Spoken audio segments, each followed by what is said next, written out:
Welcome to Press Bonanza. In this series, we delve into pivotal moments in history, starting from 1950, a key year marking the intensification of the war on organized crime. This journey begins with the aftermath of Benjamin Siegel's death, when the Mafia's covert operations began to unravel significantly. In our first series on this channel, we explored a groundbreaking Time magazine article featuring Frank Costello, which marked a significant moment as it was the first major expose on organized crime. This article, which included dismissive quotes from FBI agents about the existence of organized crime in America, set the stage for subsequent explorations into this hidden world. Over the course of several episodes, we've examined various influential magazines like Life, Time, Look, the Saturday Evening Post, and the Sunday Times. Each publication peeled back layers of secretive stories, such as the Vegas skim and Mafia operations in the Bahamas, revealing hidden facets of organized crime. In this new series, we shift our focus from magazines to newspaper articles released from 1950 through the mid-1960s. Newspapers offer a different perspective, often presenting immediate reactions to events, which can include inaccuracies or sensationalism. For instance, the assassination of Anastasia in 1957 and the shooting of Costello were watershed events widely covered by the press. By examining every press article from this era, we aim to provide a comprehensive view of the organized crime landscape as reported in real time. This extensive review will not only cover prominent figures like Carlos Marcello, Tommy Lucchese, Joe Zerilli, the Campisi family, the Trafficante family, Paul Ricca, Tony Accardo and his brother Capone and his relatives Joe Profaci and Joe Bonanno, but will also touch on less prominent mobsters, merely mentioned in various articles. This approach allows us to piece together a more nuanced history of organized crime, exploring both major events and the subtler dynamics within different families, including those in Detroit, New Orleans, and beyond. By using press articles as our primary sources, we can reconstruct the narrative of organized crime from 1950 onward, giving you a detailed look at how these events were documented and discussed in the media at the time. The structure of this new documentary series will differ from my previous work, offering a straightforward chronological exploration of press articles from the 1950s to the mid-1960s. Each episode will begin with a brief introduction to set the context, followed immediately by a dive into the press coverage of that month. This format will provide viewers with a month-by-month snapshot of the evolving landscape of organized crime, offering a direct line through the tumultuous period. Some crime families, especially those as secretive as Detroit's during the 1950s, rarely made the newspapers.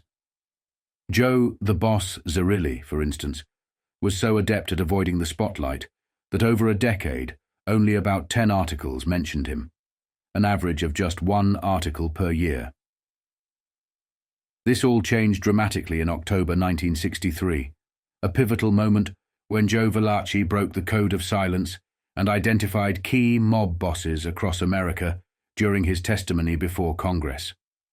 Suddenly, even the elusive big boss of Detroit could no longer hide in the shadows. He was publicly named as one of America's major mob figures. As we progress through the series, viewers will witness this dramatic shift in press coverage. The series aims to not only document the stark increase in media attention, but also to illustrate how the exposure impacted the operations and secrecy of these criminal organizations. As we navigate through this series, you'll notice some articles may appear repetitive since they are sourced from various states and cities. Despite this repetition, each article holds unique, intricate details omitted in others. This approach allows us to piece together a more complete and nuanced picture of organized crime across different regions. We're committed to providing a comprehensive month-by-month analysis, ensuring even the subtlest pieces of information are not overlooked. This method will help us uncover the broader narrative of organized crime in America, highlighting both its widespread influence and regional peculiarities. Join us as we unravel the complex tapestry of organized crime through the lens of contemporary press coverage, article by article. One of the most notorious and feared mobsters to ever walk the earth was none other than Vito Genovese, a name that struck terror in the hearts of many. This man was not just a criminal, he was a force of nature, the very essence of ruthlessness, who carved his path through the dark underworld with a ferocity that few could match.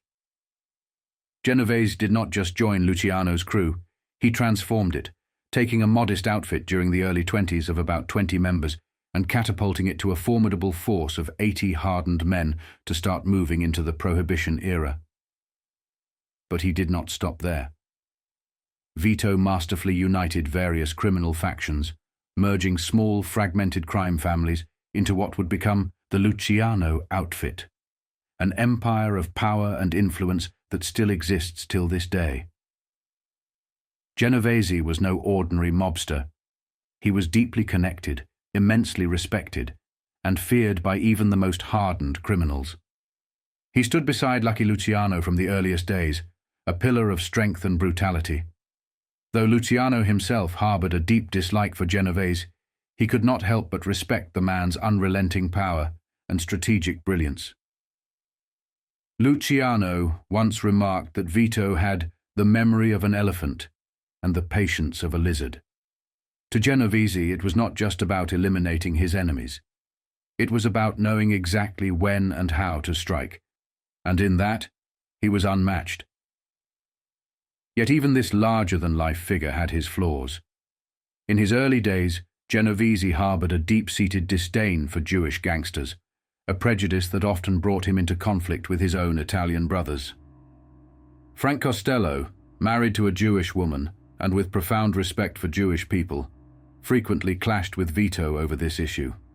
Charlie Lucky Luciano himself was closely tied to the Jewish community, having learned much from the legendary Arnold Rothstein, the king of gambling and prohibition in the 1920s. When Costello sought to bring Dutch Schultz and other Jewish gangsters into the fold, it ignited a fierce confrontation with Genovese. Although Costello managed to come out on top in that heated exchange, he unknowingly sowed the seeds of a rivalry that would culminate in his being shot in the head in 1957. Genovese's influence was vast, stretching across America, and despite his disdain for Jewish gangsters, he surrounded himself with powerful allies like Russell Bufalino, Jimmy Blue Eyes, and others who once stood with Luciano and Costello, but now aligned with Vito. However, Genovese's unchecked ambition eventually led to his downfall. Luciano, furious over the unsanctioned hit on Costello, conspired with Costello, Carlo Gambino, Longy Zwilman and Meyer Lansky to bring down Vito. In 1959 they framed him on drug charges, ensuring he would rot in prison, where he would eventually die. But in orchestrating Genovese's downfall, these men unwittingly sowed the seeds of their own destruction, a reckoning that would come in the 1980s. In prison, Genovese found himself caught in the crosshairs of the emerging war on organized crime, spearheaded by none other than Robert F. Kennedy. The pressure was unrelenting, as agents would show up at the prison, taking prisoners like Joe Valachi, men close to the bosses, into interrogation rooms for hours on end, even if they had nothing to say. It was all a show, a psychological game meant to instill fear and paranoia. And it worked. Vito Genovese, the once untouchable mob boss, began to crack. Rumors of betrayal reached him, whispers that it was Luciano and his old allies who had framed him. His paranoia deepened, leading to a fateful conflict with Joe Valachi, a man whose betrayal would mark the first stage of failure for Vito Genovese. In the 1950s, the heat was turning up for Vito Genovese, Frank Costello, Meyer Lansky, Carlos Marcello, Mo Dalitz, Willie Moretti, Tony Accardo, Paul Ricca, Charlie and Rocco Fischetti, Santo Trafficante, Tommy Lucchese, and other key figures in organized crime. The world they had dominated for decades was beginning to shift, and cracks were starting to appear in their carefully constructed empires. Amidst all this, a select few, like Meyer Lansky, still managed to maintain their status and connections, even mingling with presidents, something I will delve into later.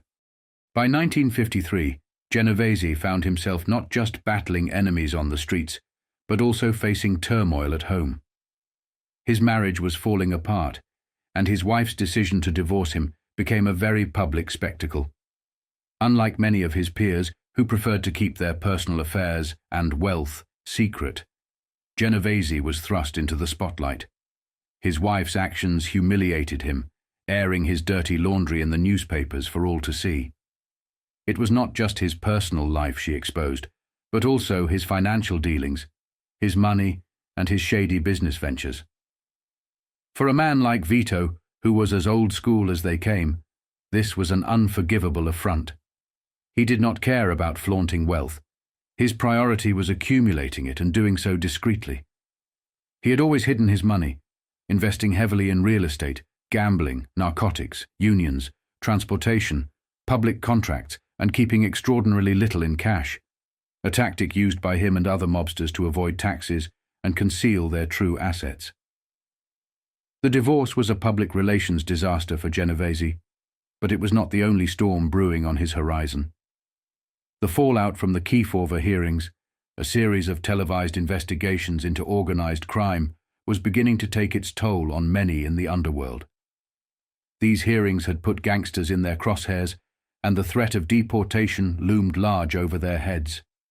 Carlos Marcello, the New Orleans crime boss, faced deportation threats in 1951, and now Genovese, Costello, Joe Adonis, and others were feeling the pressure as well. The aftermath of the hearings had unearthed old skeletons, and the US government was now more determined than ever to crack down on organized crime. The situation grew even more precarious after the disastrous Appalachin meeting in 1957, where law enforcement stumbled upon a gathering of top mob bosses, leading to a public relations nightmare for the Mafia. This debacle forced many mobsters out of the shadows and into the harsh light of public scrutiny. The authorities wasted no time in using this as ammunition to target and deport known criminals. For men like Marcello and others, including Carlo Gambino, the threat was real and immediate. With the Kennedy administration's rise to power, the threats turned into promises. Robert F. Kennedy, the new Attorney General, made it his mission to dismantle organized crime, and for someone like Carlos Marcello, this meant relentless pressure and a renewed push for deportation. Genovese, already dealing with the fallout from his personal life and his looming deportation issues, was caught in the crossfire of this new, aggressive campaign against the Mafia. This was a critical period for Genovese and his counterparts, as the very foundations of their power were being shaken. The once untouchable figures of organized crime now face an uncertain future, with the government closing in on all sides. The story of their downfall was only just beginning, and for Vito Genovese, the next few years would prove to be some of the most challenging and pivotal of his life. Government officials said today that Italy's refusal to accept any more racketeers deported by the United States will have no effect on the drive to rid the country of alien-born hoodlums. They noted that even if Italy makes its decision stick, and there was official doubt that it could, the United States will shop around for another country to take the racketeers. The Italian Foreign Office announced last week that Italy will refuse to accept any of the many Italians marked for deportation in the current government drive to cripple the underworld by ousting its foreign-born leaders. A spokesman said the Justice Department would have no comment until Italy's stance is brought to its attention officially. However, other government officials who preferred to remain anonymous said Italy cannot brush off the problem that easily. They added cryptically that the United States has various means of persuasion to force Italy to reverse its decision. While they did not explicitly mention it, Italy is receiving economic and military aid from the United States, which might be used as leverage. Deportation proceedings have already been launched against Frank Costello, an alleged underworld figure who gained notoriety during his testimony before the Kefauver Committee, and his alleged successor, Thomas Three-Finger Brown Lucchese. Also high on the Justice Department's deportation list are Joe Adonis, a longtime gambler and racketeer, and Albert Anastasia, who has been described as the Lord High Executioner of the New York crime ring, Murder Incorporated. Others against whom deportation proceedings have been initiated or are under consideration include Tony Accardo, reputed successor to the late Scarface Al Capone, Rocco Fischetti, an associate of Accardo, and Willie Moretti and Vito Genovese, New York underworld figures. Attorney General Thomas McGranary has said there are more than 100 alien racketeers on his overall deportation list. While not all of them are from Italy, a considerable number hail from that country. Officials stated that when a friendly country refuses to accept a deportee from the United States, the US government opens negotiations to persuade the country to change its mind. If the other government remains adamant, the deportee is given a chance to find refuge in a third country.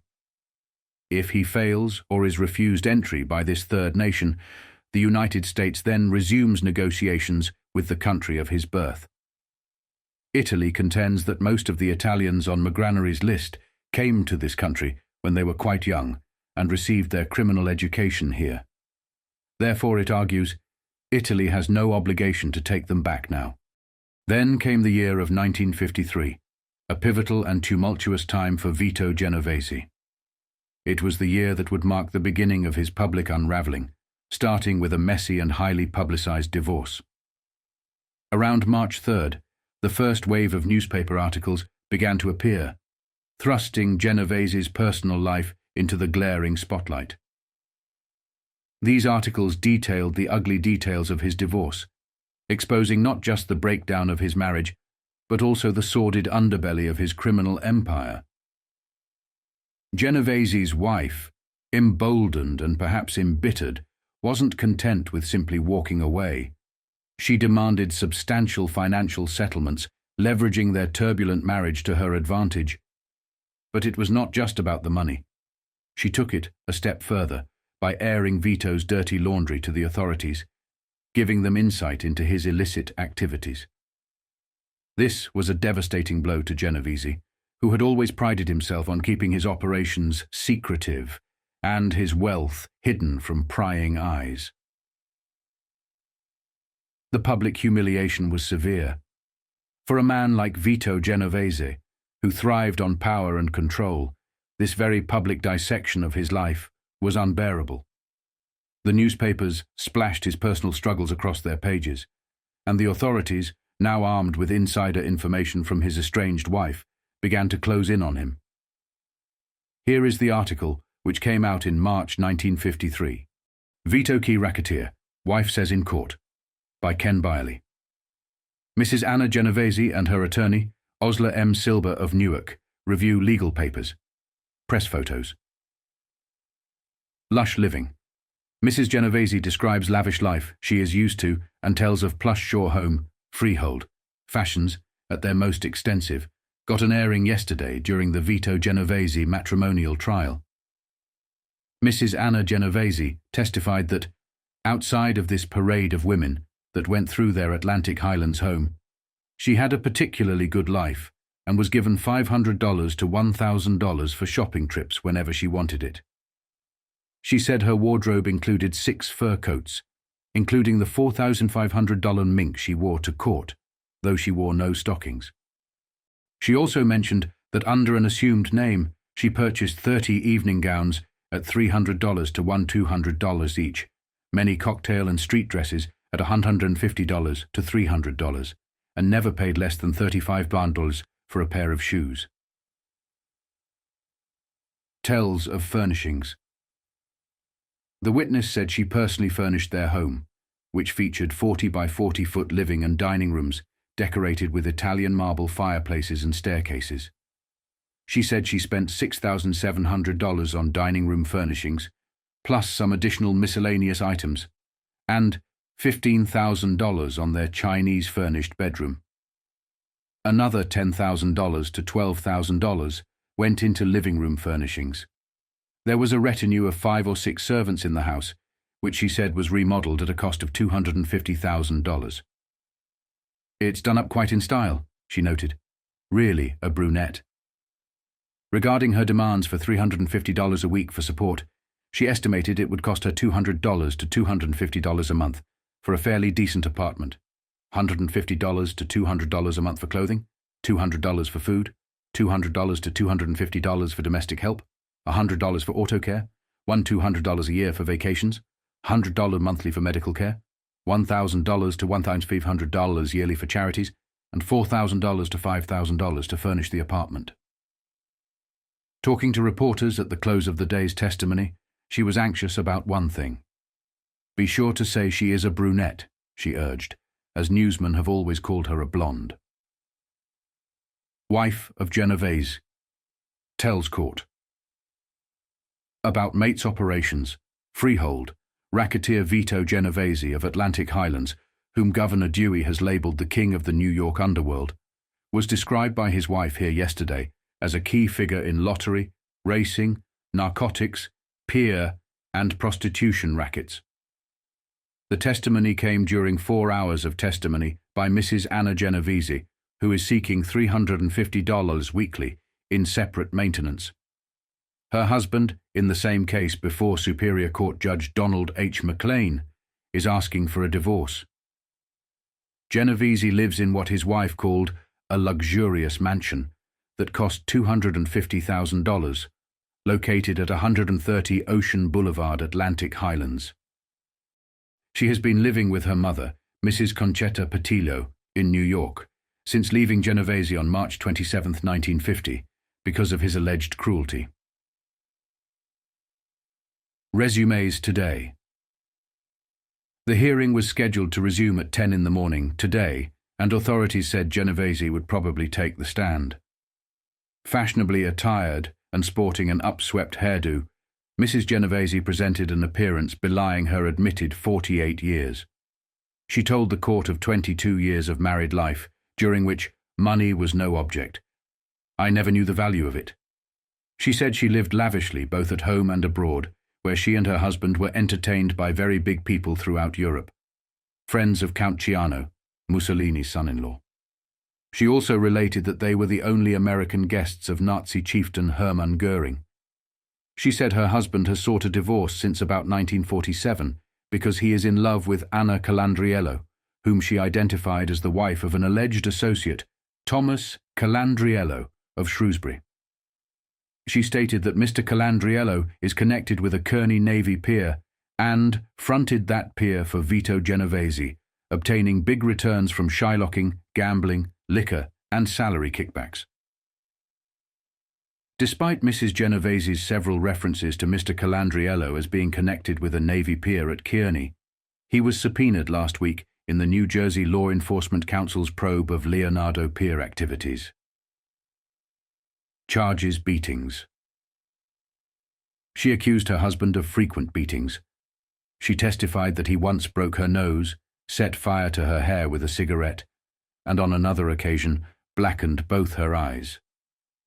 "I never told the doctors I was beaten. I was so ashamed of it," she testified under questioning by her attorney, Ozzie M. Silber of Newark, a deputy attorney general in the State Treasury Department. In court throughout the session were Prosecutor J. Victor Carton, or one of his detectives, and a representative of the Asbury Park Internal Revenue Office were present, but all declined to comment after hearing Mrs. Genovese's testimony. Describing her alleged treatment, Mrs. Genovese said, "He threatened to put me in an insane asylum, drive me to suicide, or kill me." Regular meetings. Discussing his finances, she declared that he met with the Racket's syndicate every Tuesday and Thursday in New York. She also said he entertained extensively at home, and later told reporters that guests included Albert Anastasia, Frank Costello, the Morettis, Abner, Longy, Zwilman, and other syndicate members. "He's involved in almost all the rackets," said Mrs. Genovese. She stated that she personally handled $20,000 to $30,000 a week, brought to the Atlantic Highlands home from proceeds of the Italian lottery in New York. She said she kept some of Genovese's money for him and had bank vaults in Atlantic Highlands, Red Bank, New York, Switzerland, and Naples. She added that her husband had significant business interests in Europe, including the Monte Carlo lottery and other gaming ventures. Cleared in slaying Genovese, who was cleared after the death of a key witness of a New York gangland killing charge, was brought back to this country at the end of World War II to face that murder charge, resulting from the 1934 slaying of Ferdinand the Shadow Boccia. In this country, Mrs. Genovese testified, Genovese also has interests in racing and owns, under other names, dog tracks at Montauk Beach, Virginia, and another 30 miles away in North Carolina. She insisted throughout her testimony that nothing appears under his name. She said he invested $175,000 in the Atlantic Highlands Steamboat Pier, where the New York excursion boat docks. That was supposed to be a gambling boat and a gambling pier, but it never went through, she related. Dope traffic alleged. She also said her husband has income from narcotics traffic, and related that a man identified only as Profeta came to visit him from Italy, making secret trips several times until he was able to obtain a passport. Mrs. Genovese charged that her husband and Mr. Calandriello have threatened her life, and warned that if she testified to any income above the $107 a week claimed by Genovese, Mr. Calandriello would come with a shotgun and blow my head off. She said her husband pays family members $125 to $500 a week to conduct the lottery and do other work for him. And she said he has set up a $50,000 annuity for their son Philip, a Seton Hall senior who married Mr. Calandriello's daughter. She said Philip also receives $125 to $150 a week from his father. Lied to doctors. On cross-examination by Genovese's lawyer, Joseph F. Mattis of Asbury Park, Mrs. Genovese admitted she lied when telling several doctors her injuries came from accidents and not from beatings. She also said she only repeated what Genovese's brother, Mike, told her to say at a New York license hearing for Genovese's Colonial Trading Company, a waste paper concern. "I didn't tell the Kefauver Committee the truth either," said Mrs. Genovese, explaining she was previously afraid to talk. She was hazy on dates and clashed with Mr. Mattis throughout cross-examination. Contending that some of the beatings occurred at champagne parties at their home, Mrs. Genovese said few people would help her because nobody steps in where Vito Genovese is concerned. They're afraid of him. Describing the events, she remarked, "You should see the kissing parties, the games, the drunken parties." Denying that her broken nose was suffered in a fight at the Club Caravan in New York, she said, "That was part of the syndicate." She denied having a piece of it, or of the Club Cobra. She said Genovese also owns the Savannah Club, the 82nd Club, and the Moroccan Club, which are run in New York by the syndicate and are fronted by someone else. Mr. Mattis said he will show that Club Caravan was closed for prostitution. Couple helped her. When she left her husband, Mrs. Genovese said she was aided by Frank and Mary Radice. She said she did not know how they would testify since Frank is employed by Genovese and Mrs. Radice is an ex-mistress turned procurer for Vito Genovese. She charged that Mrs. Radice tried to sell her own daughter, a girl 15 years old, to Vito Genovese.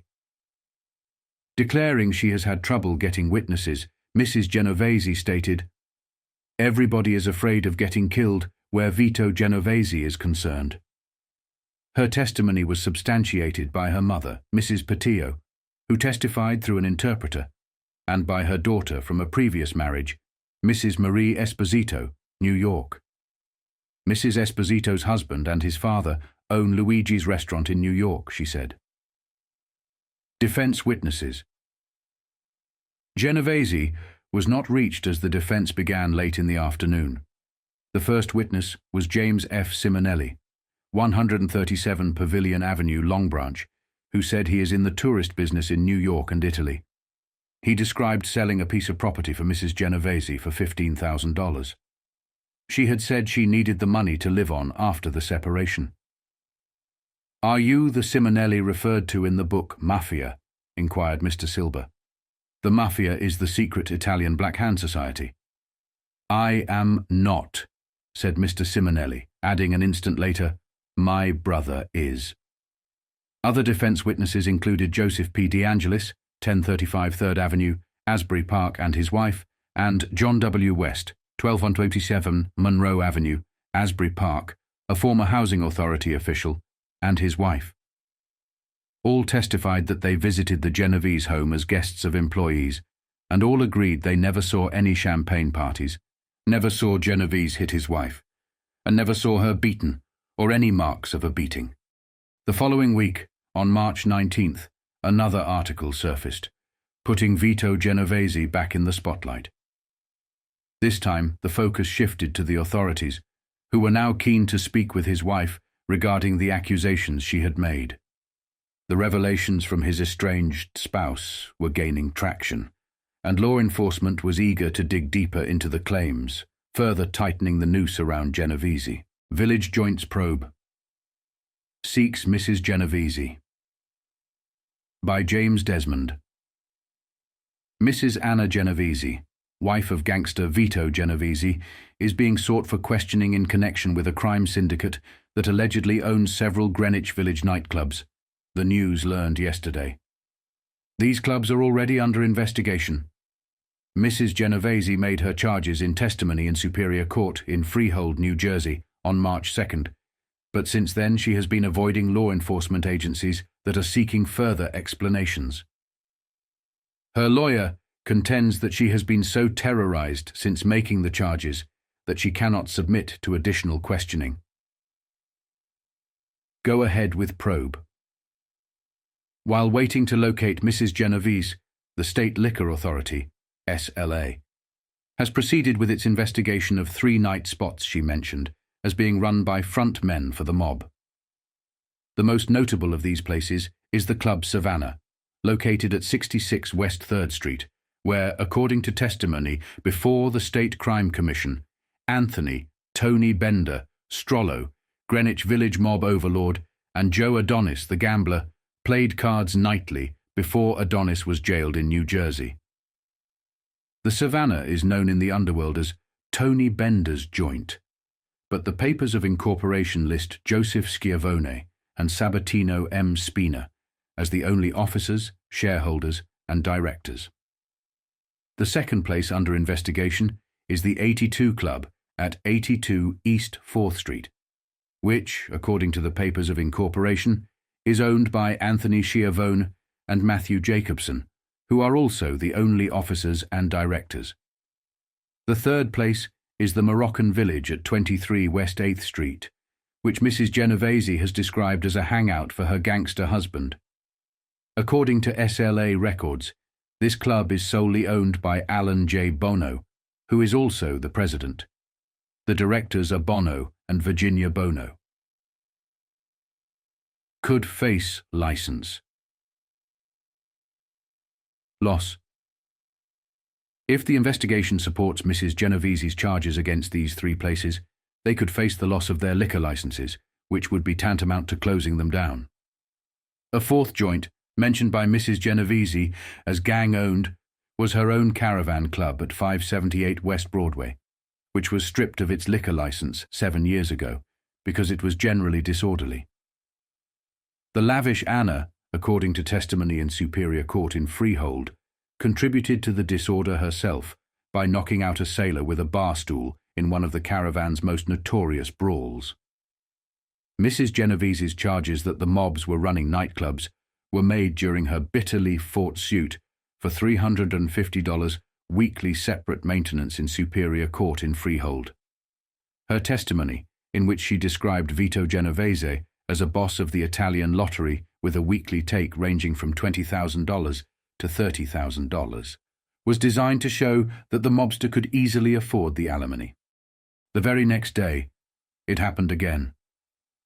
Another article hit the press, keeping Vito Genovese's troubles front and center. The relentless coverage was making it clear that the authorities were intensifying their interest in the accusations his wife had brought to light. The special Hudson County waterfront grand jury today is trying to evaluate the testimony it heard yesterday from the attractive Mrs. Anna Genovese, the estranged wife of Racket king Vito Genovese. Mrs. Genovese, who caused a sensation with her testimony in her freehold matrimonial suit earlier this month, spent 2 hours yesterday answering questions fired at her by Deputy Attorney General James Rosen and the jurors. She was not a difficult witness, Rosen declared last night, after the jury recessed until 10 in the morning Thursday.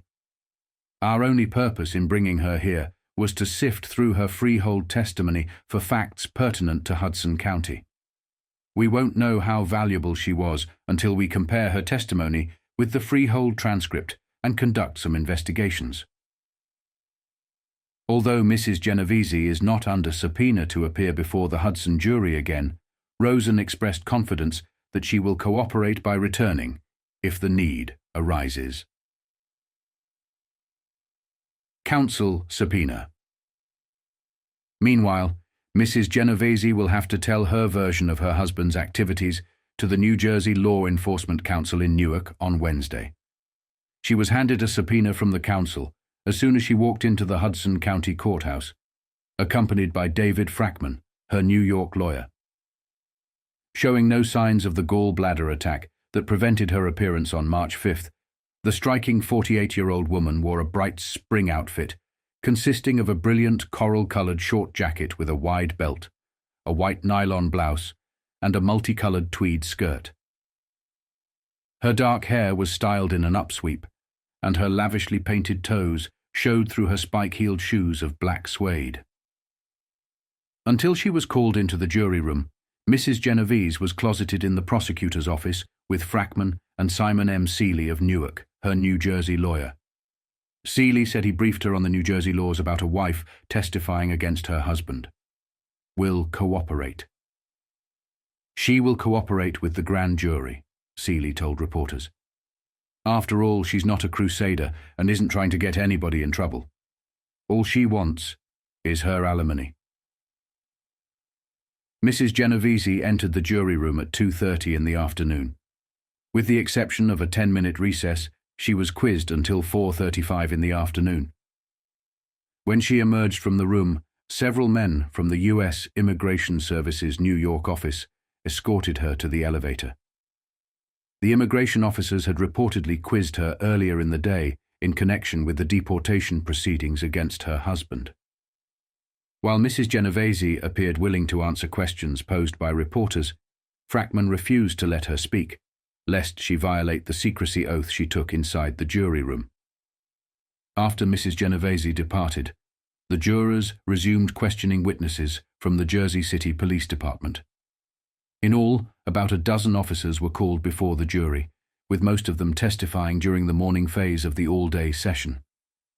The policemen were subpoenaed in connection with the bombing of Local 1247, International Longshoremen's Association, and the statement given by John Mueller, the Hoboken tavern owner who witnessed the blast. We can only speculate about what was really happening between Vito and his former wife at that time. She must have known how dangerous he was, yet she also seemed to understand that the publicity surrounding her made her almost untouchable. Being all over the papers gave her leverage, putting her in a strong position to negotiate with Vito and secure what she wanted: money. We know this because in the following days, yet another article appeared. Newark, AP. Vito Genovese, described as the king of the rackets, has been ordered to start paying his estranged wife temporary alimony of $300 a week, or face jail. The attorney for Mrs. Genovese said he would ask for an arrest warrant in Monmouth County today unless Genovese pays up.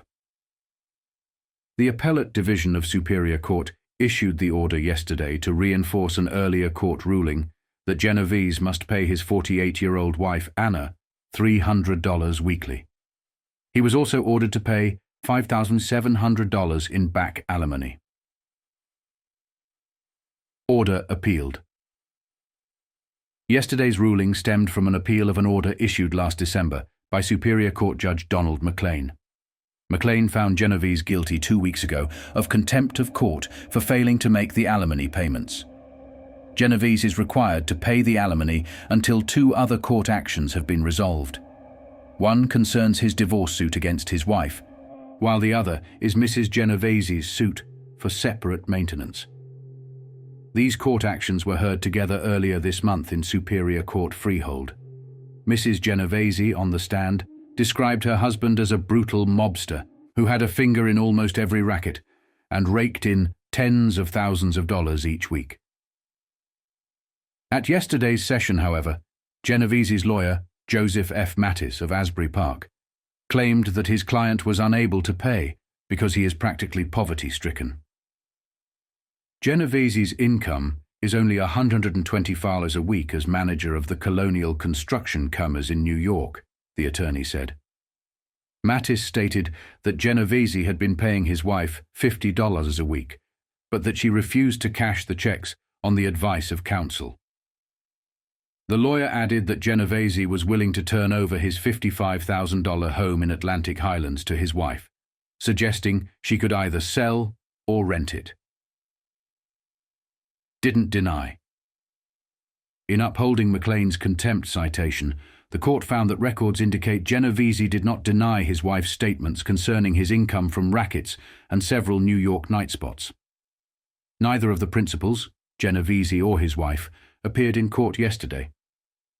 Mrs. Genovese lives in New York. She is slated to appear tomorrow before the New Jersey Law Enforcement Council and is expected to be questioned about her husband's alleged connections with rackets. Next week, she is scheduled to testify before the Bergen County Rackets Probing Grand Jury. She was a witness last week before the Hudson County Grand Jury, which is investigating waterfront crime. New York's Governor Thomas E. Dewey had hung the King of the Rackets tag on Genovese. That seemed to have little to no effect on Vito Genovese. The very next day, another article reported that a judge had ordered his arrest for refusing to pay the $300. Orders arrest of Genovese freehold. Superior Court Judge Donald H. McLean announced this morning that he has ordered a warrant issued for the arrest of racketeer Vito Genovese of Atlantic Highlands for contempt of court. On Monday, Genovese lost an appellate division action seeking to stay Judge McLean's ruling from January 30th, which required him to pay $300 weekly in support to his estranged wife, Anna, who is now living in New York. Judge McLean said he signed the order for the warrant in Trenton yesterday, and it is presumed that it must be served by the Monmouth County Sheriff's Office. Under Sheriff Cortlandt White stated that the warrant had not been received at the Sheriff's Office as of late this morning. Lawyer declines comment. Joseph F. Mattis, Genovese's attorney, arrived at the courthouse at 9:40 this morning and indicated that he would appear before Judge McLean regarding the Genovese matter. He declined to comment on what action he plans to take in response to the warrant order. The Genovese matrimonial fight featured 2 days of sensational testimony earlier this month, during which Mrs. Genovese charged that her husband has a hand in all the rackets conducted by a national crime syndicate. Mrs. Genovese is seeking a permanent order for $350 a week in separate maintenance, while Genovese is pressing a counteraction for divorce. Judge McLean reserved decision in the case, pending the filing of briefs by the attorneys, Mr. Mattis and Ozzie M. Silber of Newark, who is representing Mrs. Genovese. Vito was dealing with serious issues, but on March 26, 1953, he finally caught a break. Alimony Jail Beckons, Genovese Wins a Stay, by Maggie Bartell Hoodlum. Vito Genovese, who seemed headed for jail for non-payment of support to his estranged wife, Anna, 48, won a last-minute legal reprieve yesterday, and is safe from confinement on the contempt charge until April 10th. Behind by $5,700 in his $300 a week temporary alimony to Anna, Genovese was recently held in contempt by Superior Court Justice Donald H. McLean. The mobster appealed to the appellate division, but that court upheld McLean's decision. McLean then signed a warrant for the commitment of Genovese, and it was put in the mail in Trenton, due to arrive today at the sheriff's office in Freehold, New Jersey. Late yesterday, Joseph F. Mattis, counsel to Vito, went before McLean in Freehold and stated that Vito really wants to pay Anna what he owes, but is currently broke. Mattis asked for, and received, an order from McLean authorizing Genovese to appear in Trenton on April 10th to explain why he should be permitted to sell his estate in Atlantic Highlands, New Jersey. The estate, with its magnificent furnishings, is estimated to be worth $250,000, and the only claim against it is a $32,000 judgment. The effect of the order was to stay the service of the warrant for Genovese's commitment. In another move, yesterday, Genovese's lawyers reopened Anna's separate maintenance suit and introduced a new witness, Dr. Attilio Favorini of 30 Charlton Street, Manhattan. Denies testimony. Dr. Favorini contradicted previous testimony that he had ever treated Mrs. Genovese for injuries allegedly inflicted by Vito. The physician stated that he never treated Anna after she moved to New Jersey. In Newark, Mrs. Genovese testified for 2.5 hours at a closed session of the New Jersey Law Enforcement Council, answering all questions according to the council. The nature of the questioning was not disclosed, but in previous public testimony, Mrs. Genovese had depicted her husband as being deeply involved in practically all the rackets. Mrs. Genovese, who now lives at 134 West Houston Street, took a cab to Newark, where 2 local detectives guarded her, even following her departing taxi to the Newark city limits. The council stated that there has been no decision yet on whether she will be recalled for further questioning. Around April, Vito was ordered to sell some of his property and assets to start paying his wife the money he owed her. Despite being one of the richest and most powerful mob bosses, this situation highlighted just how stingy and tight-fisted he was with money, exactly as Charlie Luciano had described him. This small article, published on April 5, 1953, highlights just how far Vito Genovese would go to hide his true wealth. Racket King's home on block. The Atlantic Highlands castle of the reputed king of the racketeers, Vito Genovese, will go on the auction block at a sheriff's sale on Monday. Sheriff Ira E. Woolcott said the sale will be held at his office in Freehold to satisfy a $32,000 judgment against Genovese for construction work on the palatial house.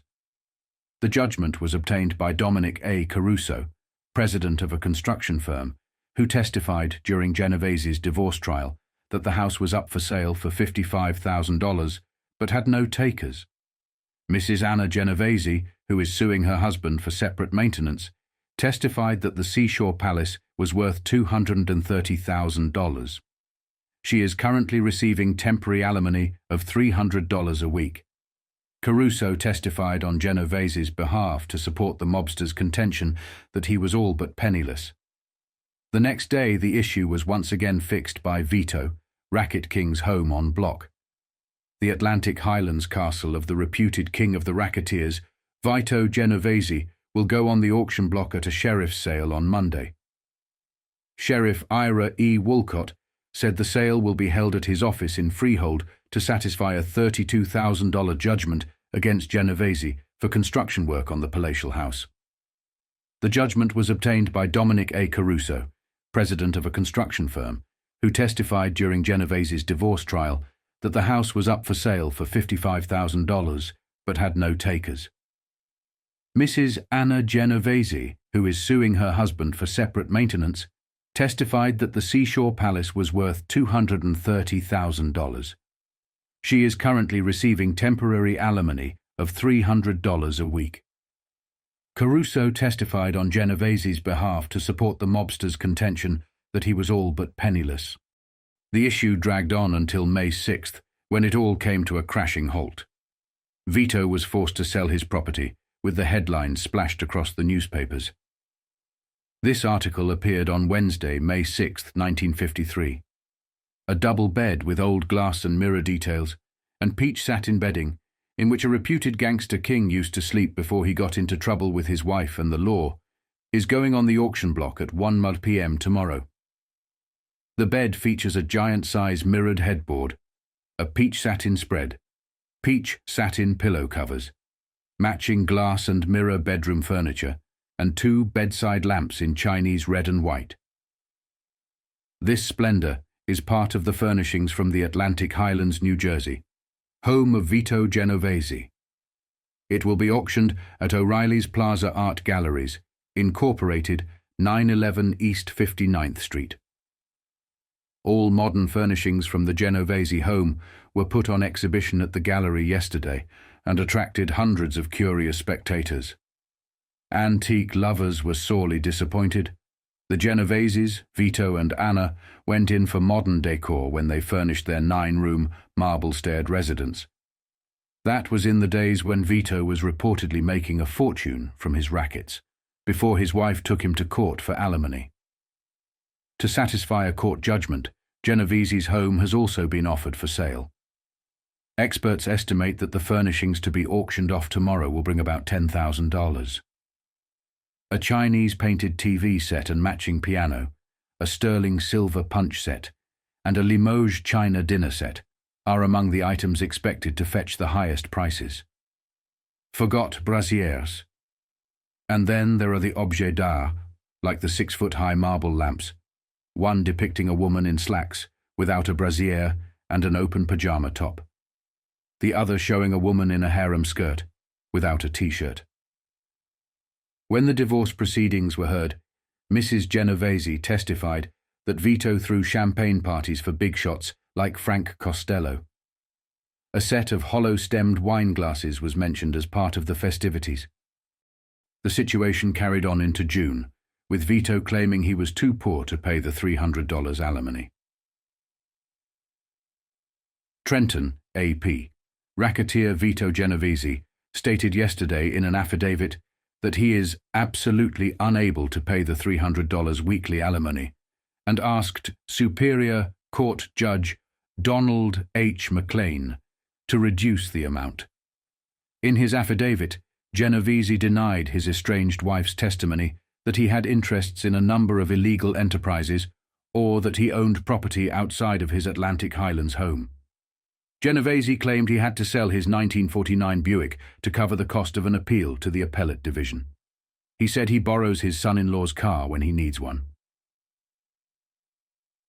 Take-home pay.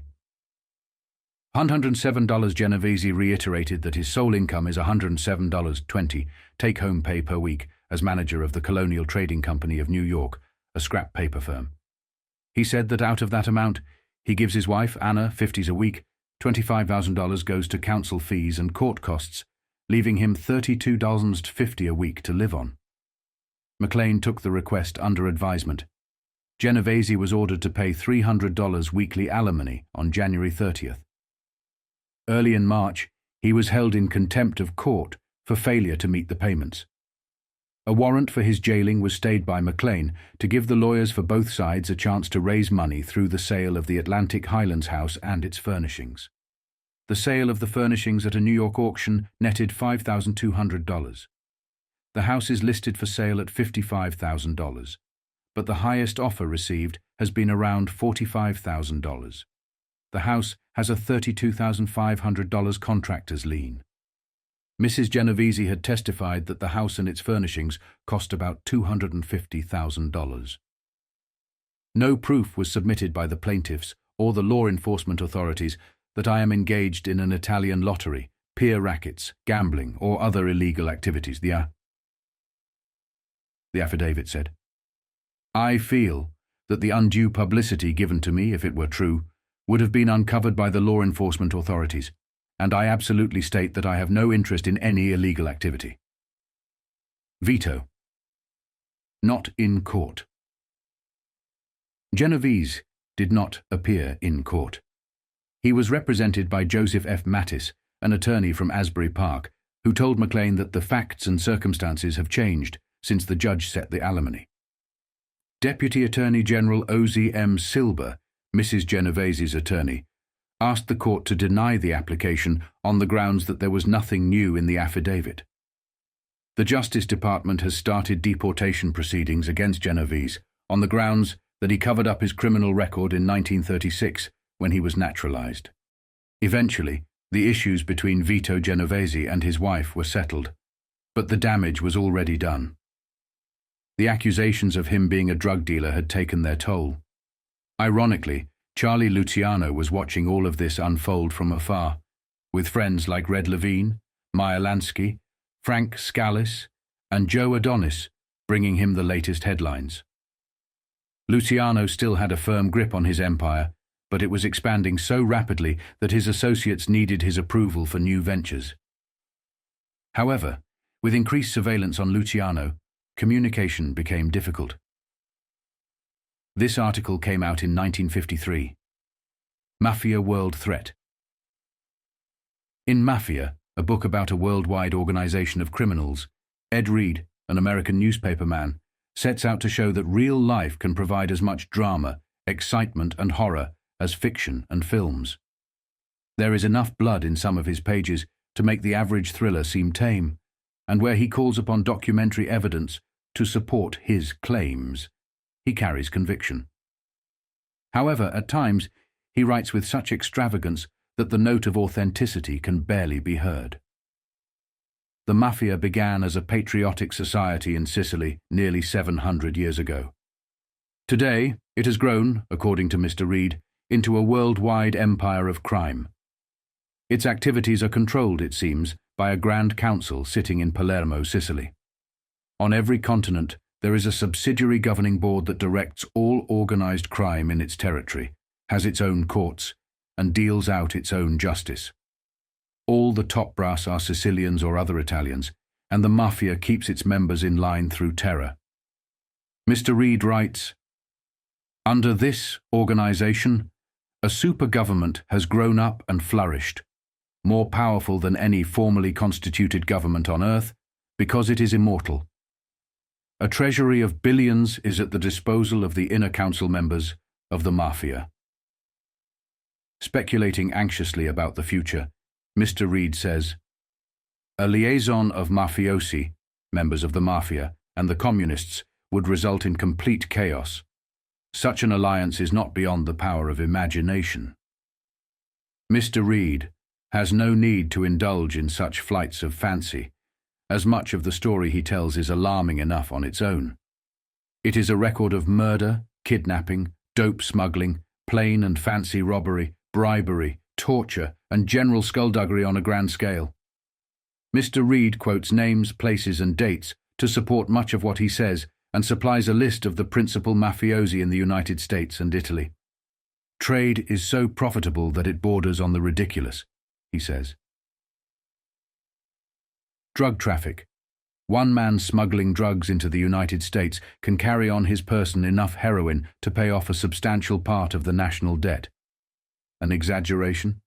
Perhaps. But the files of the United States Narcotics Bureau record that a man named Joe Pitti, in one transaction in 1948, smuggled 30-odd pounds of pure heroin into Kansas City, from which the Mafia's druggists produced 1,000 million capsules. These were peddled at prices ranging from $1 to $2 each. The drug had been bought in Italy for a total of between $15,000 and $20,000. Mr. Reed says that the law enforcement agencies dealing with drugs in the USA are so hopelessly understaffed that only 10% of the smugglers are caught. The crude opium is smuggled into Italy and France, where it is refined and carried across the Atlantic in liners and cargo ships. The dope is taken into the United States by seamen in the pay of the Mafia, helped, the author declares, by officials of the longshore unions. On the ships, it travels in such odd places as the hollowed-out insides of frozen turkeys. Heroin, one agent said, bobs in sealed containers in oil and freshwater tanks. It is hidden behind loosened fire bricks under red-hot boilers. We have pooled our resources along the coast to fight this crisis, but we are only getting a fraction of the dope. It's out of control. The history of the Mafia goes back to the 13th century, when it was founded in Sicily as a patriotic society. It had an initiation ceremony involving a little bloodletting and the burning of a saint's image, plus a system of passwords by which members identified one another. Both, Mr. Reed says, are still in use, but the mafiosi themselves have long realized that crime is more profitable than patriotism. At the beginning of the 20th century, they emigrated in large numbers, particularly to the United States, where there were hundreds of Italians, grown rich in their new land, in urgent need of protection. This the mafiosi were willing to give, or else. Persons who refused to be protected soon had their shops smashed up, or their wives and children killed or tortured, or were themselves shot. It was better to pay.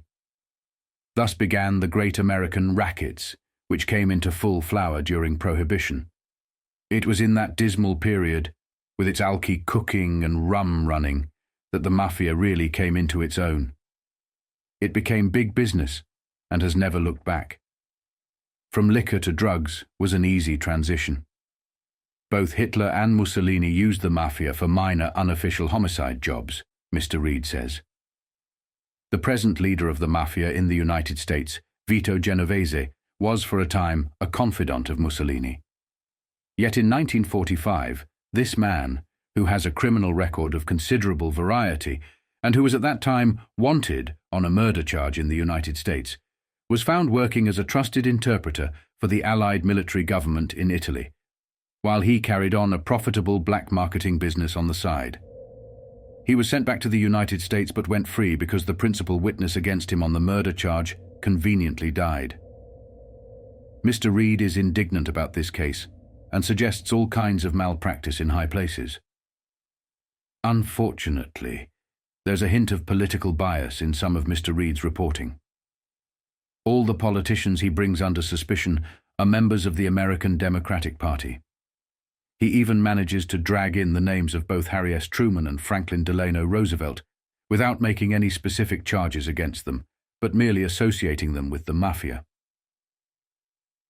The vocabulary of American crime reporting is perhaps appropriate to the subject matter of this book, but words such as feverish and frantic seem to be overdone. Mr. Reed even has linguists feverishly translating books. How feverish can you get? During this time that fever was starting to bubble up, Vito began to take on more responsibility at the street level, earning greater respect despite the personal damage inflicted by his wife's public accusations. Vito was a ruthless enforcer, a veteran of the Prohibition era, and a powerhouse with considerable influence. Frank Costello, ever the diplomat, tried to support his friend and teach Vito that, to rise to the top, he needed allies like Costello. But Vito's greed and spitefulness remained unchecked. Vito harbored deep anger and resentment over the disrespect he felt from Luciano and Costello. While Costello continued to wine and dine with the elite, his respect on the streets began to wane. Unlike the other mobsters who had mistresses, Charlie remained loyal to his wife, Igea Lissoni, never cheating on her, even though their marriage was short. Costello, on the other hand, was spending lavishly on his mistress, so much so that, according to Charlie Luciano, one mistress could have traveled the world twice over with the money he gave her. Despite their differences, Vito was far more feared than Costello.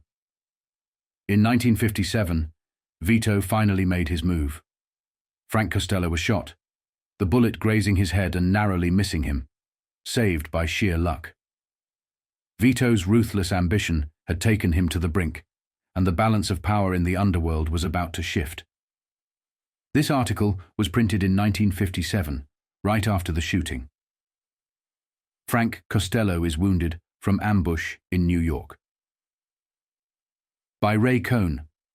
Frank Costello was slightly wounded Thursday in what police described as an apparent assassination attempt.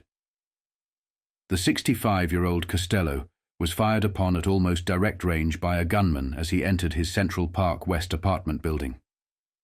After the gunshot nicked his scalp, Costello, often called the #1 mystery man of the American underworld and political scene, cried out in his raspy voice, "Somebody tried to get me." Later, Costello told reporters, "I don't know why I was shot. They must have mistaken me for somebody else. I'm glad it wasn't any worse." The bullet struck Costello on the left ear, furrowed under the scalp partway around the back of his head, and emerged by the right ear. Later, in the apartment house lobby, police found what appeared to be a .32 caliber bullet. Wound superficial blood flowing from his wound, Costello was taken by taxicab to nearby Roosevelt Hospital. X-rays disclosed no damage to the skull. Treated for the wound, he was then escorted to a police station for questioning. It was nearly dawn before Costello, accompanied by an attorney and 2 police detectives, returned to his home. The shooting occurred at about 11 at night, shortly after Costello arrived by car at his residence, accompanied by William Kennedy, a theatrical producer. The pair had just left Costello's wife Estelle and Generoso Pope, the owner of an Italian-language newspaper, at an Upper East Side restaurant. Pete Keith, the doorman of the plush apartment house, said Costello was just leaving his car and entering the building when a black sedan pulled up at the curb. Keith said a heavy-set man, about 6 feet tall, rushed by him into the lobby. The gunman fired from about 15 feet away from Costello, the doorman said, then dashed past him to the black sedan, which sped away from the scene. Costello testified in 1951 during the televised hearings of the Kefauver Committee on Organized Crime. All-out war was now on the brink between the Genovese and Costello factions. Something had to be done. Luciano, furious and screaming bloody murder from Italy, was increasingly limited in his ability to communicate. Gambino and others sent emissaries to speak with both sides, with Genovese dispatching figures like Tommy Eboli and Mike Miranda to engage in peace talks. Luciano respected Mike Miranda and had a calm discussion with him, but when Tommy Eboli visited, the conversation turned heated. It was at that moment Luciano realized his grip on power was slipping. Desperate, Luciano sent word to trusted allies, using the Gambino family to reach out to Anastasia, calling for a sit-down and a commission vote on ordering a hit on Vito Genovese. However, Carlo Gambino, head of the Gambino family, had no interest in such a move.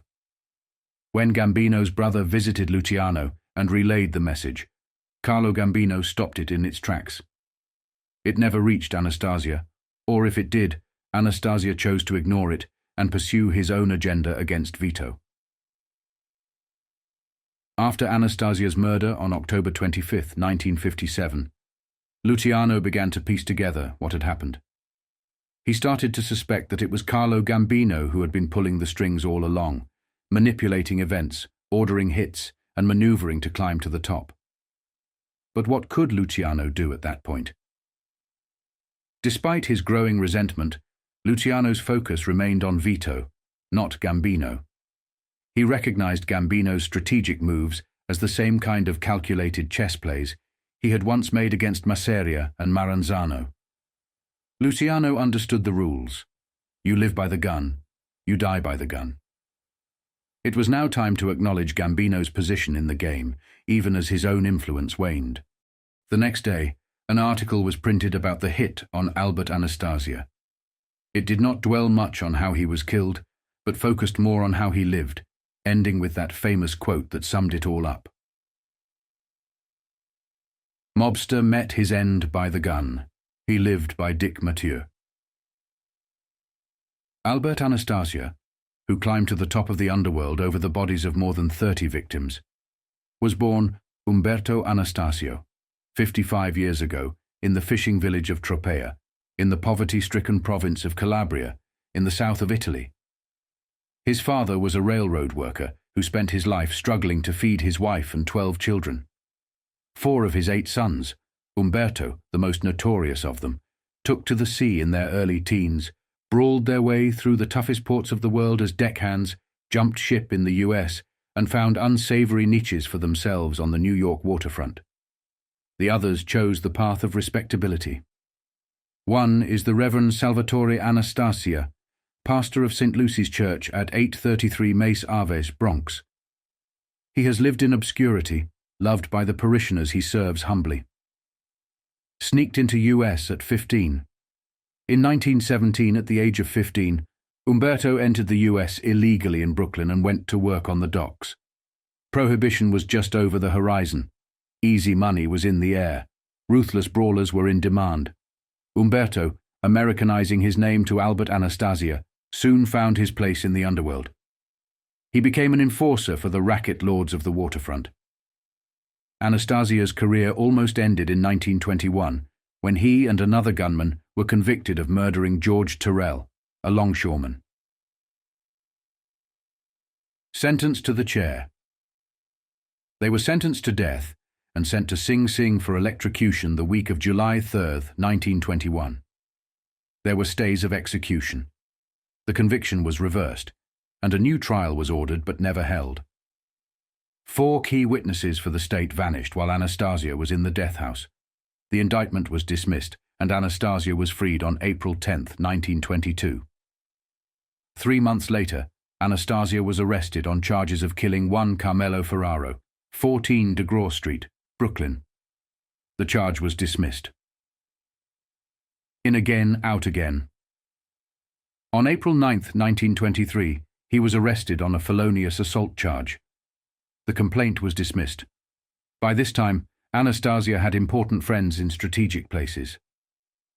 Through an unexplained process, his fingerprints and photo negatives, taken on the 3rd arrest, were removed from the files. The murderous hoodlum got careless, however. On June 6, 1923, he was sent to the penitentiary for 2 years for carrying a loaded gun, one of the 2 times he was to serve behind bars. Jail did not bother him, although he admittedly did not like it. More futile arrests. But business was business, and his business was murder.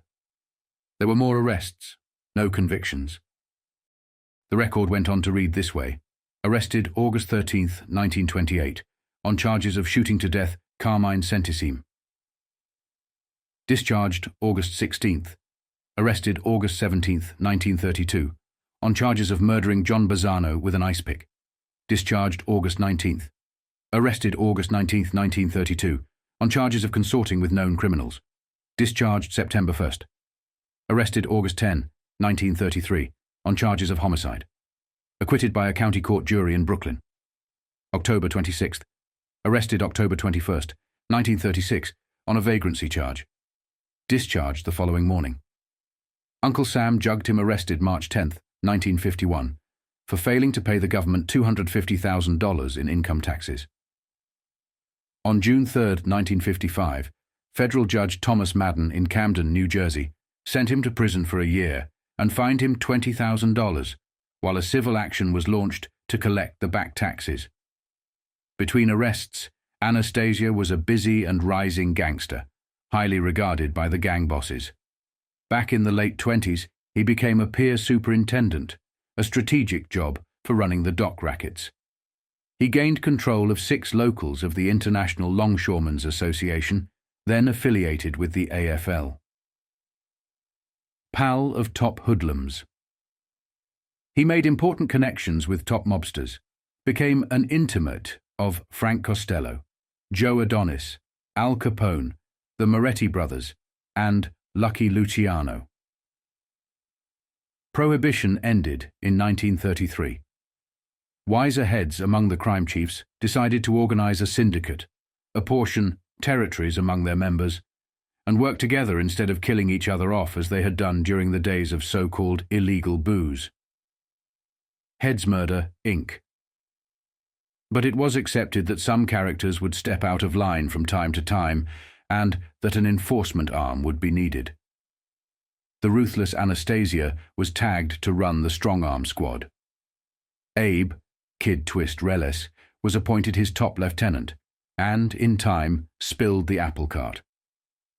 From 1932 until 1940, when Reles was grabbed and turned informer, 63 known murders for pay were committed by Murder Incorporated, of which Anastasia was the head. When Reles squealed, he said that Anastasia personally ordered 32 murders, including those of Pete Panto, an insurgent longshoreman who tried to fight the dock rackets, and Morris Moish Diamond, an ILA business agent who got out of line. Body dumped in lime pit Panto was shot to death in 1939, and his body dumped in a lime pit in Lyndhurst, New Jersey. Diamond was shot to death on a downtown Brooklyn street. William O'Dwyer, later to become New York's mayor, but in the early 40s the district attorney in Brooklyn, had what he considered a perfect case against Anastasia through Reles. He, said O'Dwyer of Anastasia, was entrusted with all the murders, official murders of theirs, committed by the Brooklyn group. No mob murder was committed in Brooklyn without Anastasia's permission and approval. Case out the window. But in November 1941, Reles plunged under unexplained circumstances 8 floors to his death from the room in the Half Moon Hotel in Coney Island, where he was held in protective custody. O'Dwyer felt that his perfect case went out the window with Kid Twist. A Kings County grand jury that reviewed the case in 1945 held that the state, even with Reles' death, had enough proof to warrant Anastasia's indictment and conviction. However, no indictment was ever sought by O'Dwyer. A stateside soldier. In 1942, Anastasia found a perfect refuge from annoying police, the army. The war was on, and he went into service. He was assigned to the 8th Infantry Division at Camp Forest 10, an outfit that performed distinguished service overseas. Before the division shipped out, Albert was transferred to Indiantown Gap, Pennsylvania, to teach troops how to work as longshoremen. Anastasia received his honorable discharge in 1944, due to age, as a tech sergeant. Became a citizen always one to figure the angles, he used his army service to obtain citizenship under a law favoring those in the armed forces. A later attempt by the US to revoke that citizenship on grounds that he had concealed a criminal record came to nothing. A civilian once more, Anastasia assumed a respectable business cloak. He became a partner in the Madison Dress Company, Hazleton, Pennsylvania, and made his home in a handsome $75,000 two-story Spanish ranch-type home at 75 Bluff Road, Fort Lee, New Jersey, overlooking the Hudson River. He played the family man role to the hilt, back in the rackets. But those aware accepted that he was in the rackets up to his armpits, the waterfront, trucking, labor, gambling, the numbers racket, the whole sweep. Anastasia, always under bodyguard, continued to live the life of the criminal big shot, showing up in Florida, in Hot Springs, Arkansas, at racetracks around the country. A known murderer getting away with murder because authorities could not find witnesses who would testify to his crimes.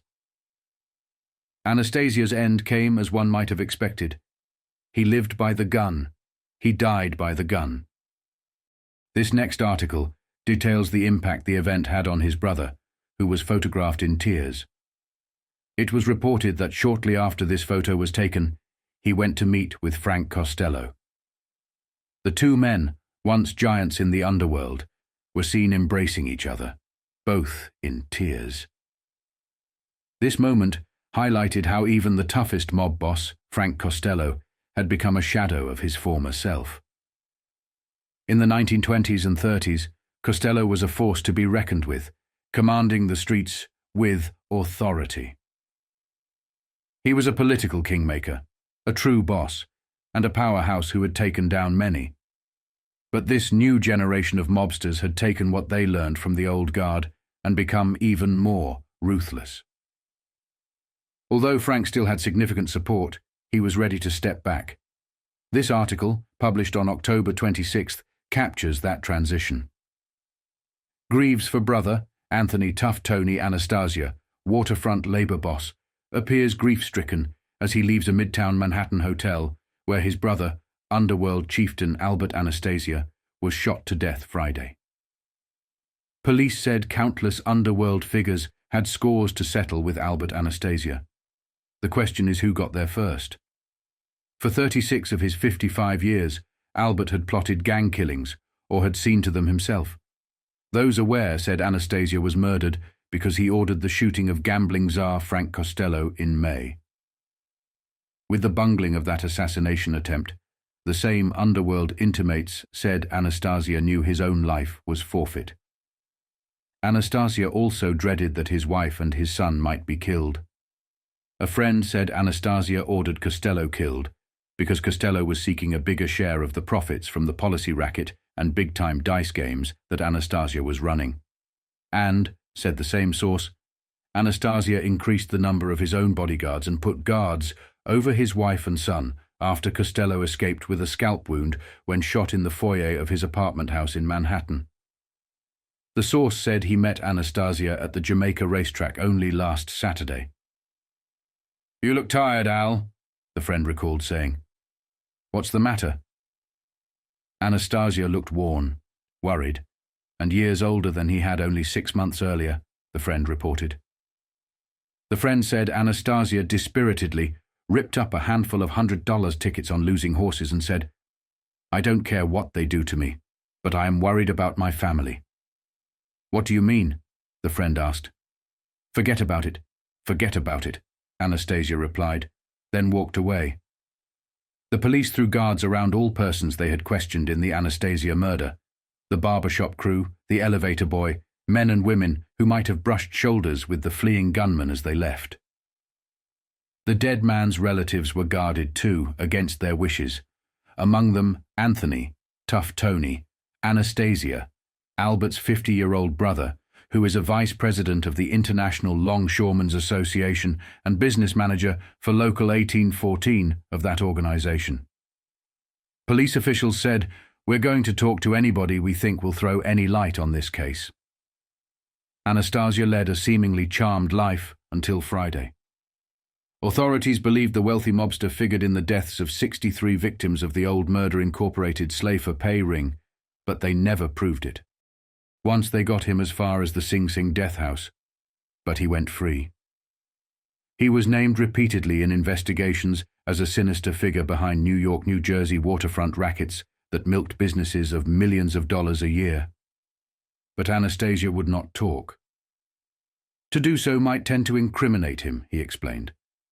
Albert was the oldest, beefiest, and most sinister of 4 Anastasia brothers, identified with extortion, usury, pilfering, wildcat strikes, assault and murder on the New York waterfront. He was believed connected also with strong-arm rackets in the shipping, trucking, laundry and garment industries, as well as in gambling and crooked politics. Between 1921 and 1954, Albert was arrested 10 times, 5 of these for murder. His total penalties were 4 years in prison. Usually he went free as witnesses disappeared or gave weak testimony. His first arrest in 1921 was his most serious. Anastasia and a compatriot were convicted of murdering a longshoreman. For 18 months, they sat in the death cells at Sing Sing until lawyers won a retrial on a technicality. By that time, 4 key prosecution witnesses were missing. The defendants were freed in April 1922. Murder Incorporated was exposed in 1940. Abe Rellis, a gunman for the syndicate, to save his life, told police Anastasia was the chief executioner. 3 gunmen for the mob died in the electric chair. But Rellis mysteriously fell to his death in 1941 from an 8th-floor window of the Half Moon Hotel, Coney Island. William O'Dwyer, then Brooklyn District Attorney, said his perfect case against Anastasia had collapsed. The Kings County Grand Jury in 1945 censured O'Dwyer nevertheless for not prosecuting Anastasia. However, O'Dwyer was elected mayor in 1945 on the strength of his prosecution of Murder Incorporated. From 1942 to 1944, Anastasia hid in the Army as a longshore training GI sergeant in Pennsylvania. After his discharge, he got citizenship under a wartime law favoring servicemen. After the war, he purchased a dress factory. He lived in a $75,000 yellow stucco house overlooking the Hudson River in Fort Lee, New Jersey. There he lived behind a fence and guarded by a chauffeur and 2 watchdogs. With his family and Albert, Senior Anastasia refused on the grounds of self-incrimination to tell either the Senate Crime Investigating Committee in 1951 or the New York State Crime Commission in 1952 how he made a living. He refused to tell them virtually anything else either. The federal government began deportation proceedings against him in 1953. Courts ruled against the government, and the case was dropped in 1956. The Senate Racket's investigating committee said Friday that Anastasia would have been one of the witnesses in its investigations of labor racketeering in New York. Slaying scene police cars block the mid-Manhattan intersection of West 55th Street and 7th Avenue, near the entrance to the barbershop through which gunmen passed on their way to slay Anastasia. This view of the busy area was made from the southeast corner of 7th Ave, looking west into 55th Street. Associated Press wire photo, Moretti first. Friends go same way. Hackensack, New Jersey, UP.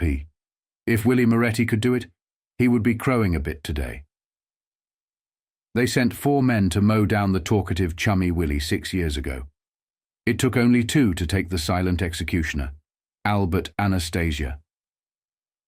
The lives and deaths of Albert and Willie were remarkably alike. They travelled in the same underworld circles. Their families were well acquainted. They got questioned by the same investigators. They lived within a few miles of each other in New Jersey. They died by the same type of violence. Anastasia was one of the first to be questioned after 4 gunmen joked in Italian over coffee with Moretti in Joe's Elbow Room, a restaurant and bar in Cliffside Park, New Jersey, and then ended his life with a fusillade of bullets.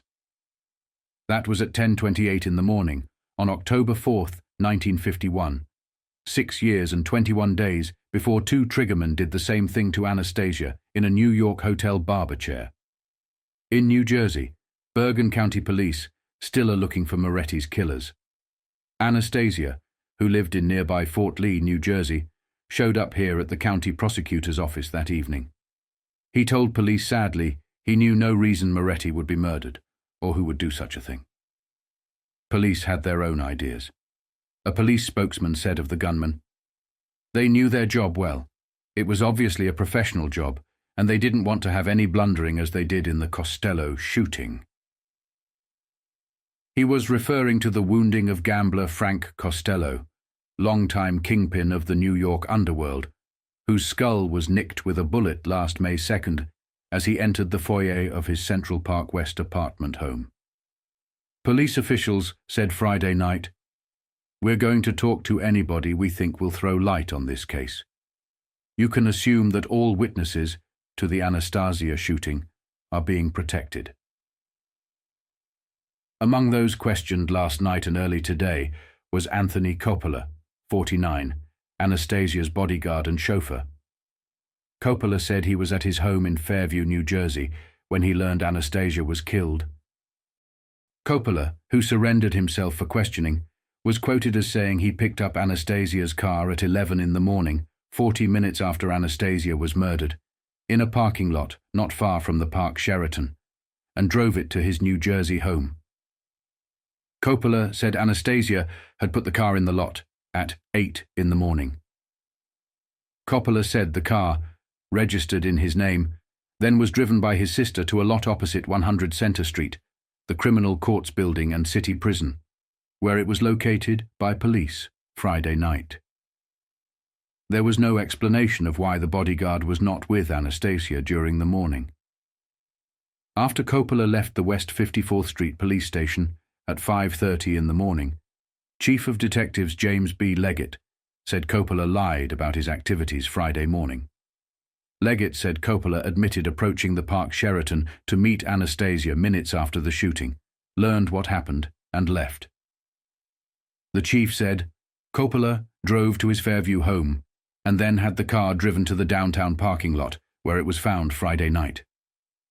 Leggett said more than 60 people had been questioned, but nobody was talking.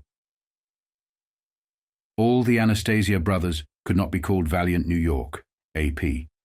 Albert Anastasia came from a family of 9 brothers and 3 sisters. 3 brothers, like Anastasia, have been involved with the police. Another is a parish priest. The brothers Anastasia was born in Tropea, a little fishing village on the tip of southern Italy. Of the children, 2 girls and 1 boy died at an early age. 1 brother remained in Italy as a railroad worker, and another brother emigrated to Australia. Of Albert's 5 brothers who came to the United States, Anthony, Tough Tony, 51, the strong-arm boss of the Brooklyn waterfront, ranks next to Albert in unproved charges of murder, assault, and other crimes. Joseph, who retained the old family spelling of a terminal O on the last name, at various times was involved in murder, bookmaking, and waterfront thievery. He died last year at the age of 51. Jerry, or Gerardo, 43, has only a minor record of bookmaking and 1 withdrawn charge of attacking pickets.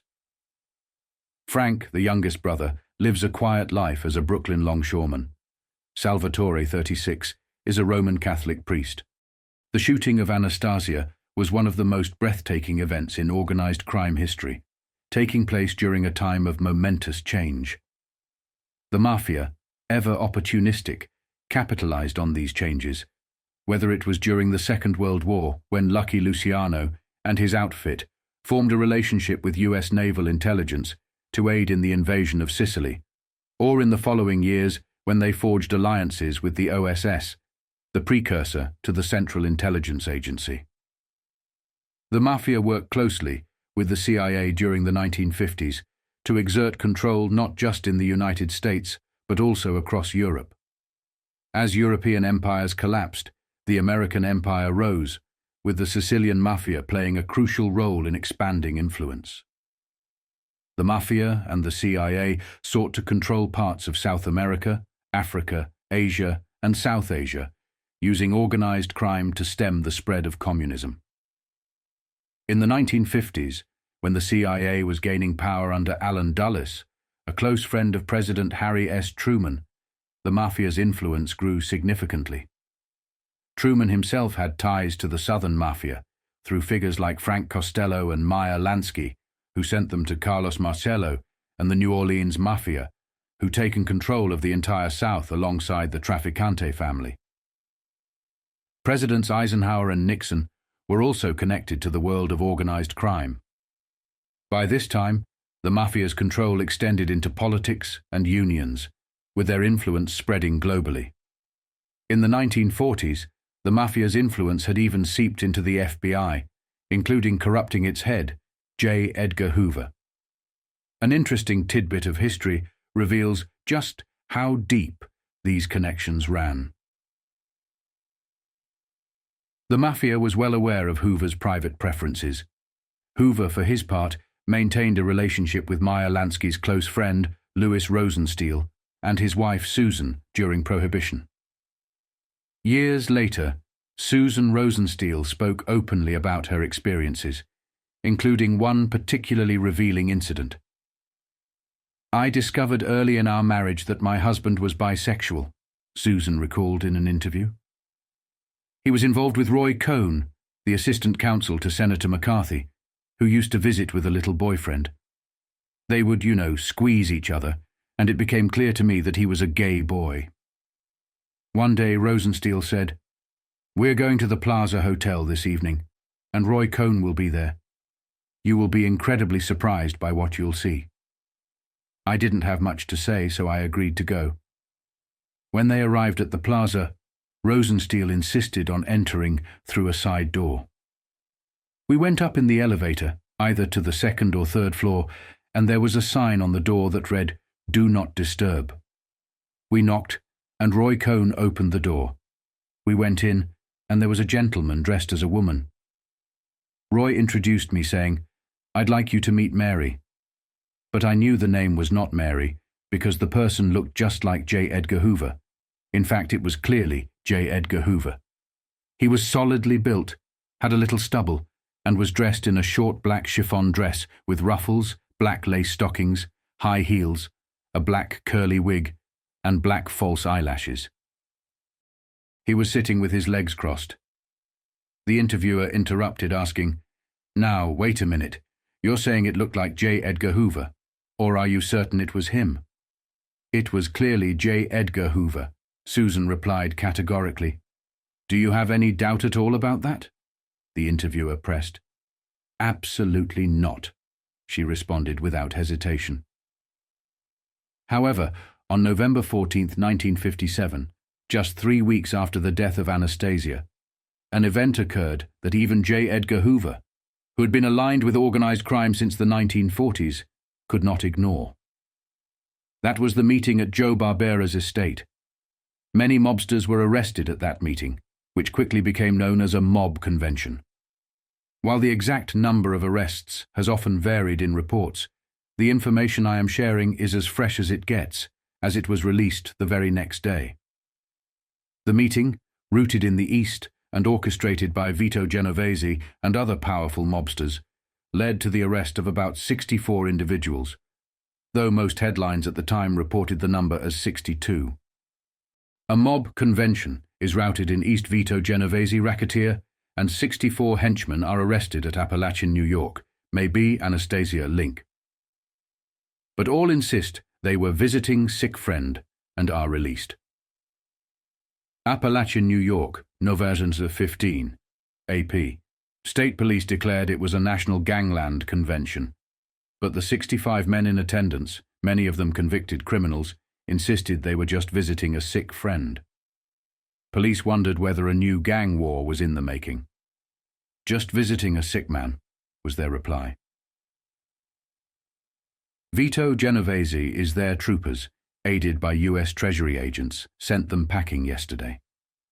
This normally peaceful south-central New York community, near the Pennsylvania line, did not care for such visitors as mobster Vito Genovese and his friends, even though they had plenty of cash. Troopers rounded up the 65 men at the imposing stone mansion of Joseph Barbara, who runs a bottling works in nearby Endicott. The mansion sits atop a wooded hill near here. All the men were released after identifying themselves, but further investigation is underway. "We haven't a thing on them," said Sergeant Edgar Croswell of the State Police Bureau of Criminal Investigation. "But we made it clear we wanted them out of the area." Just a coincidence. "All had one story," Croswell said. "Mr. Barbara had been sick and we all came to see him. They all just happened to quickly visit at the same time." The 51-year-old Barbara told a reporter he had suffered several heart attacks this year, and it was good to see my friends. The visitors, police said, included dope peddlers, bookmakers, burglars, extortionists, bootleggers, narcotic pushers, and assorted racketeers. There also were a few who seemed to be legitimate businessmen. Police said each man had at least $450 in cash, and one had $10,000. No guns were found, however. The visitors came from New York, New Jersey, Ohio, California, Texas, Colorado, Pennsylvania, Puerto Rico, and Cuba. Speculation about the purpose of the meeting ran rife. Could the men have been discussing the current U.S. Senate probe of garbage-hauling rackets, the recent shooting of Albert Anastasia, or the planned demise of some other racketeer? Split Anastasia stock. The New York World Telegram and Sun reported that one of the items of business was the redistribution of several rackets in which Anastasia was a major stockholder. His interests were to be split up among other powerful gang chieftains, the newspaper said. The men began filtering into the area on Wednesday, police said. Troopers became suspicious when they saw large numbers of expensive motor cars, many with out-of-state license plates, parked at motels. Tourists' travel normally is not heavy here in November. Croswell said police set up roadblocks and surrounded the house on the hill before the men started to break for it. 13 were picked up in a field, and the others at the roadblocks. Genovese Vito Genovese, 59, of Atlantic Highlands, New Jersey, once was described by Thomas E. Dewey, former governor, as King of the Rackets. His name has been mentioned in connection with the gangland slaying of Anastasia in a New York City barber chair last month. The day after the notorious mob convention, another article was printed, releasing the full list of names of those who were present. The list was obtained from police officers and caused even more turmoil, as it revealed exactly who was arrested. While we know who was there, and who was taken into custody, several mobsters managed to escape. The list of those captured included prominent figures like Santo Trafficante Jr., who ruled over Florida, and Joseph Civello, the underboss of Dallas. The real boss of Texas, Carlos Marcello, was so powerful he did not need to attend meetings. Marcello skipped this one out of respect for Frank Costello. While some mobsters managed to escape, others were not so lucky. The younger members were quick to run and find shelter, but many of the older statesmen, like Carlo Gambino, were too old to flee. Interestingly, most of the young ones who were arrested were residents of the property where the meeting took place. Here is the article detailing the events. State Police List. Men who attended Barbera meeting, son of host. Present at Binghamton session, names of 9 others were not recorded. Binghamton, New York, November 15th, AP. State Police. Today, issued this list of men who attended Thursday's meeting. Names of 9 others were not recorded. Those from the Buffalo area are in a separate list. Anthony Guy Guaricri, 47, Endwell, operates a dress factory. Patsy Pasquale Turigiano, 51, Endicott, grocery clerk. He said he had been convicted in 1950 for the illegal operation of a still. Ignatius Cannon, 32, Endwell, owns a restaurant. Bartolo Guccia, 66, Endicott, operates a small fish store. Joseph Barbera Jr., 21, Appalachin, son of Joseph Barbera, the host. Emmanuel Ziccardi, 57, Endicott, shoe worker. Simonis Gozzari, 57, San Gabriel, California, alien giving his home as Palermo, Sicily. Frank Zito, 64, Springfield, Illinois. Costenze P. Valenti, 31, Rochester, in the wholesale produce business. Frank J. Valenti, 46, Rochester, brother of Costenze P. Valenti, and his partner in the wholesale produce business. Louis A. Larasso, 31, Linden, New Jersey, construction labor foreman. Carmine Lombardizzi, 44, Brooklyn, offices in a trading corporation. Frank Majuri, 47, Elizabeth, New Jersey, construction worker.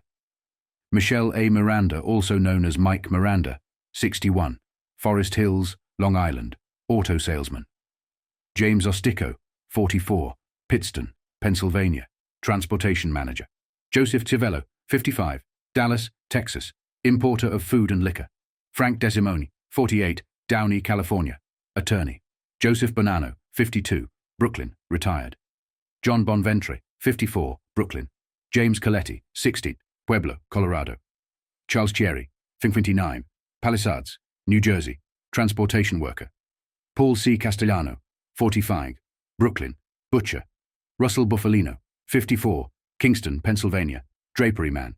Gerardo V. Orange, New Jersey, pony owner. Dominic Olivetto, 50, Camden, New Jersey. Joseph Ida, Highland Park, New Jersey, has an auto garage. Joseph Profaci, 60, Brooklyn, owns a distributing firm.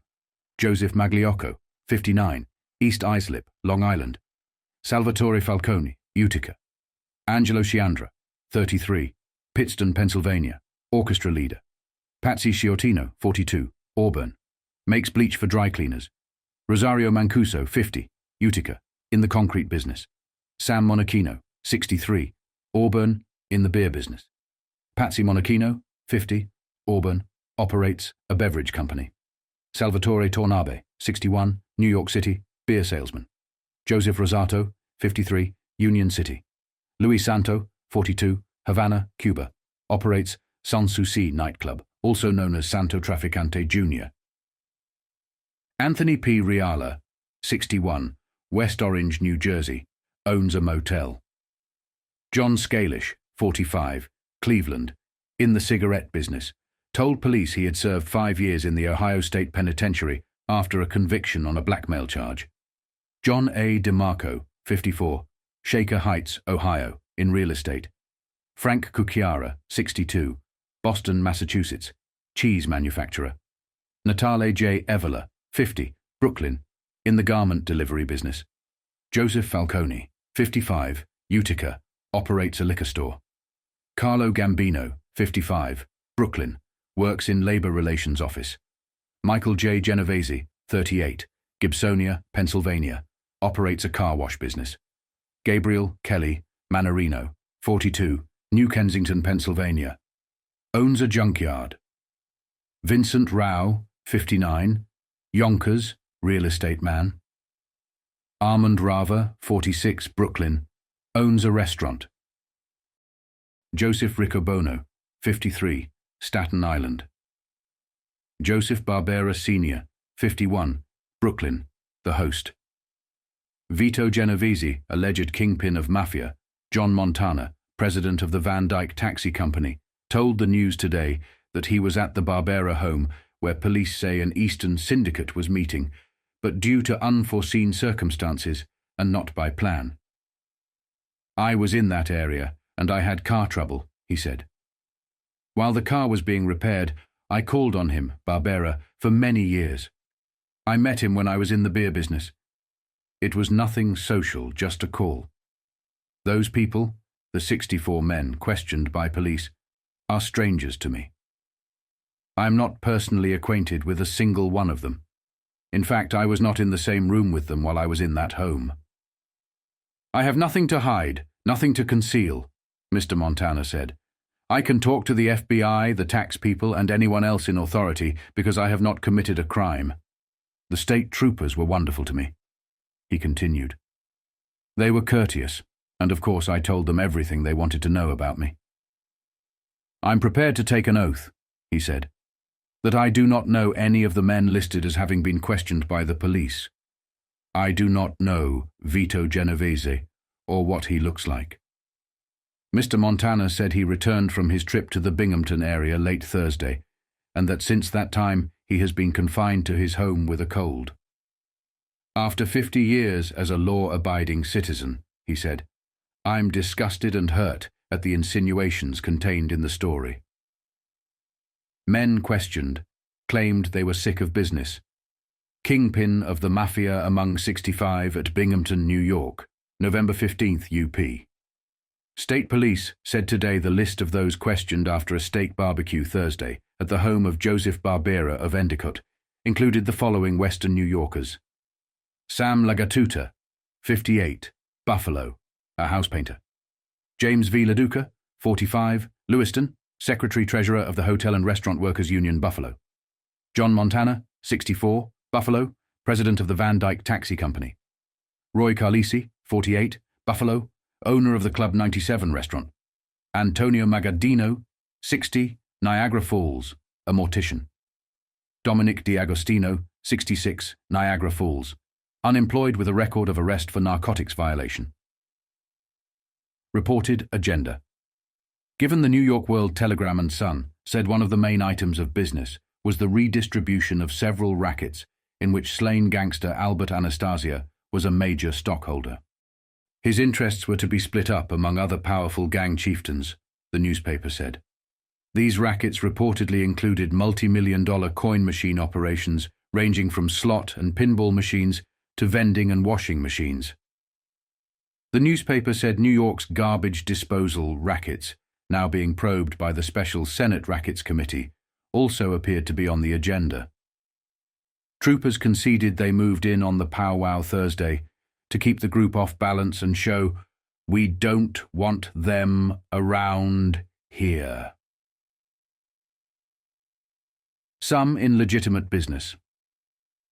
Some of those seized boast long criminal records, but others were engaged in legitimate businesses, according to authorities. Sergeant Edgar Croswell of the Vestal State Police Barracks termed the whole crowd uncooperative under questioning. All were turned loose, he said, because there was no indication of a crime and no charges against them. "We haven't a thing on them," said Sergeant Croswell. "But we made it clear we wanted them out of the area." Sergeant Croswell said the group included a good cross-section of the nation's hoodlums. He said several such meetings had been held in this area in recent years. The last one of comparable size was in November 1956, he added. Genovese, best known Genovese, had been questioned in the recent Underworld slaying of murder incanter executioner Anastasia. Genovese, who lives in Atlantic Highlands, New Jersey, was the best recognized name among the flock picked up, but authorities indicated they believed some much higher figures in the syndicate with less well-known names were in the crowd. The conventioneers had flowed into Appalachin from all over: New York, New Jersey, Ohio, Illinois, California, Texas, Colorado, Florida, and even Cuba and Puerto Rico. The size of their bankrolls ranged all the way from $500 to $10,000. Tax agents arrived. Police became suspicious Wednesday, when luxury cars began converging on the expensive home of Joseph Barbera, head of an Endicott, New York beverage distributing firm, who was beaten 4 indictments for murder. More limousines moved in Thursday. About 1 p.m., Sergeant Croswell said 2 tax agents and 15 police officers drove up the hill in a caravan. They were plainly seen by the men who were relaxing around Barbera's barbecue pit over the remains of a steak lunch. Then the police began copying down license numbers. This broke up the party. Police set up a roadblock at the bottom of the hill, and the trap was down within an hour. Dozen break-and-run 12 of the men broke into nearby woods, but were quickly rounded up. All were taken to the Vestal barracks for questioning, and released one at a time. Sergeant Croswell said they all had just one story.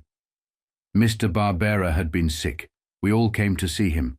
We just happened to drop in at the same time. Authorities indicated they believed they broke up a policy-making convention of the Eastern Seaboard Syndicate. Barbera, reached by telephone at his $100,000 hilltop home, said he would been under a doctor's care for 8 months since I had a heart attack. "It was good to see my friends," he said.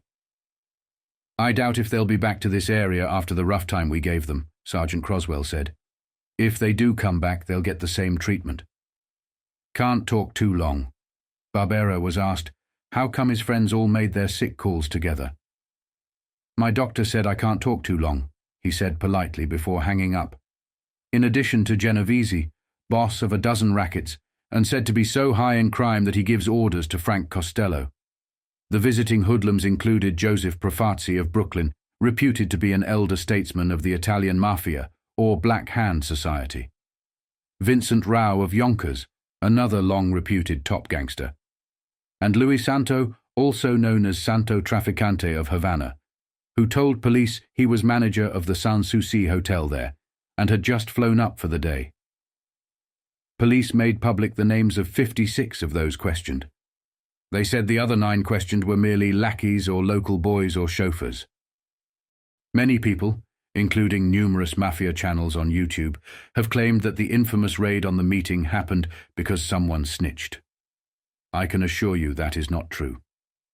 It was not Luciano in Italy who tipped off authorities, and it certainly was not Frank Costello.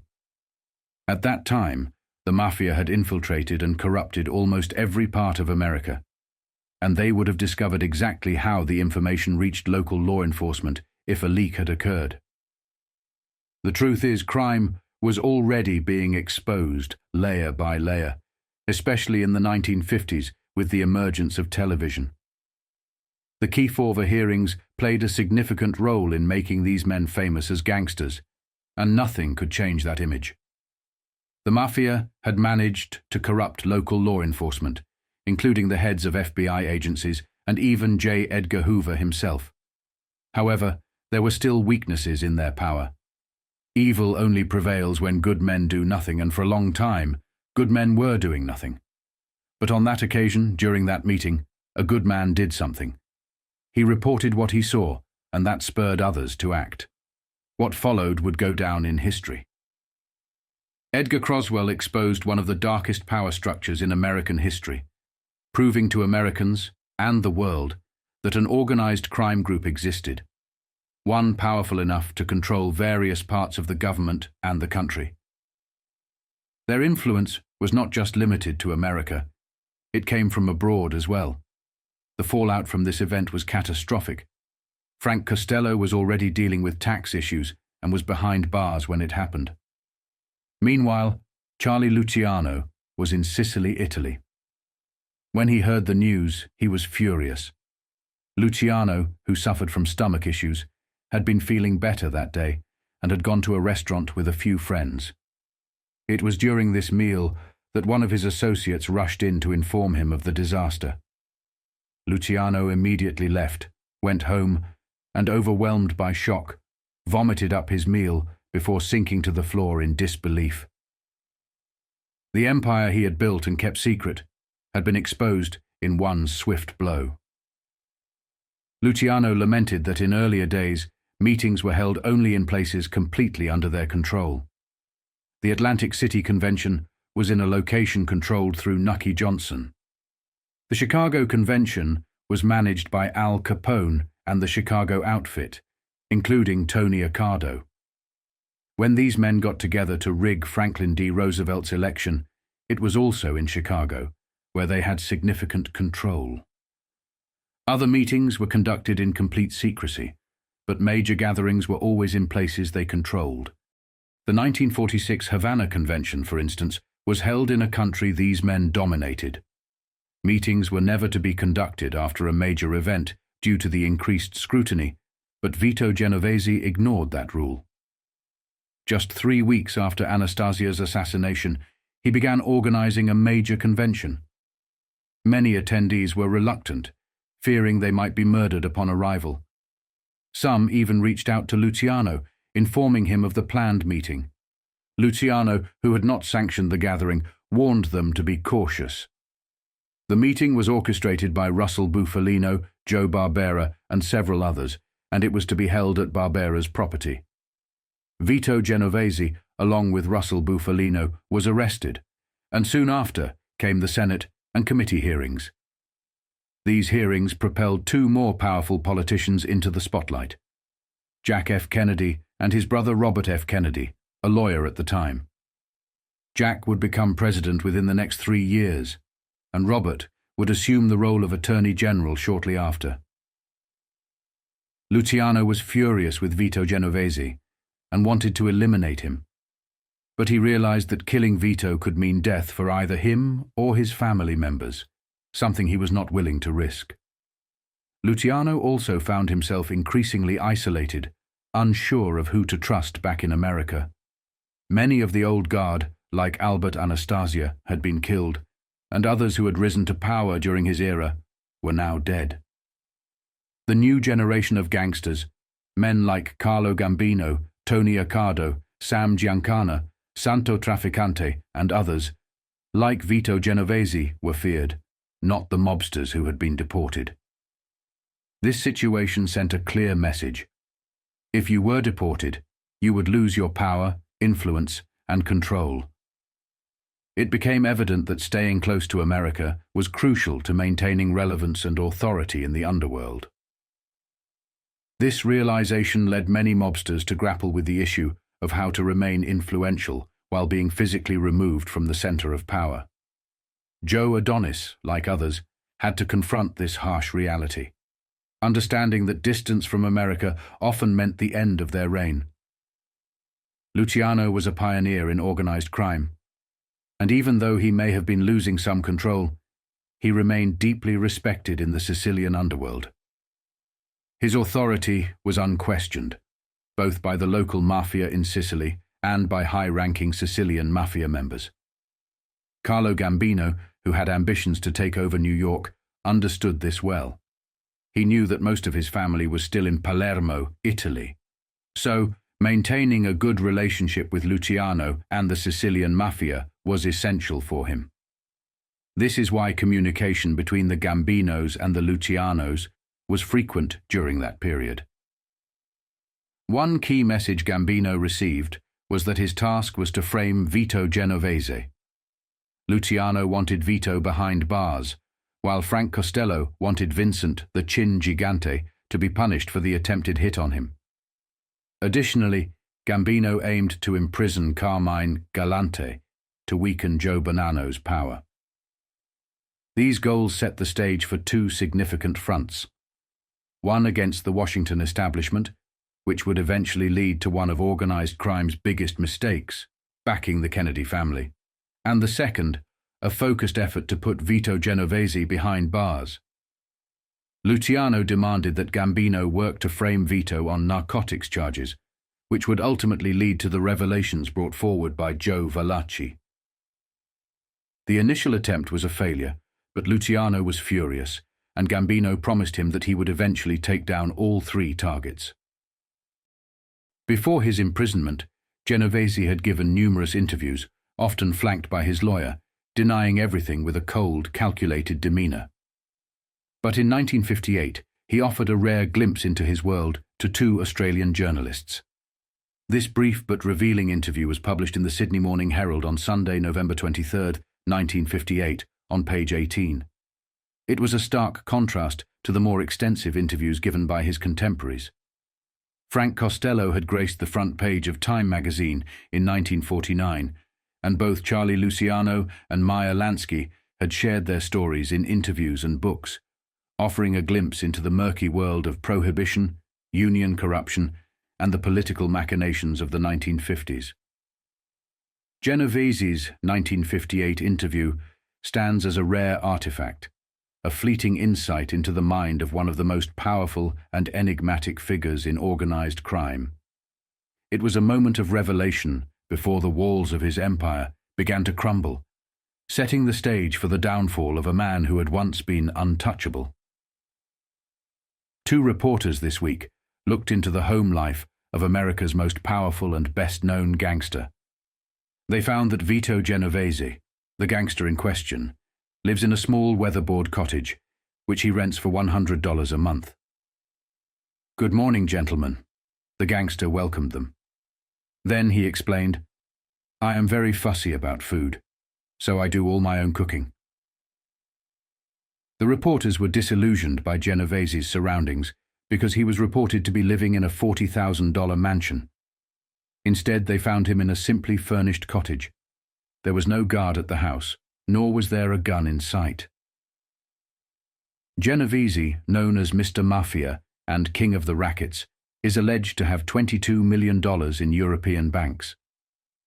The two reporters who visited him in his home in Atlantic Highlands, New Jersey, found him in his kitchen, wearing an apron and making chicken cacciatore for lunch. Genovese showed the reporters his wardrobe. It consisted of 5 suits, the last of which was bought 2 years ago, a dozen shirts, and 3 pairs of shoes. Genovese is set to go on trial in a fortnight as the alleged head of an international drug combine. He would not commit himself on the trial, saying, "Gentlemen, it's not that I refuse to answer any questions. I will answer them in detail after the trial. In fact, I will call you fellows." It was Genovese's estranged wife who claimed he hid $32 million in Europe. "Was she right?" the reporter asked. "Women, women, women," said the bespectacled gangster. "What are we going to do with them, gentlemen? This woman lived with me for 20 years. Then she put the blast on me. That is when all my trouble began. She made up a lot of stories about me owning dog tracks, race tracks, power plants in Italy, nightclubs, the Italian lottery, and putting money in safe deposit boxes in Switzerland.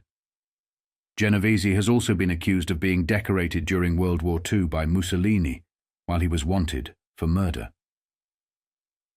"I had no relationship with Mussolini," Genovese said indignantly. "I never saw Mussolini except in pictures." Then, on July the 8th, 1958, the first article appeared, detailing what had happened. The headline read, "Suspected Mafia Chief, Gang Boss Nabbed in U.S. Major Crackdown," with pictures of Vito Genovese and Vincent the Chin Gigante placed side by side, and it reads out. Suspected Mafia Chief, Gang Boss Nabbed in U.S. Major Crackdown. New York, July 8th, UPI. The government last night launched a major crackdown on the underworld by arresting reputed Racket's chieftain Vito Genovese for violating federal narcotics laws. Also seized was Vincent Chin Gigante, a 30-year-old former heavyweight boxer who was acquitted in May of the attempted assassination of gambler Frank Costello. Other arrests were imminent, the government said. Genovese, 61, a long-time underworld figure and reputed head of the U.S. Mafia, the secret Sicilian society, and Gigante, a small-time hoodlum, were seized on the basis of a sealed indictment handed up yesterday by a federal grand jury. The identities of several other leading underworld figures are expected to be disclosed today with the opening of the indictment at the arraignment of Genovese and Gigante. U.S. Attorney Paul W. Williams called the arrest of Genovese one of the most important arrests ever made in this field. Our investigation discloses that Genovese was the hub around which this entire conspiracy revolved, and Gigante was one of his protégés, and a rising star, Williams said. Vito Genovese has long been described as head of the Mafia, which originated in Sicily and whose members include some of the world's most notorious hoodlums. Vincent Chin Gigante, a rising star. Williams, the U.S. Attorney for the Southern District of New York, referred to the unveiling last month of a vast narcotics network with the arrest of 15 men and 3 women. This ring, Williams said, was responsible for the smuggling of hundreds of pounds of narcotics into the United States annually. Federal agents seized Genovese at his home in Atlantic Highlands, New Jersey, south of New York City. Gigante was arrested 2 hours earlier in a Greenwich Village social club. Williams hailed the crackdown as a move that could drive the Mafia out of business. A delegate to last November's Gangland Convention at Appalachin, New York, Genovese is reputed to be the head of gambling, vice, and waterfront rackets, in addition to his alleged narcotics operations. He has a police record dating from 1917, with arrests on numerous occasions for homicide and felonious assault. Repeatedly, however, the charges have been dropped.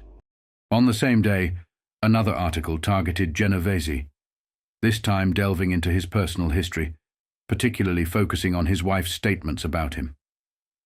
The gears were turning slowly, with the Justice Department, Senate committee hearings, and various other forces applying increasing pressure on Genovese. America's #1 criminal mafia, Chief Vito Genovese, indicted again but has often beaten rap. He is Big Rich by Carl R. Baldwin of the Post-Dispatch staff. One of many.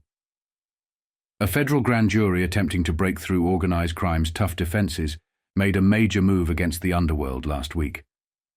A jury in New York returned an indictment against Vito Genovese, chief of the Mafia in North America, charging him with being the brains of a huge narcotics ring operating in major cities. If the indictment against America's #1 criminal is sound, Genovese could be on his way out. But the boys in the back room did not rush out and laid odds against the notorious gangster on the basis of the announcement. They have seen him slip the hook too often. The smart money could be wrong, of course, but the men who lay it on the line base their odds on past performances. The form chart on chubby Genovese shows he has been a consistent frontrunner in his many races with the law. He has had it in the stretch too. Sallow-faced Vito, who looks a little like George Raft and is about as talkative as a tailor's dummy, once was charged with first-degree murder in an ironclad indictment. Authorities know he gave aid and comfort to Nazi and fascist bigwigs when they were at war with the Allies. And he was caught red-handed near the end of the war, using American army trucks to hijack American military supplies, which he sold on the Italian black market for huge profits. He escaped prosecution on all these charges, and on others almost as noteworthy. For years he has been living the life of a wealthy country gentleman in a 9-room marble-staired home at Atlantic Highlands, New Jersey, not far from his Racket headquarters in New York City. All the while, he reportedly has been calling the shots for the Mafia in a wide range of illegal activities, from Shylock lending on the waterfront to importing heroin and other destroying drugs. Genovese has kept going because he knows high-placed officials and because few people have informed on him and lived. One of the few was his wife, Anna, who reacted violently when Vito tried to shed her 5 years ago. She became a classic example of the woman scorned, and Genovese found that is the worst kind. Mrs. Genovese, an attractive brunette with social ambitions, was red-hot with rage when she learned Mr. G had his eye on a younger female, the wife of a Confederate. She blabbed family secrets at the divorce hearing in New Jersey that made law enforcement officers sit up and take notes. The expressive Latin, a youngish-looking grandmother, got right down to cases. She supported her cross-bill for separate maintenance of $350 a week by informing the domestic court judge that Vito earned at least $40,000 a week from narcotics, gambling, waterfront labor rackets, a lottery in New York's Italian district, dog and horse race operations, and a few legitimate interests. He's involved in almost all the rackets, she said. The angry woman claimed she feared death at Genovese's hands, but did not sound like she cared much, the way she talked. Genovese sat quietly in the courtroom and twiddled his thumbs. The testimony made Mrs. Genovese popular in grand jury circles. Everybody investigating the rackets wanted to hear her, including the grand jury that indicted Vito. It was a long time ago that Genovese climbed from the ranks of the local hoodlums to become an international gangster, but he escaped the glare of national publicity until his name began to pop up regularly in hearings of the Senate Crime Investigating Committee in 1950. Even then, he played a secondary role to one of his lieutenants, gravel-voiced Frank Costello. Witness after witness told the committee they had never heard of Vito Genovese.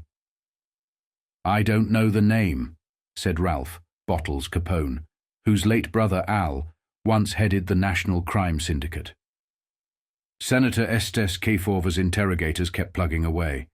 They found some hoodlums who admitted having heard of Genovese. One or two even acknowledged an acquaintanceship. The extent of Genovese's operations was pretty well known in the New York area before Kefauver, but in the years since 1950, his ill fame has spread far and wide. Other committees and a few grand juries have called him as a witness. He has claimed constitutional immunity after answering one or two perfunctory questions. About 10 days ago, a voice from the past spoke out against him at a session of the Senate Labor Rackets Investigating Committee in Washington. The voice was that of O.C. Dickey of Altoona, Pennsylvania, a former agent of the Army's Criminal Investigation Division. He spread a large part of the gangster's bloody background on the record. Genovese came to this country from Sicily when he was 15 years old. That was on May 23, 1913. He got into bad company right off the boat. His first arrest came when he was 19. He was picked up for carrying a pistol in 1917 and has been arrested at least 12 times since on such charges as homicide, assault, robbery, murder, carrying concealed weapons, and peddling narcotics. The present-day boss was carrying a pistol for Charles, Lucky, Luciano in the 1930s, when he got into his first really serious trouble.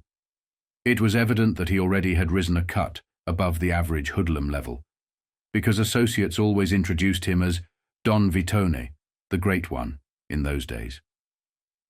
Vito and 5 associates rigged a crooked card game in 1934 and fleeced an unsuspecting but well-heeled merchant of $116,000. The merchant did not squawk, but Vito did, when one of his confederates, Ferdinand Boccia, demanded $35,000 for his share of the winnings. Boccia, a gangster known as the Shadow, had crossed Genovese once before.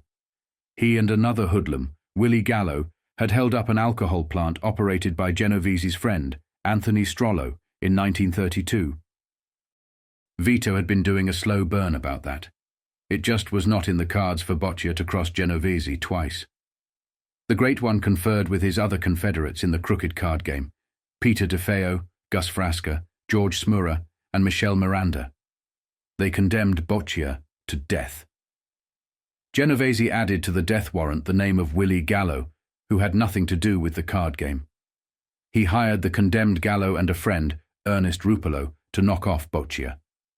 Then he called Rupolo aside and made a separate compact with him. Rupolo, a one-eyed gunman known as the Hawk, was to shoot his friend, Gallo, as soon as Boccia had been ticketed for the city morgue. But Gallo and Rupolo dawdled. Boccia remained alive for several weeks. The Genovese clique hired other gunmen for the job. Boccia finally was shot to death on September 9, 1934. Rupolo, trying to earn at least part of his fee, made a few holes in his friend Gallo with several poorly aimed pistol shots. Gallo lived, and in his disenchantment with fellow thieves, he spilled the story to New York authorities. Genovese, DeFeo, Frasca, Smura, and Miranda skipped town shortly before they were indicted for murder. Genovese and his boss, Luciano, had been doing well in the loan shark business, which used members of Murder Inc. as collectors, and also had infiltrated the labor movement. The first targets were the International Longshoremen's Union and the Amalgamated Clothing Workers. Genovese and Luciano also were making money in the dope and prostitution rackets. But former Governor Thomas E. Dewey, then District Attorney for New York City, changed the happy picture. He cracked down on the rackets and in 1936 obtained a conviction against Luciano. Lucky was sentenced to a term of 30 to 50 years in the state penitentiary. Genovese and friends remained in hiding. The murder case against the five became stronger as the years passed by. Gallo was ready to testify as a state's witness all along. It was not until 1944, 10 years after the murder, that Rupolo decided to place himself on the side of law and order. He had been caught committing another incomplete murder. He fired 5 shots into Carl Sparacino, who continued living. To save his own neck, Rupolo agreed to testify against Genovese and friends. His testimony also added another witness to the state's case, one Peter Latempa, who had observed Boccia's demise. Meanwhile, Genovese had left the United States and returned to his native land. There he had ingratiated himself with another well-known gangster of international repute, Benito Mussolini. Il Duce conferred the title of Commendatore of the Italian Empire on the American racketeer because of a gift of $250,000 to the fascist party in the Nola district of Italy. That is the way Vito bought his way in. The Commendatore is the highest award that can be given to a civilian in Italy. Genovese traveled in high circles in Europe. He dined at state functions with men like Hermann Göring, chief of Germany's Luftwaffe, and Count Galeazzo Ciano, Mussolini's son-in-law. The man who had helped Luciano corrupt the democratic processes in America enjoyed the new associations immensely. Friendship with the totalitarian boys amounted to the same thing as a license to steal. And steal Genovese did. He got control of the Italian Electrical Association through wise investments and used this government power company to force the cooperation of manufacturers and merchants in his black market schemes. He threatened to shut off their electric power if they did not. CID agent Dickey learned about Genovese's activities in an investigation of black market activities behind the American lines in Italy, beginning in April 1944. He uncovered an amazing amount of evidence, but was thwarted at every turn in his attempts to prosecute the Mafia chief. It was rumored at the time that the inquiry was stifled because the exposé would embarrass high-ranking American officers, including a general. Dickey found that Genovese had furled his fascist flag and come running to the Americans when the tide of war brought the Allies into his section of Italy. He was beating his breast with a patriotic fervour. He was not just whistling Dixie either. He was singing a medley that included Home on the Range, God Bless America, and The Star-Spangled Banner. Naive officers of the military government accepted Vito with open arms, particularly when he offered to serve as an interpreter without pay. Captains, majors and colonels gave him certificates that attested to his good morals, honesty, and his gallantry.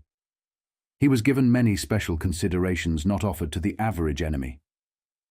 Genovese already controlled Italian wheat and olive oil in Allied-held territory through his machinations with the Power Trust.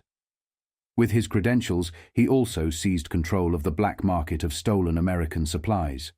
He operated under the noses of the high brass, even receiving praise from military officialdom by occasionally turning in an independent operator in the black market.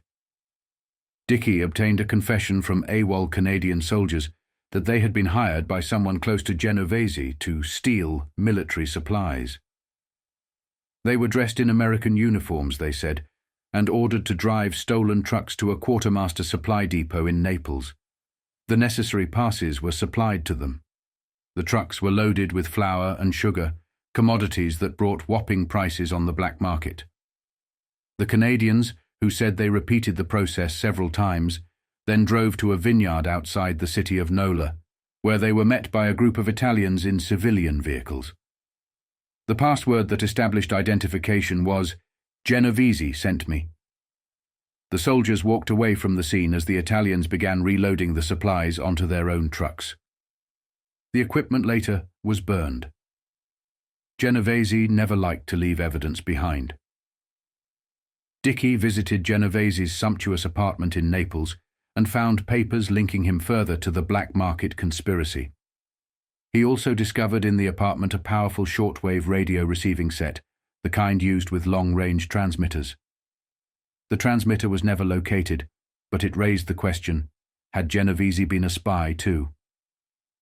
The question has never been answered, but it is apparent that a man of Genovese's capabilities would not hesitate to sell his country out.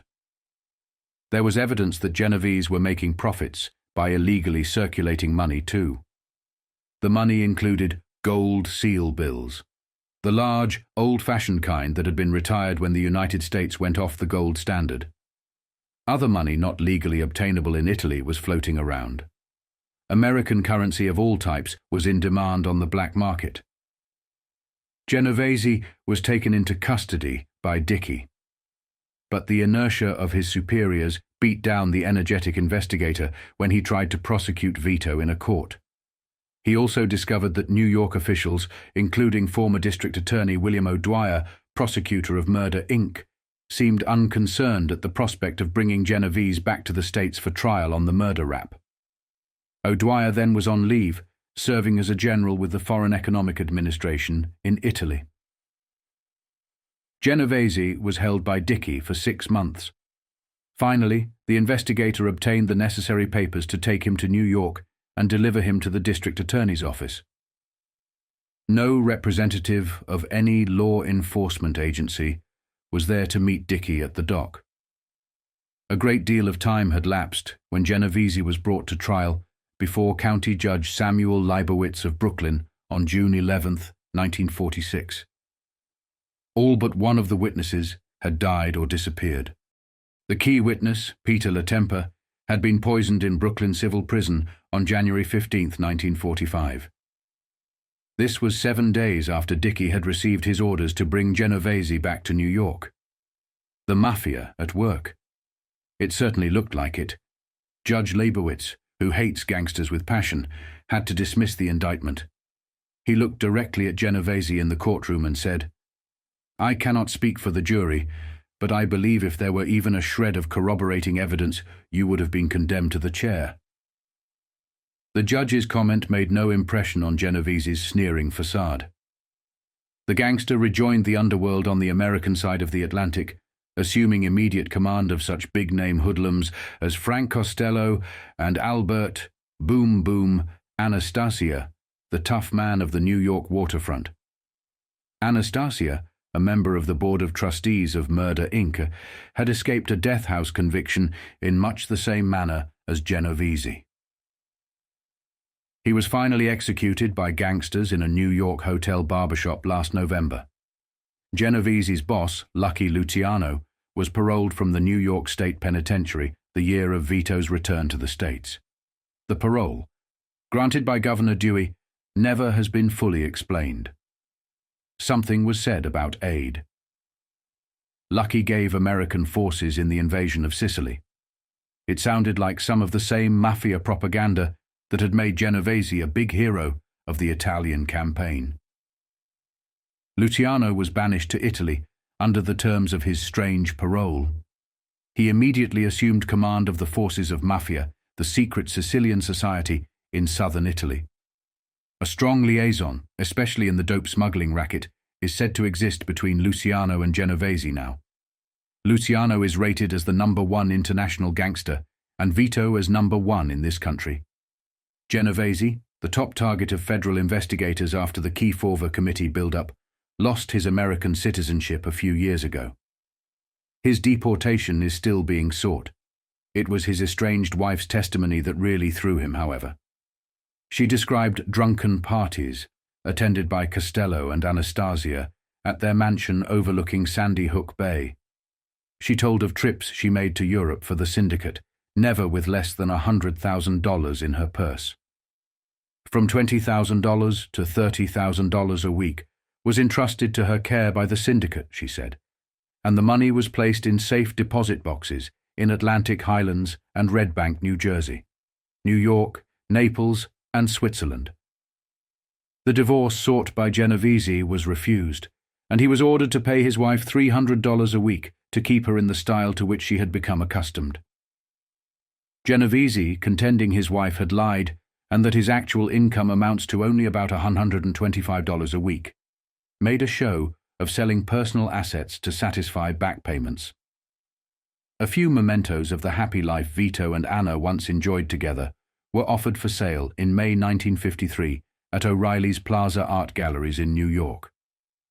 They included an outsized double bed with a huge mirrored headboard, a peach satin spread, and matching pillow covers, a matching television set and piano in the Chinese motif, a Limoges dinner set, a sterling silver punch set, and a pair of 6-foot marble lamps formed like semi-nude girls.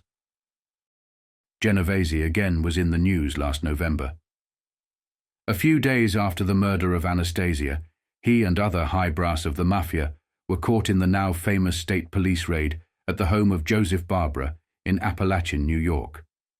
Police described the meeting, attended by about 65, as a gangland convention. It possibly had been called as an aftermath of the Anastasia shooting. Then came his appearance before Senator John McClellan's committee, in which he took the Fifth Amendment 150 times, and finally the narcotics conspiracy indictment. Genovese, reputed to be worth $30,000, was charged with masterminding a ring of 37 men who smuggled narcotics into this country from Europe. Among those named with the 61-year-old Mafia chief were Vincent, the Chin Gigante, acquitted recently of an attempt on Frank Costello's life; Carmine Galante, suspect in the 1943 murder of anti-fascist editor Carlo Tresca; and John Ormento, a top narcotics man. Lucky Luciano was not one of those named, apparently, but law enforcement men who know are betting he was the man who started the narcotics on the way to the United States. Vito Genovese was hit again with another news article on the same day, and the momentum behind the mobsters' plotting and scheming was rapidly growing. The underworld is built on this kind of conniving, where mobsters do whatever it takes to take each other down. While people often talk about omertà, the code of secrecy, the truth is that corruption and the relentless pursuit of power override everything else. Climbing to the top means making deals in dark rooms with those who were once considered enemies. It is just part of the game. Anything else is a myth, a lie told to maintain the mysterious aura of gangsters that does not really exist. Vito was now being set up by Carlo Gambino, Frank Costello, and Charlie Luciano, the very men who would have killed anyone else for breaking the code. Frank Costello once had a man thrown out of a window for daring to violate this sacred code. Carlo Gambino and Charlie Luciano were just as ruthless, willing to kill anyone who betrayed the code. But when it benefited them, they felt justified in breaking it themselves. This is how the code and the game of organized crime truly work. The rules are flexible when power and survival are at stake. By January 1959, Vito Genovese's narcotics trial was making headlines, with one reading, "Drug Trial. Selection of jurors continues today." New York, January 6th, UPI. The federal court narcotics trial of racketeer Vito Genovese of Atlantic Highlands, New Jersey, moved into its second day today. Selection of a jury began yesterday and was to continue today. Genovese and 16 others are charged with conspiracy in the operation of a multi-million-dollar narcotics ring with worldwide links. Genovese was named by the government as the head of the ring. The defendants were originally slated to go on trial early last month, but the trial was delayed at least 4 times due to the illness of several defendants. Only 26 out of a panel of 223 Venera men were examined during yesterday's proceedings. The selection of a jury will be resumed at 10:30 in the morning today. Meanwhile, Genovese lost a last legal move to postpone the trial. His attorney appealed to the Court of Appeals for an adjournment until he examined a government agent who paid the racketeer an uninvited visit early in December. The Court of Appeals was asked for the stay so the defendant could determine whether the agent was trying to entrap him and whether he carried a hidden recording device. The government said the agent, identified as Benjamin Robert Begendorf, a customs agent in the Treasury Department, had paid Genovese an unauthorized visit, but had not reported it, and was not expected to be called as a trial witness. The Court of Appeals reserved decision on the argument and later denied it. By February 1959, the situation for Vito Genovese and the world of organized crime was becoming increasingly tense. The Luciano family was now rebranded as the Genovese family, and Vito had finally achieved the power he long desired. However, it was not what he'd envisioned. The immense pressure was now squarely on his shoulders. Senator John F. Kennedy and his brother, Robert F. Kennedy, began aggressively targeting Genovese and Mike Miranda, leading both men to question the outcomes of their past decisions: the assassination of Anastasia, the deaths of other key mobsters, and now facing life imprisonment on narcotics charges. Despite these mounting challenges, Genovese still saw himself as a powerhouse, a man who had conquered even greater obstacles in the past. The backdrop of global tensions further complicated matters. In Cuba, Fidel Castro was consolidating power, creating uncertainty for organized crime, which now found itself clashing not only with newer generations, but also with governments at home and abroad. The Mafia's covert collaboration with the CIA, particularly involving figures like Carlos Marcello in the Southern Mafia, was a tightly kept secret, not even hinted at in the articles of the time. As you read the next article, you will begin to understand why organized crime felt the urgent need to take drastic action. Vito Genovese became a sacrificial lamb in their attempts to reshape the underworld. However, they underestimated the Kennedys. 4 years after this article, RFK and JFK would expose organized crime on national television, igniting a war that would ultimately end the Kennedy presidency and shake the foundations of the Mafia. They Get Away with Murder. By Jack Anderson, Parade Washington correspondent, Washington, D.C. On a quiet Friday morning on New York's West Side, racketeer Anastasia sat drowsily in a barber chair awaiting a pomade. 2 men wearing scarves, one stout and sallow, the other slight and dark with a pencil mustache, stepped briskly into the barber shop, sprayed the gang lord with bullets, and fled. 11 people witnessed the slaying. A 13-state lookout was broadcast. 100 detectives search for clues. Yet, 16 months later, the killers are still at large and probably never will be caught. Gangland killings have an alarming habit of going unsolved. The professional triggermen who carry out the underworld's vengeance are able to get away with murder. They kill with grisly efficiency, often in crowded places, in brazen defiance of the police. Yet they are seldom arrested and even more rarely convicted. Of the 35 murders committed every day in the United States, all but 3 eventually end in arrest. Among the unsolved cases, however, are most mob murders. Law enforcement may know who is behind a killing and may even have a line on the torpedoes who did it. But this is not always enough to bring a successful prosecution. When charges are pressed, witnesses are terrified into silence, and vital evidence mysteriously disappears. Most gangland executioners come from the ranks of the Mafia, that shadowy, sinister secret society which sprang from the ancient feuds of hot-blooded Sicily. The Mafia has its own royalty of capos and dons, princes of the underworld who rule the rackets from coast to coast. The kingpin is reputed to be Vito Genovese, who has amassed a $30 million fortune yet declared only $6,000 in income on his 1954 tax return. Trained assassins. The Mafia has its own ruthless justice, its arbiters, who settle hoodlum disputes and pass sentences on squealers and double-crossers, and its enforcers, who carry out these sentences. These assassins are highly trained in their grim trade. Rarely do they kill on their own ground where they are known. They may be flown hundreds of miles to make a hit. The victim is spotted for them, and a getaway plan is worked out with split-second timing. All they have to do is pull the trigger, then fly back home like any other businessman. Arnold Baumann, chief counsel for the New York Crime Committee, which investigated the notorious Mafia convention at Appalachin, New York, told Parade, "There are 3 reasons why Mafia slayings are seldom solved. 1. The killers operate with professional skill, striking swiftly and leaving no evidence. 2. They flee across state lines, which complicates the problem for local police. And 3. Witnesses won't talk because they fear for their lives." Of the 65 Mafia chiefs who attended the Appalachin Crime Conference, according to Baumann, at least a dozen had been implicated in murders but had beaten the charges. The police could never find evidence or witnesses to convict them. Racket-busting Senator Estes Kefauver, as part of his sensational crime investigation in 1952-1953, ordered a side study into gang killings.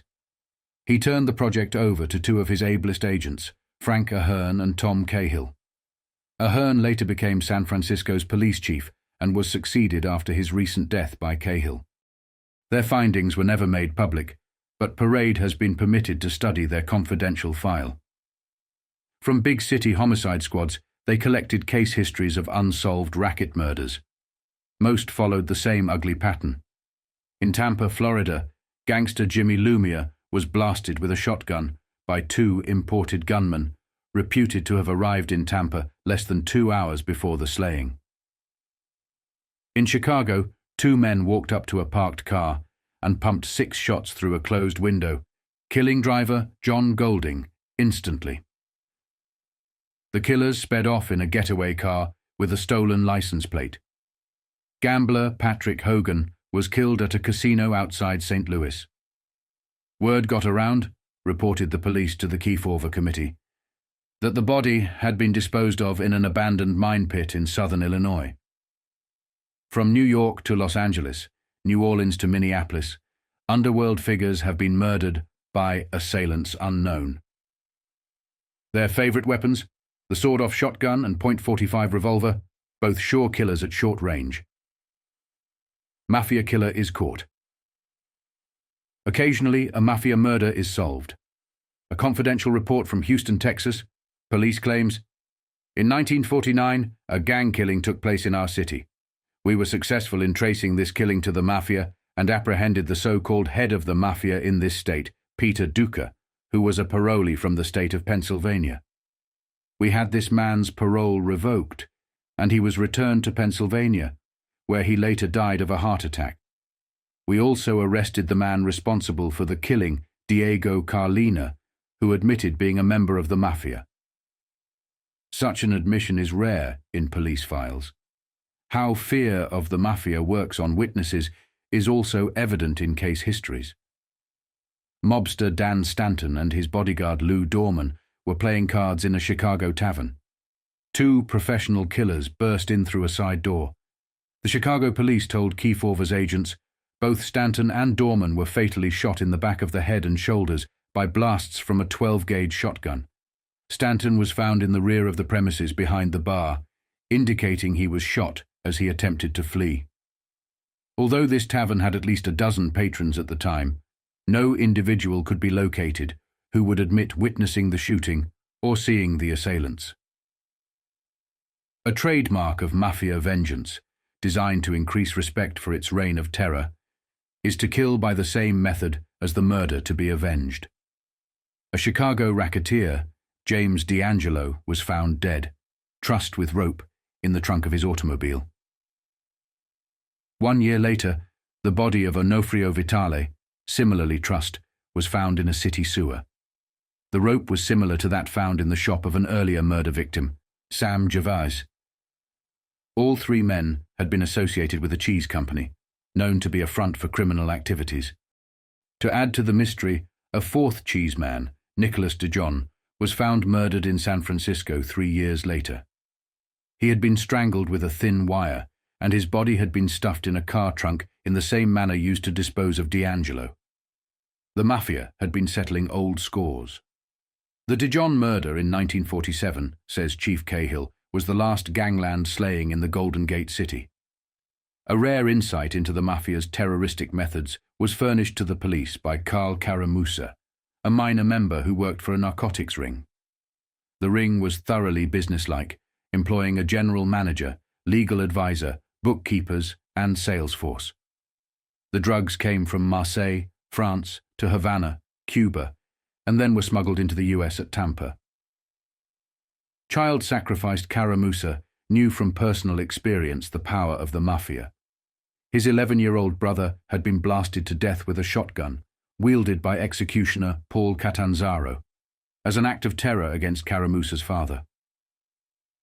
A host of shocked witnesses saw the small boy slain, but all were brutally frightened into silence. Even the Kansas City detective, Louis Olivero, who made the Catanzaro arrest, was later murdered for doing his duty. Determined to avenge his brother, Carl Caramusa bid his time until an opportunity came to finger key Mafia members in Kansas City. He volunteered to be a government witness. As he testified in open court, the vicious Catanzaro appeared in the front row of the public seats and made subtle, threatening gestures. Caramusa knew his death warrant had been signed. After the trial, he went into hiding, changed his name, and began a new life with his wife and daughter in Chicago. He began to believe himself safe. But 3 years later, the Mafia caught up with him. He was sitting in his car, waiting for his family to join him for a wedding anniversary party. Suddenly, a shotgun roared. Caramusa's head was blown off.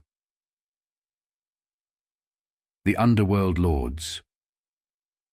What sort of men are the Underworld Lords who decree life and death for their minions? Typical is surly Mike Miranda, a Mafia mobster who appeared at a Senate Rackets hearing last July. To all questions, he growled at the same answer: a Fifth Amendment plea. Counsel Robert Kennedy, asking questions from his files, cross-examined Miranda about some unsolved murders. On the Boccia murder, rapped Kennedy, you were very mad because Gallo had not been killed, and he came back and reported it to you, and you were furious because he had not poured gasoline on him and set him afire. Can you tell us about that? Miranda: I decline to answer. Kennedy: do you know anything about the murder of Peter LaTempa, who was the important witness against you, who was murdered in prison? Miranda: I decline to answer. Chairman John McClellan: Do you place any value on human life above your own selfish interest? In other words, would you kill somebody just to make $1? Miranda: I decline to answer.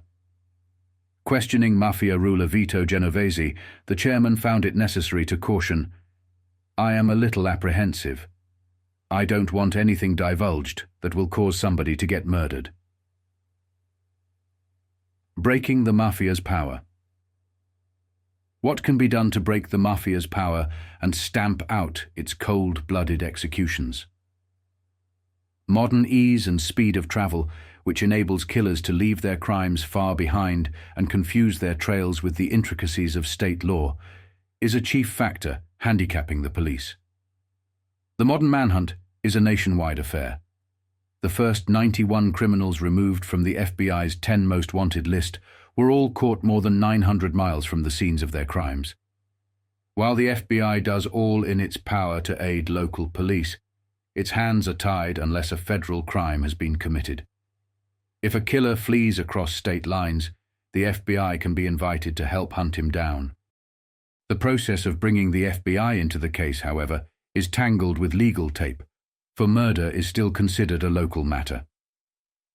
Local police forces, once jealous of their rights, are now increasing cooperation not only with the FBI, but with one another. When Ahern and Cahill went to San Francisco, they set up an intelligence unit to work against the Mafia and invited other police departments to exchange information. Most of the big cities west of the Mississippi have now joined the network. After the Appalachin Convention, New York State Police Superintendent Frank McGarvey flew to San Francisco to study the system. Now New York has joined the information network. When a known racketeer leaves some other city for San Francisco, we are told about it, Cahill explained the system to Parade. After he arrives here, we know where he is, what he is doing, when he leaves, and where he is going. Cahill hopes all cities will join in the anti-mafia network, which is already helping to curb interstate murder. Stool pigeons wanted many remains to be done. There is still a sad lack of underworld intelligence. Arnold Baumann would like to see the FBI set up a counter-espionage unit against the underworld and infiltrate the Mafia, just as it has successfully infiltrated the Communist Party. Senator Kefauver told Parade, "We need stronger laws. A serious study should be made of what legislation is necessary to bring the federal government into the picture in gang killings of an interstate nature." To sum up, the answer to the Mafia and its killers lies in 1. Wider cooperation between police departments. 2. Better information about what the underworld is doing. And 3. Stiffer laws to combat interstate crime. Give FBI Chief J. Edgar Hoover, that veteran of law enforcement, the last word. He warns, "Every offense unsolved and every violator at large afford encouragement to the veteran as well as to the novice in crime." By March 1959, the situation was intensifying as more information surfaced and more individuals were implicated. John Ormento was now identified as one of the ringleaders in a major narcotics smuggling operation. He was being held on bail set at $250,000. This article marked the first stage of failure for Vito Genovese. 4. Held as leaders in dope smuggling New York, March 31st, AP. John Ormento and Nick Tolentino, long sought as ringleaders in the narcotics smuggling racket, were held today on bail totaling $250,000. Federal Judge Edmund L. Palmieri set the high bond after hearing them severely denounced by acting U.S. Attorney Arthur H. Christie. The pair were ordered to appear in court again tomorrow to plead to separate indictments. Ormento, who is 47 years old and weighs 240 pounds, smirked during the arraignment. Tolentino, 50, glared as he listened to Christie. Bond for Ormento was set at $150,000 and for Tolentino at $100,000. The men were caught last night by federal narcotics agents in a raid on a Bronx apartment house to which they had traced Tolentino. As they closed in, Ormento walked down a stairway from his apartment on another floor, right into the hands of the surprised investigators. Sought since June. Ormento, a fugitive since last June, has been sought on an indictment in which he, along with Vito Genovese and 35 others, were accused of a narcotics conspiracy. Genovese, reputed head of the Mafia in the United States, is presently on trial, with 15 others in that case. Tolentino, who disappeared in January 1958, is being held on another narcotics conspiracy indictment. 9 of the 11 men indicted in that case have been convicted. Christie told Palmieri that Tolentino was responsible for the escape of a fellow defendant in the case by causing a traffic tie-up as narcotics agents pursued their man, who was not identified in court. Turning to the other prisoner, Christie said, "The government can state conservatively that Ormento is one of the most consistent and chronic narcotics violators in this country. He is a close associate of many narcotics violators and attended the 1957 Appalachin Convention." 250-time pleader. Big John, his nickname among associates, took refuge behind the Fifth Amendment 250 times when the Joint Legislative Watchdog Committee questioned him concerning the gangland meeting at Appalachin, New York. The government said Tolentino apparently received some income from gambling activities while a fugitive, but that Ormento's source of income was unknown. Ormento's record includes a 3-year sentence in 1937 for narcotics violations, 8 years in 1941 for the same offence, 2 years in 1952 for the same offence, 4 years in 1953 for the same offence, and a $50 fine in 1948 for bookmaking. He is alleged to have organized illicit narcotic supply sources in Europe and Mexico, and to have links to other underworld activities, including racketeering in the garment, trucking, and waterfront industries. By March, 2 articles struck hard at Vito Genovese and organized crime, pushing them further into a corner. The following year was an election year, and the very politicians these gangsters were hoping to influence were the same ones aggressively pursuing them. This mirrored a tactic used by Franklin D. Roosevelt, who had pressured organized crime through Judge Seabury to weaken Luciano and Costello. To ease that pressure, Luciano and Costello backed Roosevelt. FDR then used Seabury and Tom Dewey to dismantle organized crime, resulting in the deaths of key figures like Dutch Schultz, the exile of Luciano to Italy, Costello's move to Louisiana, and Meyer Lansky's relocation to Havana. Now the game was changing again, and these mobsters were desperate to act. The first article, published on March the 1st, exposed the existence of the American Mafia, raising critical questions that the mob was desperate to silence. Then, on March 5th, another article hit, leveling more narcotics accusations against Vito Genovese. These revelations made it clear that the noose was tightening around Vito Genovese. Mafia regime of terror is a threat to everybody. Brotherhood of Evil, The Mafia, by Frederick Sondon, Jr. The page 1 headlines these days are spelling out in bits and pieces the blood-drenched story of the Mafia in America. Nearly every time the McClellan Committee, officially designated by this rather awesome title, the United States Senate Select Committee on Improper Activities in the Labor or Management Field, holds a hearing, another horror tale is spun about the brutal, murderous doings of Mafia members. It is a frightening story. And the strangest part of it is that it took so long for the people, and particularly high government officials who could do something about it, to realize the threat the Mafia poses to every decent American. The Mafia has a hand in every type of crime that pays big money, especially narcotics, gambling, and labor racketeering.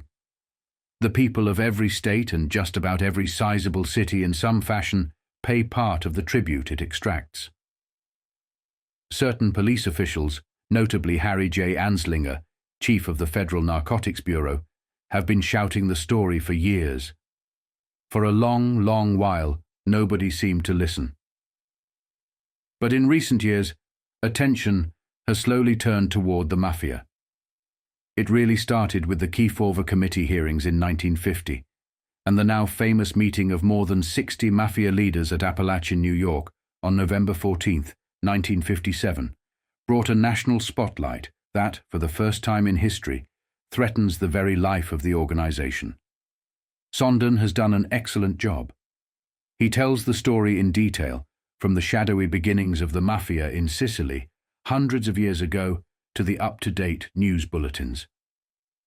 The details are yesterday's headlines: how Lucky Luciano formed the international narcotics peddling syndicate, how Murder Inc. was formed and how it worked, why Albert Anastasia, one-time head of Murder Inc., was shot to death, how the notorious mobster Frank Costello was gunned down when he failed to pay off and broke one of the society's inflexible rules, how Frank Costello, regarded by many as the #1 Mafia ruler, escaped death only through the bad aim of a gunman hired by another member of the organization to kill him, and then turned against the police when they tried to prosecute the case. The great influence of Al Capone on the society's expansion, etc. Sondern shows how the Mafia's tentacles spread throughout the country and across the seas, spewing crime and corruption of every kind. Commissioner Anslinger says in a foreword that the book should be compulsory reading for every law enforcement officer. It also should be a must-read for anybody, if there is anyone left, who thinks the Mafia is just an outfit that sends black hand letters to people in some other town. Gene Hill. This article, published on March 5th, reveals more information about Vito Genovese and his trial. Ex-narcotics agent tells of buying dope New York. AP. Daniel D. Moynihan, a former federal narcotics agent, testified that he purchased heroin from a man in the lobby of a midtown hotel. Mr. Moynihan testified yesterday in the narcotics conspiracy trial of Vito Genovese of Atlantic Highlands, New Jersey, and 16 others. Mr. Moynihan recounted a pre-arranged meeting on April 12, 1956, with Charles Pappalardo, a co-conspirator but not a defendant in the case. The ex-agent testified that Pappalardo walked over to a phone booth in the lobby and added, "He placed a newspaper on the shelf beneath the telephone and told me the package was inside the newspaper. I told him to take the package out and hand it to me. He did, and I passed him 275 as we had agreed upon."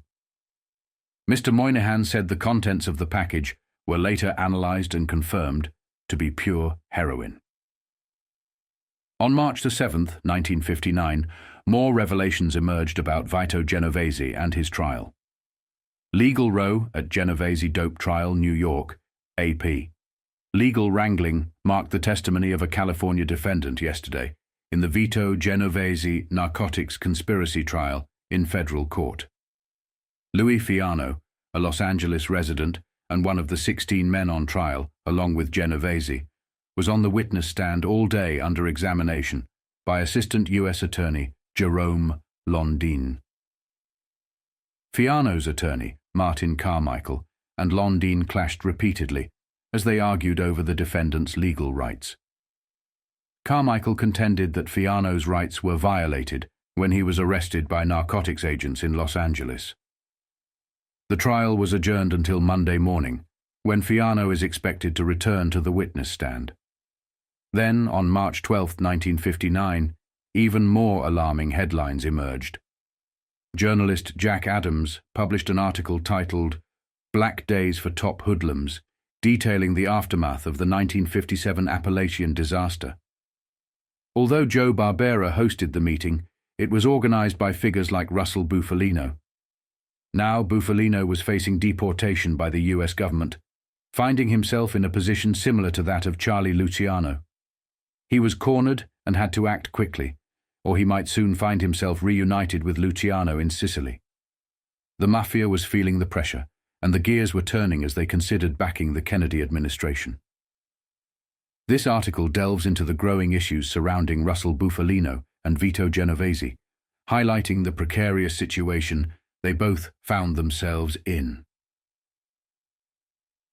Black days for top hoodlums. Justice Department. Push, topples. Many crimesters. By Jack Adams. Washington, AP. Several of the nation's top hoodlums have run into black days since the Justice Department started a major push against the underworld a year ago. More are expected to topple as federal authorities continue a steady campaign against underworld figures. Justice Department officials said today that Attorney General William P. Rogers's program for an unrelenting long-term attack on the hoodlum element is moving along just about as planned.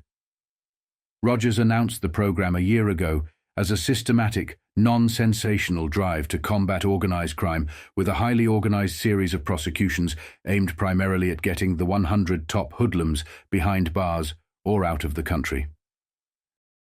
The names on the select list have never been published, but as a starter, Rogers ordered a pooling of information on these individuals from the files of the FBI, the Immigration Service, and the Treasury units handling counterfeiting, narcotics, alcohol, and income tax cases.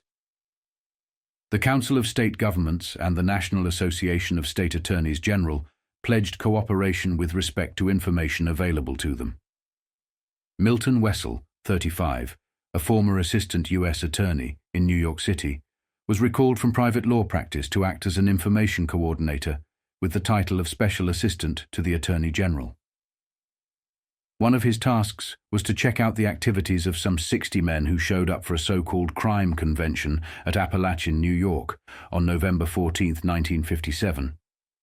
In the year since the Wessel Task Force started its highly secret work, and in cooperation with state and local officials, Vito Genovese, who has been described as the top man in the New York underworld, and who attended the Appalachin meeting, was indicted on a narcotics charge and is now on trial in New York. Russell Bufalino of New York, another Appalachin delegate, has been ordered deported, and deportation proceedings have been started against some others who attended Appalachin. Joe Profaci, also a delegate, and who has been identified with Brooklyn Rackets, has been denaturalized, usually a preliminary step toward deportation. Gambler Frank Costello, already in prison for income tax evasion, has had his acquired American citizenship revoked. Paul the Waiter Ricca, one-time right-hand man for Al Capone, was convicted of income tax evasion in Chicago and received a 3-year prison sentence. Peter Licavoli, reputed leader of the Detroit Purple Gang, was also convicted on the same charge and received a 2.5-year sentence. At Genovese's trial, tempers flared, leading to more articles being published. This time, they delved into others who were present at the Appalachin meeting. Joseph Barbera received a fine, and others faced consequences as well, including Frank J. Valenti. Here is the article that came out on Saturday, March 14, 1959. Mob host accused of dodging taxes. Valenti still in jail, Syracuse, March 13, AP. The law cracked down on the Appalachin gangland host and several of his guests. Joseph Barbara Sr., the silent host, was charged with evading payment of $14,600 in federal income taxes from 1952 to 1956 and failing to report approximately $38,000 in taxable income for those years. The authorities also accused the 53-year-old former bottler and beer distributor of submitting fraudulent corporate tax returns for 1954-1956. If convicted, he could be sentenced to prison and fined $80,000. Meanwhile, the Court of Appeals in Albany held that 7 Appalachin delegates, who have been in jail in New York City for 7 months, must remain there because they have refused to answer questions about the infamous convention held on November 14, 1957, at Barbara's Appalachin mansion. The decision also applies to others. The questions the 7 refused to answer were put to them by the State Investigation Commission. In New York, Commission Chairman Jacob Grumet said in a statement, "The unanimous opinion of the Court of Appeals, our state's highest court, marks another milestone in our fight against organized crime. This is a clear declaration to recalcitrant witnesses that they must cooperate and answer questions put to them by the State Commission of Investigation and all other law enforcement agencies, or suffer the consequences of incarceration in jail until they do so. Valenti brothers held. The seven are Paul Castellano, 46, Manhattan; Carmine Lombardozzi, 45, Brooklyn; Frank J. Valenti, 47, and his brother Costenze, 32, both of Rochester; Michelle Miranda, 62, Queens; Rosario Mancuso, 61, Utica; and Joseph Riccobono, 64, Staten Island. Valenti's operated a produce concern in Rochester. Since Barbara has fought off all other attempts to question him about the convention, he is unlikely to appear in person voluntarily to answer the indictment here. The date of his arraignment is expected to be set Tuesday. Federal Judge Stephen W. Brennan set bail at $10,000, meaning that would be Barbara's forfeit if he disappeared. Barbara, whose family and counsel contend he is too ill to be questioned, apparently is still in his secluded hilltop home, a well-appointed house he has been trying to sell. His attorney says he has doctor's affidavits stating that Barbara's heart ailment is so serious that an arrest or upset could kill him. Tempers flare as trial drags New York, March 13th, AP. The narcotics conspiracy trial of Vito Genovese and 16 others ground to the end of its 11th consecutive week today. The strain of the long testimony was evident during a series of afternoon exchanges between Federal Judge Alexander Bix and Maurice Edelbaum, attorney for 2 of the 17 defendants. Edelbaum had frequently objected while a witness was testifying. Judge Bix, his patience at an end, finally ordered the lawyer to sit down. Edelbaum was on his feet promptly to say, "I object to Your Honor's attitude toward counsel." Barbara's condition was the reason convention delegates gave for their 1957 gathering, after state police broke it up. However, investigators have contended that the Underworld Mafia convened to discuss racketeering in the garment and coin machine industries, among other topics. The Fifth Amendment, with its provisions against self-incrimination, has been the shield for the delegates. Various investigating agencies have been tabbing them one by one, however, through steps such as today's indictment against Barbara. Son indicted Barbara's son, Joseph Jr., 23, is under indictment on a perjury charge for claiming his father could not leave the house. The commission says the elder Barbara has. The 7 men who have been in jail in New York City since last August have been joined by others. Their terms are indefinite.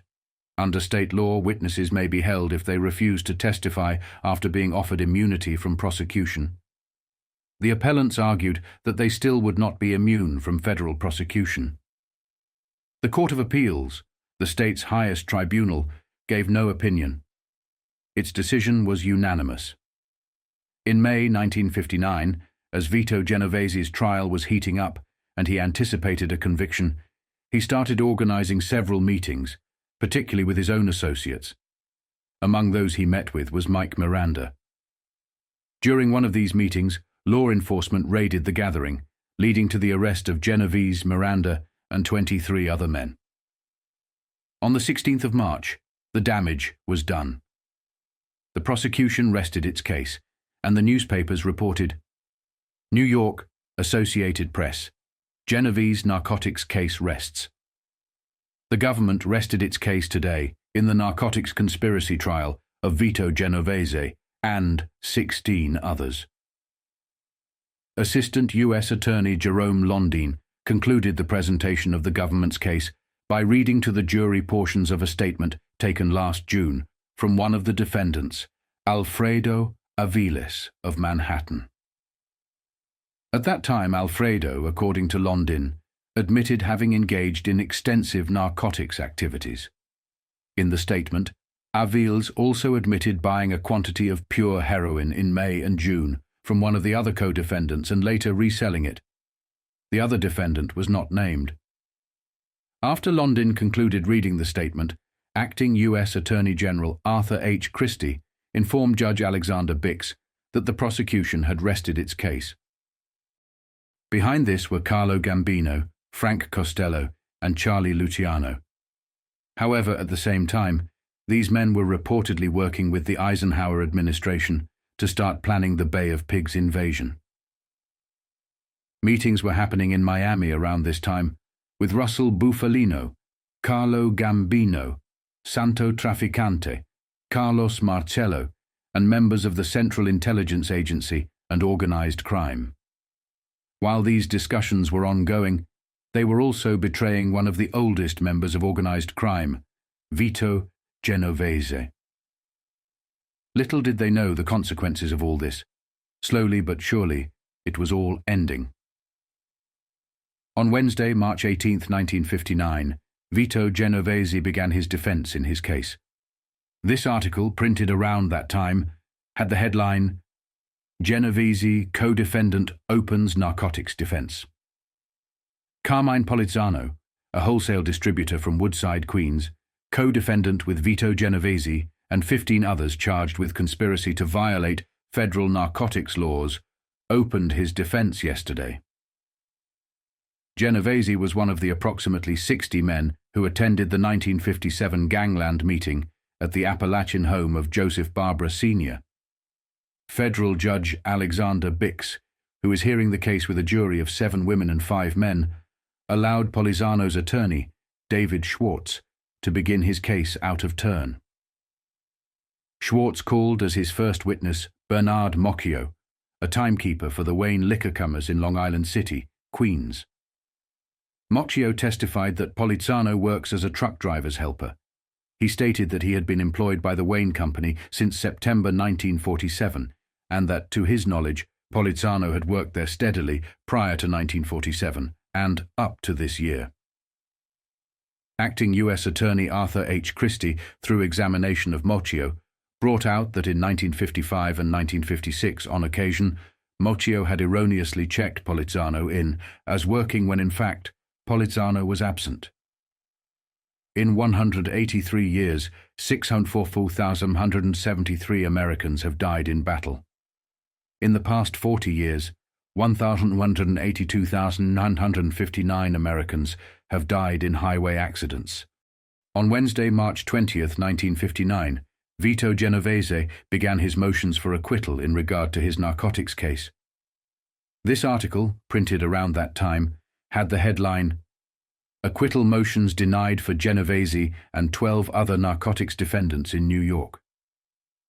Federal Judge Alexander Bix, who is conducting the narcotics conspiracy trial of Vito Genovese and 16 other defendants, yesterday denied motions for judgments of acquittal for all but 4 defendants, in whose cases he reserved decision. Genovese was among the 60-odd men who attended the 1957 gangland barbecue at the home of Joseph Barbara Sr. in Appalachin. The 4 defendants in whose cases the court reserved decision were Benjamin Rodriguez, 29, of Queens, who is free on $20,000 bail; Salvatore Santora, of Leonia, New Jersey, who is free on $25,000 bail; Nelson Cantalupes, of California, who is currently serving a 20-year sentence in California on a 1958 federal narcotics conspiracy conviction; Maurice Edelbaum, attorney for Natalie Evola of Brooklyn, a defendant free on $35,000 bail. Edelbaum called to the witness stand Abraham Okun, owner-operator of the Hotel Del Rio in Manhattan. Okun produced the hotel books and records for 1956 and testified that, for the entire year, no transient guests had been registered there, and that none of the government's principal witnesses, including any persons of Latin origin, were listed. Edelbaum then recalled that one of the government's principal witnesses had testified to having had a series of meetings in a room at the Hotel Del Rio in July or August of 1956 with members of the alleged conspiracy, including a Mexican known to him as Mexico. As the trial progressed, more headlines emerged detailing the events. One headline read, "Verdict Studied on Genovese Path." Federal Judge Alexander Briggs reserved his decision on a motion to acquit Louis Fiano, a co-defendant with Vito Genovese and 14 others in the alleged narcotics conspiracy. Fiano was already serving a 20-year federal sentence in California. Then, During Vito Genovese's trial on Tuesday, March 24, 1959, a jury member fell ill, causing the trial to be postponed. When the trial resumed, the defense aggressively cross-examined the witnesses. On March 25, 1959, headlines blazed with the latest developments, reading, "Defense hits U.S. witness." New York, March 25th. Defense lawyers took turns yesterday attacking the credibility of the key government witness in the federal narcotics conspiracy trial of Vito Genovese and 15 others. Under attack was Nelson Silva Cantalupes, 34, who has been named a co-conspirator but not a defendant. Roy Reardon, counsel for Charles Barcelona, described Cantalupes as a man who cheats, steals, sells counterfeit lottery tickets, phony dimes, lives in adultery, and sells narcotics for his own personal gain. Mark T. Smith, counsel for Alfredo Aviles, argued that Cantalupes' testimony is unworthy of belief. George Todaro, attorney for Jean Capace, 29, the sole woman defendant, attacked both Cantalupes and another government witness, Joseph Bazile, who is also named as a co-conspirator but not a defendant. Referring to the two witnesses, Todaro told the jury of 7 women and 5 men. "There we have characters who have everything to gain and nothing to lose. The government got them at bargain prices, and they were willing to testify to anything." Todaro continued by stating that the two witnesses are repugnant and had escaped indictment as defendants because of their cooperation. Robert P. Kaufman, counsel for Charles D. Palermo, spent the majority of his summation excoriating Bazile and Cantalupes. The trial before federal judge Alexander Bix began on January 5th. The narcotics case against Vito Genovese continued to unfold, and these next 2 articles detail the developments as the case progressed. At this point, Vito was virtually making his last stand. This article came out on the 26th, and the one after it came out on the 27th of March. Acquittal plea. Studied in Dope Trial, New York, UPI. Federal Judge Alexander Bix held under consideration today an application by Salvatore Santora for acquittal, while defense attorneys summed up in the narcotics conspiracy trial of Vito Genovese and 15 others. Santora, 45, of Leonia, has been on trial with his co-defendants since January 5th. The only testimony against him came from Nelson Silva Cantalupes, 34, who is serving a jail term for a narcotics conviction and is the government's key witness. Cantalupes had told several conflicting stories about his first meeting with Santora. He testified that after his release from jail in Trenton, after completing a sentence as a parole violator, he met Santora and someone named the Mexican at a New York Midtown hotel with several other defendants. Later, he changed the story by saying he met Santora in a car outside the hotel. A third version of the story had the witness meeting Santora in an Italian restaurant on the Lower East Side. Defense attorneys are making summations for their clients alphabetically, which means that Santora's attorney, Herbert Siegel, will possibly address the jury by Tuesday. Siegel asked for a judgment of dismissal after Judge Bix had acquitted Joseph Vento, 45, of Whitestone, Queens. This reduced the number of defendants, including Genovese, to 16. Another aspect, highlighted during Charlie Luciano's trial, particularly regarding his involvement in the prostitution racket and the ongoing Vice trial, was his assertion that the witnesses were coached. Luciano claimed that the witnesses had been taught by Tom Dewey to recite their testimonies as if they were following a script. Vito Genovese's defense has now raised a similar argument, suggesting that the witnesses in his trial were likewise coached to deliver rehearsed statements. Drug witness is coached, jurors told New York, CP. A defense attorney in the narcotics conspiracy trial of Vito Genovese and 15 others charged yesterday that a key government witness was coached and rehearsed before testifying. Genovese attended the 1957 hoodlum get-together at Appalachin. Martin J. Carmichael, counsel for Louis Fiano of Los Angeles, one of the defendants, made the charge in federal district court. Carmichael was referring to the testimony given by Nelson Cantalupes. Cantalupes was the only witness, out of 30 called by the government, to connect Fiano with the alleged narcotics ring. He testified earlier in the trial that as a courier for the ring in March 1955, he delivered a gift-wrapped package containing 4 or 5 pounds of heroin to Fiano. The witness Cantalupes, Carmichael told the jury, was questioned more than 100 times by narcotics agents before the start of this trial. He was well coached and rehearsed, I assure you. It is shocking to have a person like Cantalupes that you can push around like a reed in the wind. On March 29, 1959, tensions escalated as various other mob bosses came under fire. Joe Profaci was targeted, and Russell Bufalino was also scrutinized. Vito Genovese's actions were under intense focus, while Frank Costello, already imprisoned for tax evasion, faced renewed attention. The crackdown extended to the Chicago outfit, such as Paul Ricker and Tony Accardo, and other key figures in organized crime. The Mafia was desperate to resolve these issues, but with Nixon and Eisenhower in power, their efforts seemed futile. Castro's success in Cuba, coupled with organized crime's own missteps, left them suffering, with little hope for relief. However, mob leaders like Russell Bufalino, Sam Giancana, Santo Trafficante, and Carlos Marcello believed that the Kennedy brothers in the White House might offer a way out, a chance to stop the mounting pressure. The next article delves into the specific challenges these men were facing on the 29th of March 1959. Kingpins of crime in U.S. toppling in Big Drive, Washington, D.C. Several of the nation's top hoodlums have encountered significant setbacks since the Justice Department initiated a major push against the underworld a year ago. More are expected to fall as federal authorities continue to build cases against these criminal figures.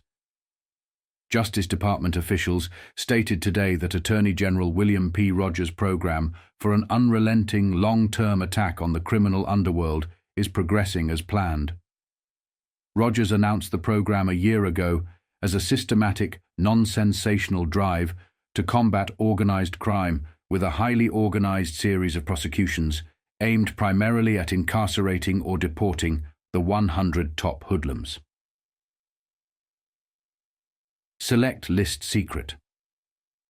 The names on the select list have never been published, but as a starting point, the Attorney General ordered a consolidation of information on these individuals from the files of the FBI, the Immigration Service, and the Treasury units handling counterfeiting, narcotics, alcohol, and income tax cases. The Council of State Governments and the National Association of State Attorneys General pledged their cooperation with respect to the information available to them.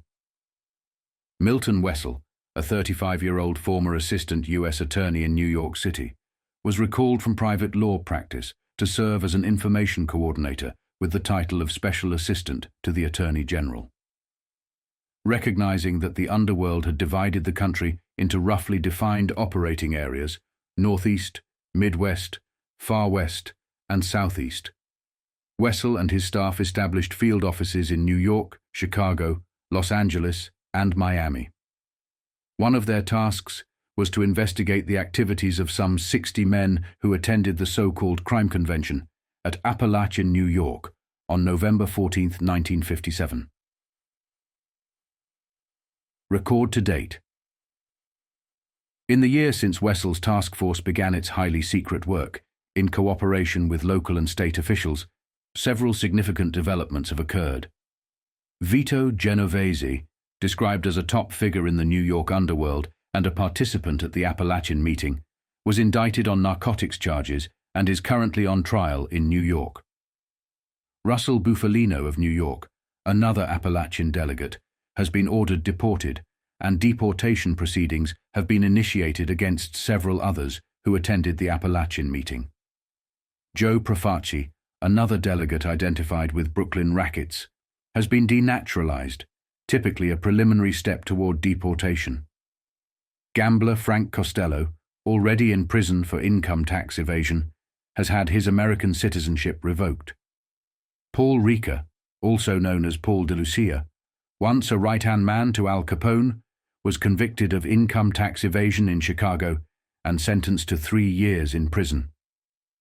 Peter Licavoli, reputed leader of the Detroit Purple Gang, was also convicted of income tax evasion and received a 2.5-year sentence.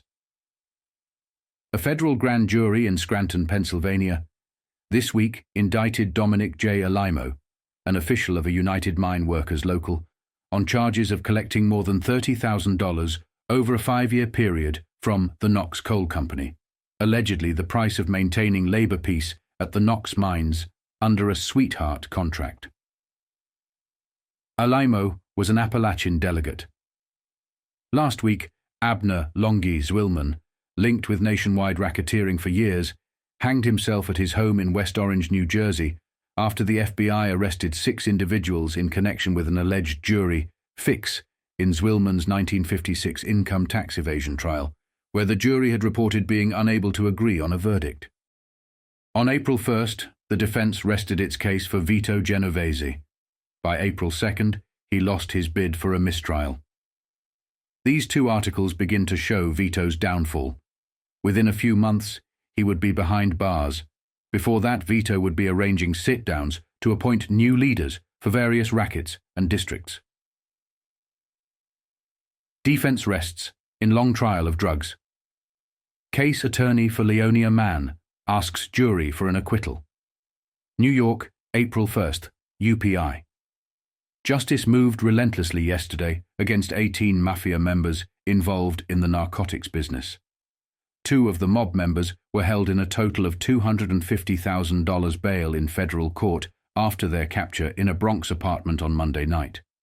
The 2, both top figures in the narcotics racket, had been on the run for months, but their luck ran out.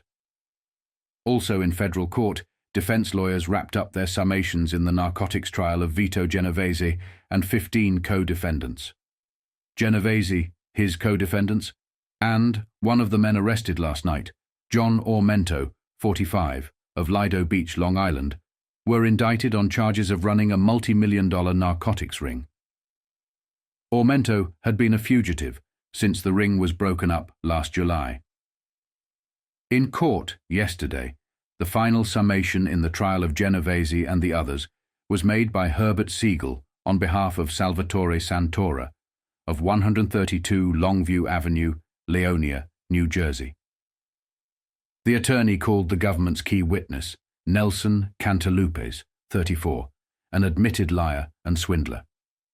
He pointed out that Cantalupes at one point testified that Santora and Ormento were in a midtown hotel room together in Manhattan in July 1956, but later, under cross-examination, admitted that he only saw the 2 in a car outside the hotel. The attorney asked the jury to acquit Santora, stating that there was not a scintilla of evidence linking him to the conspiracy.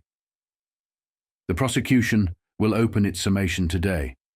However, as the federal court proceedings for those on trial neared a close after nearly a 4-month-long trial, the court action against Ormento was just beginning. Ormento and Nicholas Tolentino, 50, formerly of Rego Park, Queens, the other man picked up by narcotics agents on Monday night, appeared before federal judge Edmund L. Palmieri to be arraigned on old narcotics indictments. Ormento was held on $150,000 bail for pleading today on the indictment linking him to the narcotics ring allegedly headed by Genovese. Tolentino was held on $100,000 bail, also for pleading today, in connection with an indictment against him as a member of a narcotics ring broken up in Elmont, Long Island.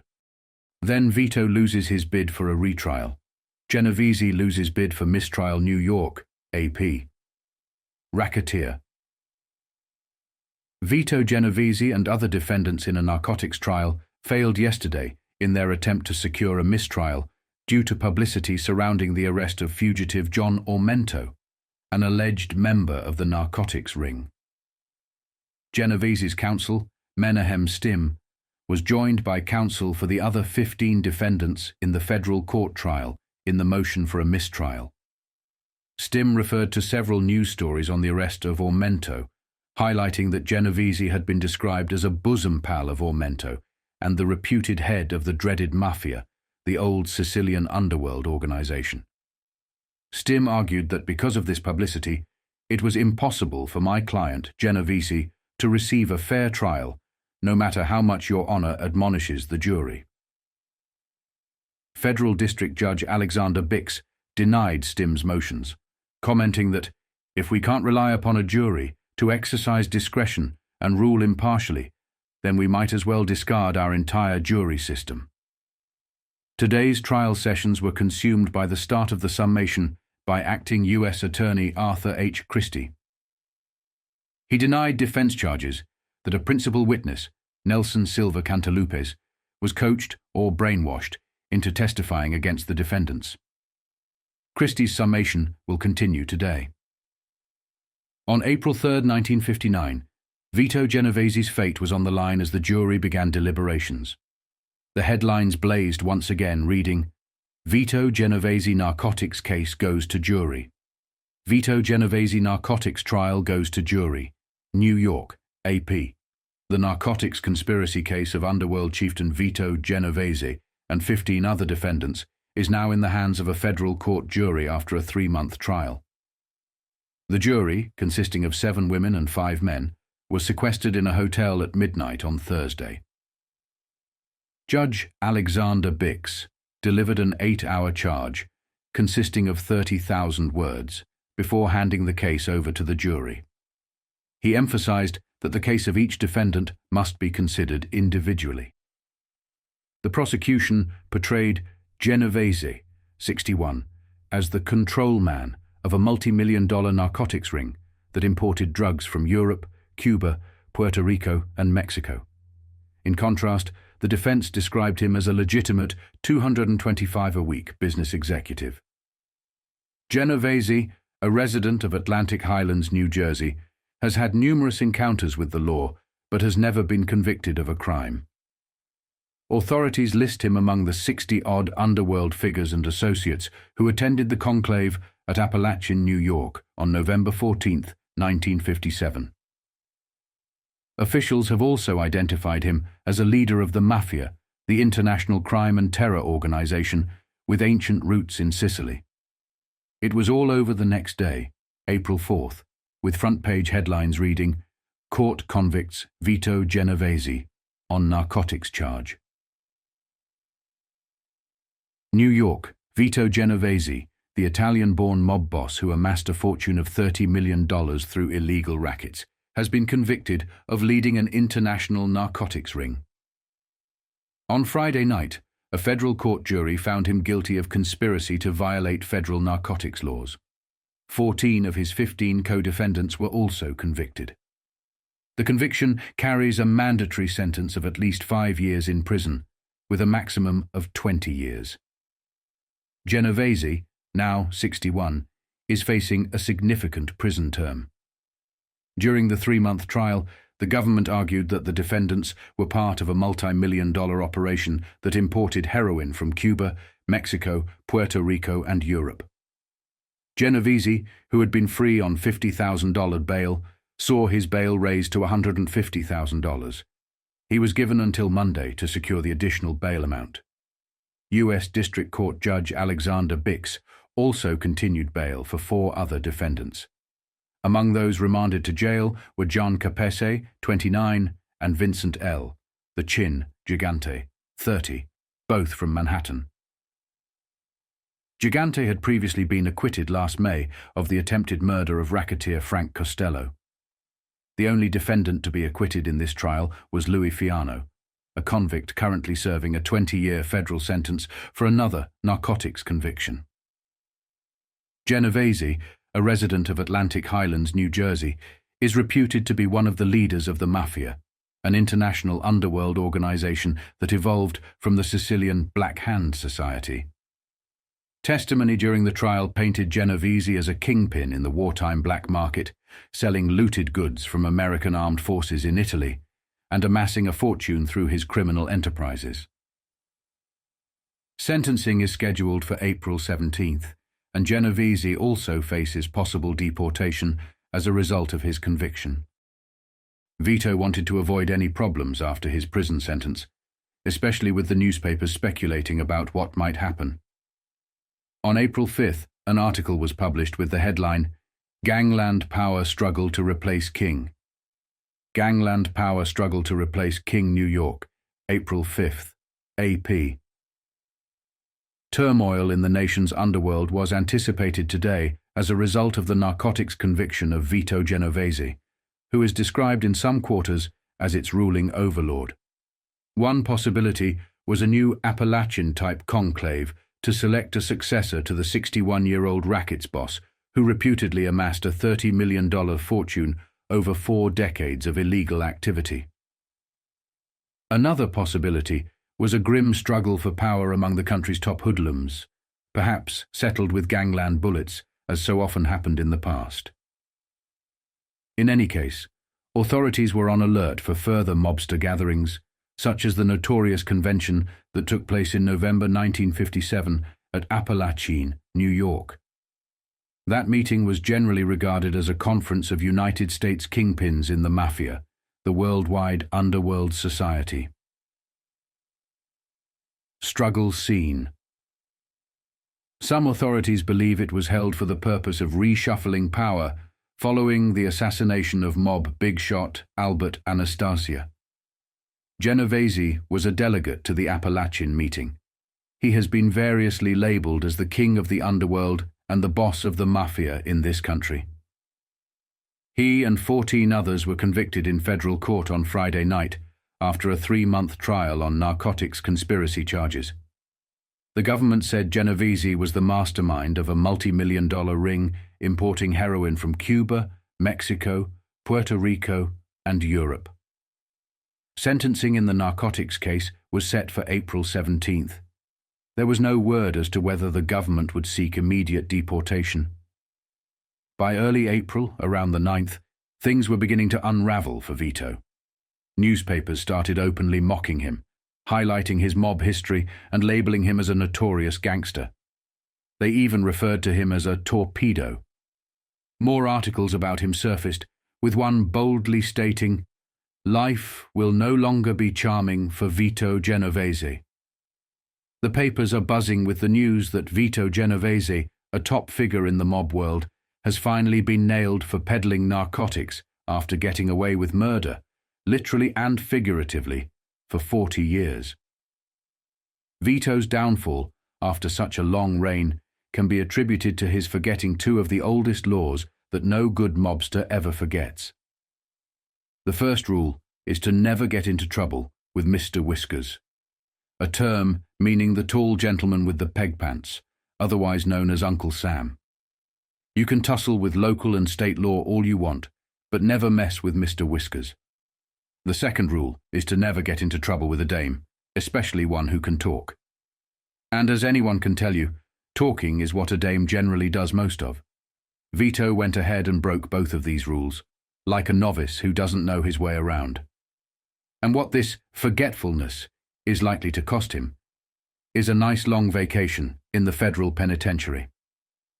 After that, he is probably going to be shipped off on the first boat back to Italy, for good. It could not happen to a nicer guy. This Genovese is an undersized torpedo, maybe 5'7", with a complexion that would look better on a lemon that's struggling to ripen the hard way. Along the way, he picked up 2 old scars on his right cheek, and the story goes, he did not get either of these from shaving. The last time I ran into him, while researching the mobs for a book I was writing, he was decked out in flashy suits with a Sharpie cut, riding around in big limousines that were as close to a block long as he could buy. He was holed up in a flashy estate on the Jersey coast, overlooking Sandy Hook and the Atlantic Ocean.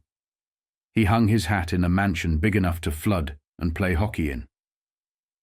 This cozy nest once wore a price tag of $250,000, mostly because it sported such peasant items as solid marble staircases, carpets you could sink into, and 24-carat gold plates for Vito to nibble his pizza off of in the afternoon. Vito was well up in the big mob, meaning the national syndicate. However, he was always in the shadow of figures like Frank Costello, the Prime Minister of Gangland, Lucky Luciano, the Capone heirs in Chicago, and Jack Dragna out in Los Angeles, before Jack died peacefully in his sleep a while back.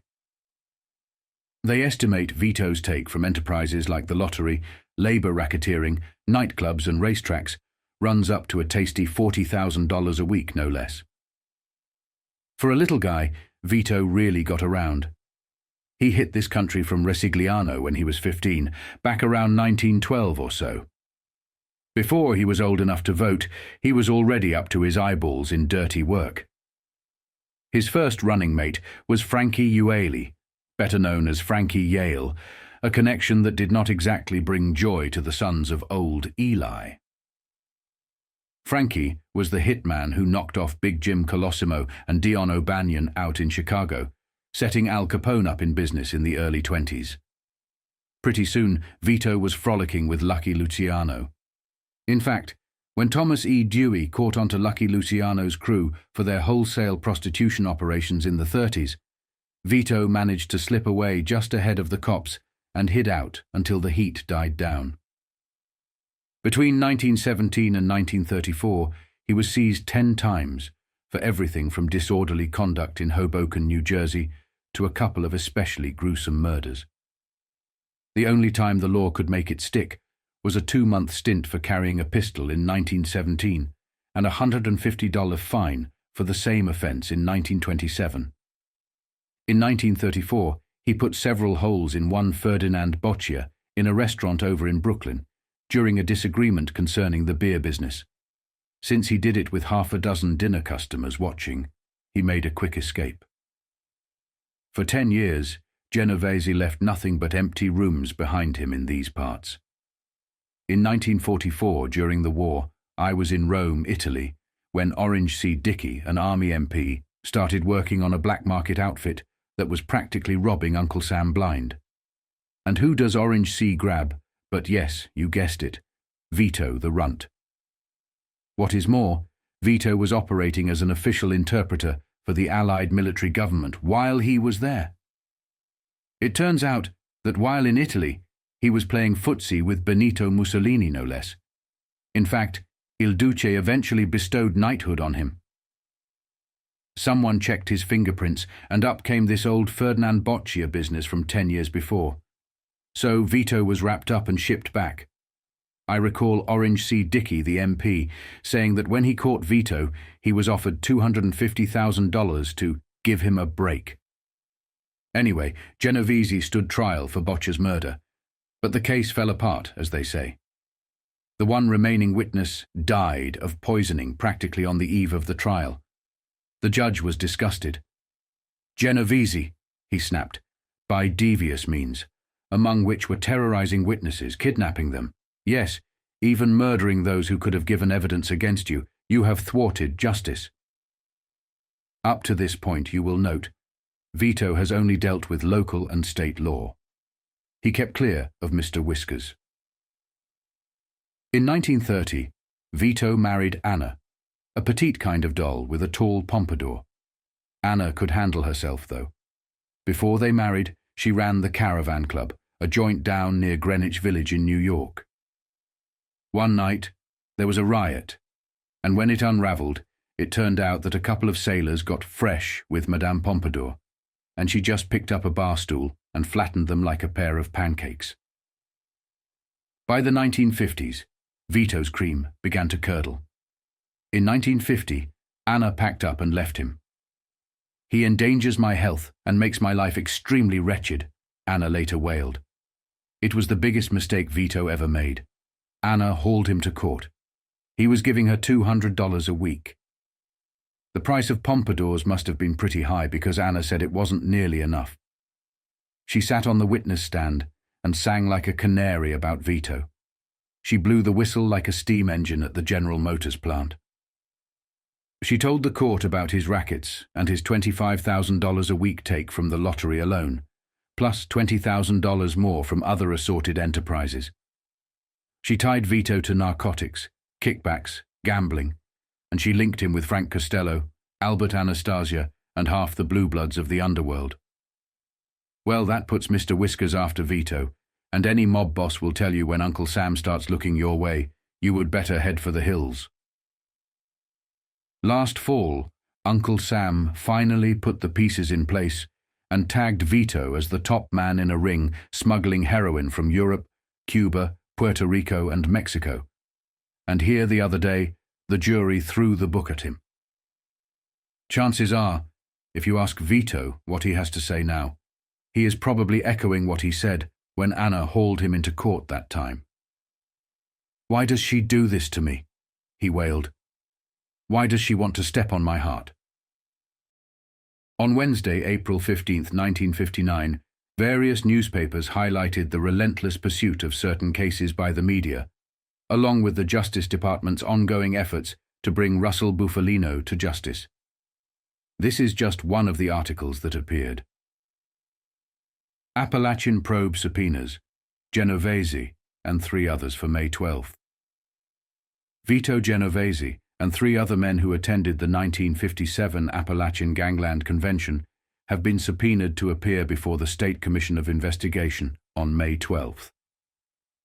The others are John, Big John, Ormento, Natale Evola, and Andrew Haynes. The 4 men were called in yesterday by the Commission in New York City. They were not questioned. Instead, they were simply given subpoenas and directed to return next month. Ormento, who has previous narcotics convictions on his record, was recently arrested on other narcotics charges. The latest case has not been disposed of. Bufalino, a Kingston, Pennsylvania dress manufacturer, is fighting a deportation order in federal courts. Genovese, Ormento, and Evola come from the New York City area. And then it was all over on April 18th. Vito Genovese's sentence was announced, a 15-year prison term, effectively a life sentence, as it meant he would likely die behind bars. Despite this, Vito held on to a sliver of hope, thinking he might find a way out or still exert some influence. However, the writing was on the wall. It was the end of the road for him.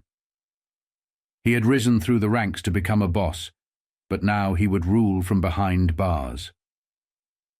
An article was released that detailed the concluding chapter of Vito Genovese, describing his appearance in court, how he reacted, and how he handled the grim reality of his fate. Mastermind of narcotics ring, gets 15-year term, New York, AP. Racket's boss. Vito Genovese was behind bars today, sentenced to 15 years as the mastermind of an international narcotics ring. It took U.S. District Court Judge Alexander Bix just 3 minutes on Friday to send Genovese to jail, revoke his $150,000 bail, and fine him $20,000. The 62-year-old Italian-born Genovese faces further troubles. As a denaturalized alien, he faces automatic deportation for criminal activity. Appears calm. While Genovese appeared calm as the sentence was passed, the packed courtroom echoed with whistles of incredulity and groans. In a last-minute statement, Genovese told the court, "All I can say, Your Honor, is I am innocent." His lawyer, Anthony A. Calandra, filed an appeal and said he will go before the U.S. Court of Appeals on Monday to ask for bail pending the appeal. Genovese has been described as the king of the rackets and is reputed to have made $30 million through racketeering. 14 others convicted with Genovese on April 3rd received at least a 5-year prison term, as required under a federal narcotics law passed by Congress in 1955. The trial began on January 5th.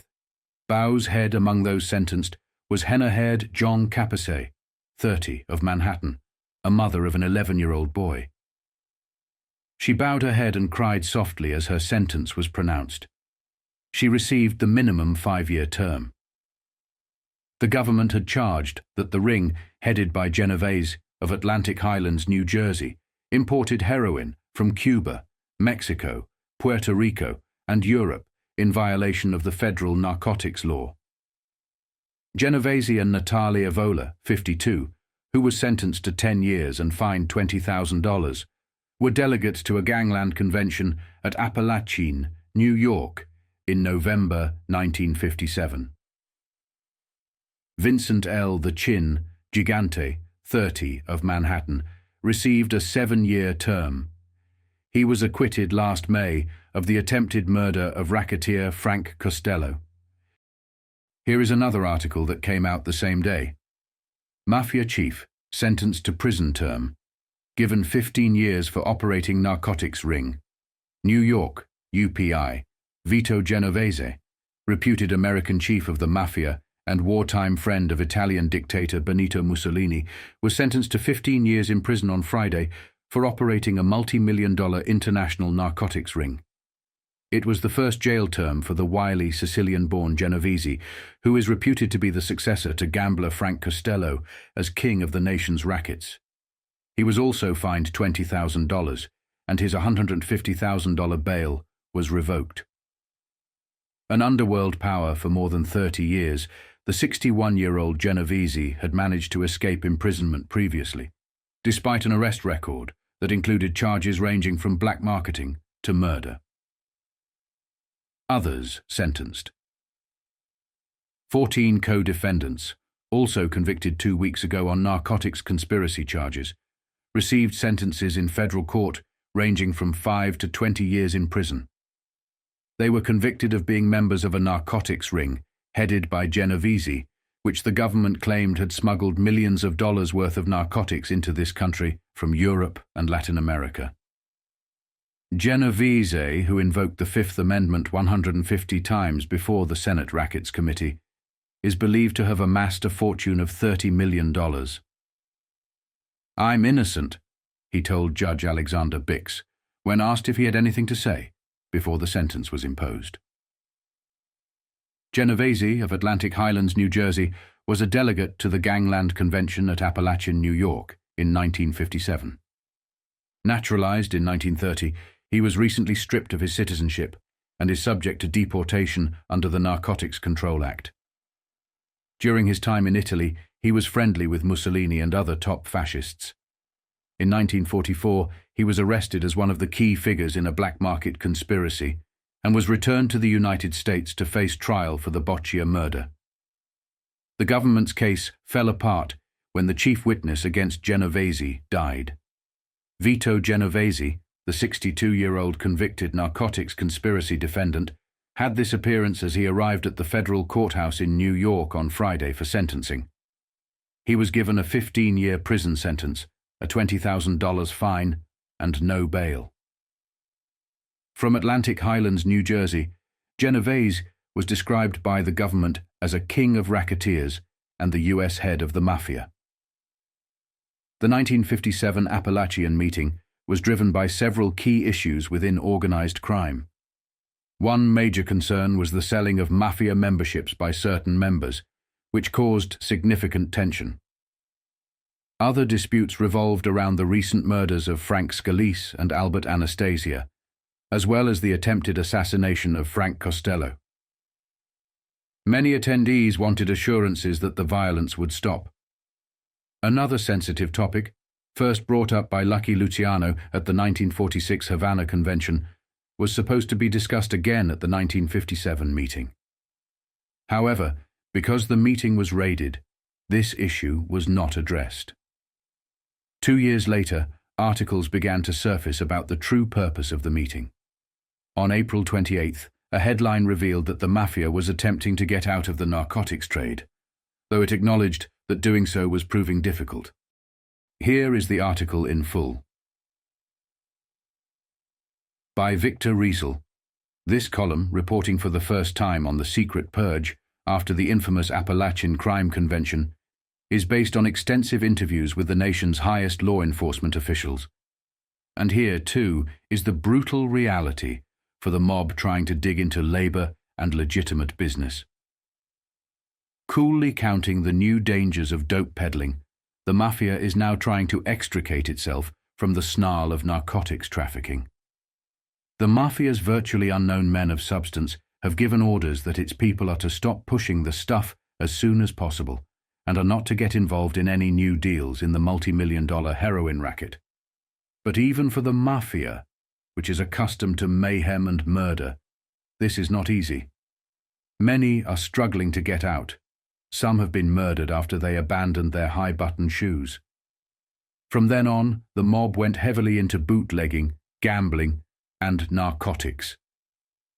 The syndicate fanned out into industry and labor, but the big money has always been in dope peddling. Finally, in 1951, Congress passed the Narcotics Control Act. This law centralized the reporting of all addicts by U.S. agencies and set up a federal school to train state and local narcotics experts. Heavy prison terms were made mandatory for convicted smugglers and pushers.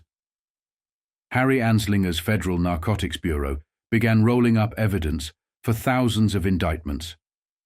There were 1,500 convictions during 1958. Mafia chief Vito Genovese, who just received a 15-year sentence for running a dope ring, is the latest victim of the crackdown. But all of this is the Mafia's men of influence, as some Justice Department people call the Dons.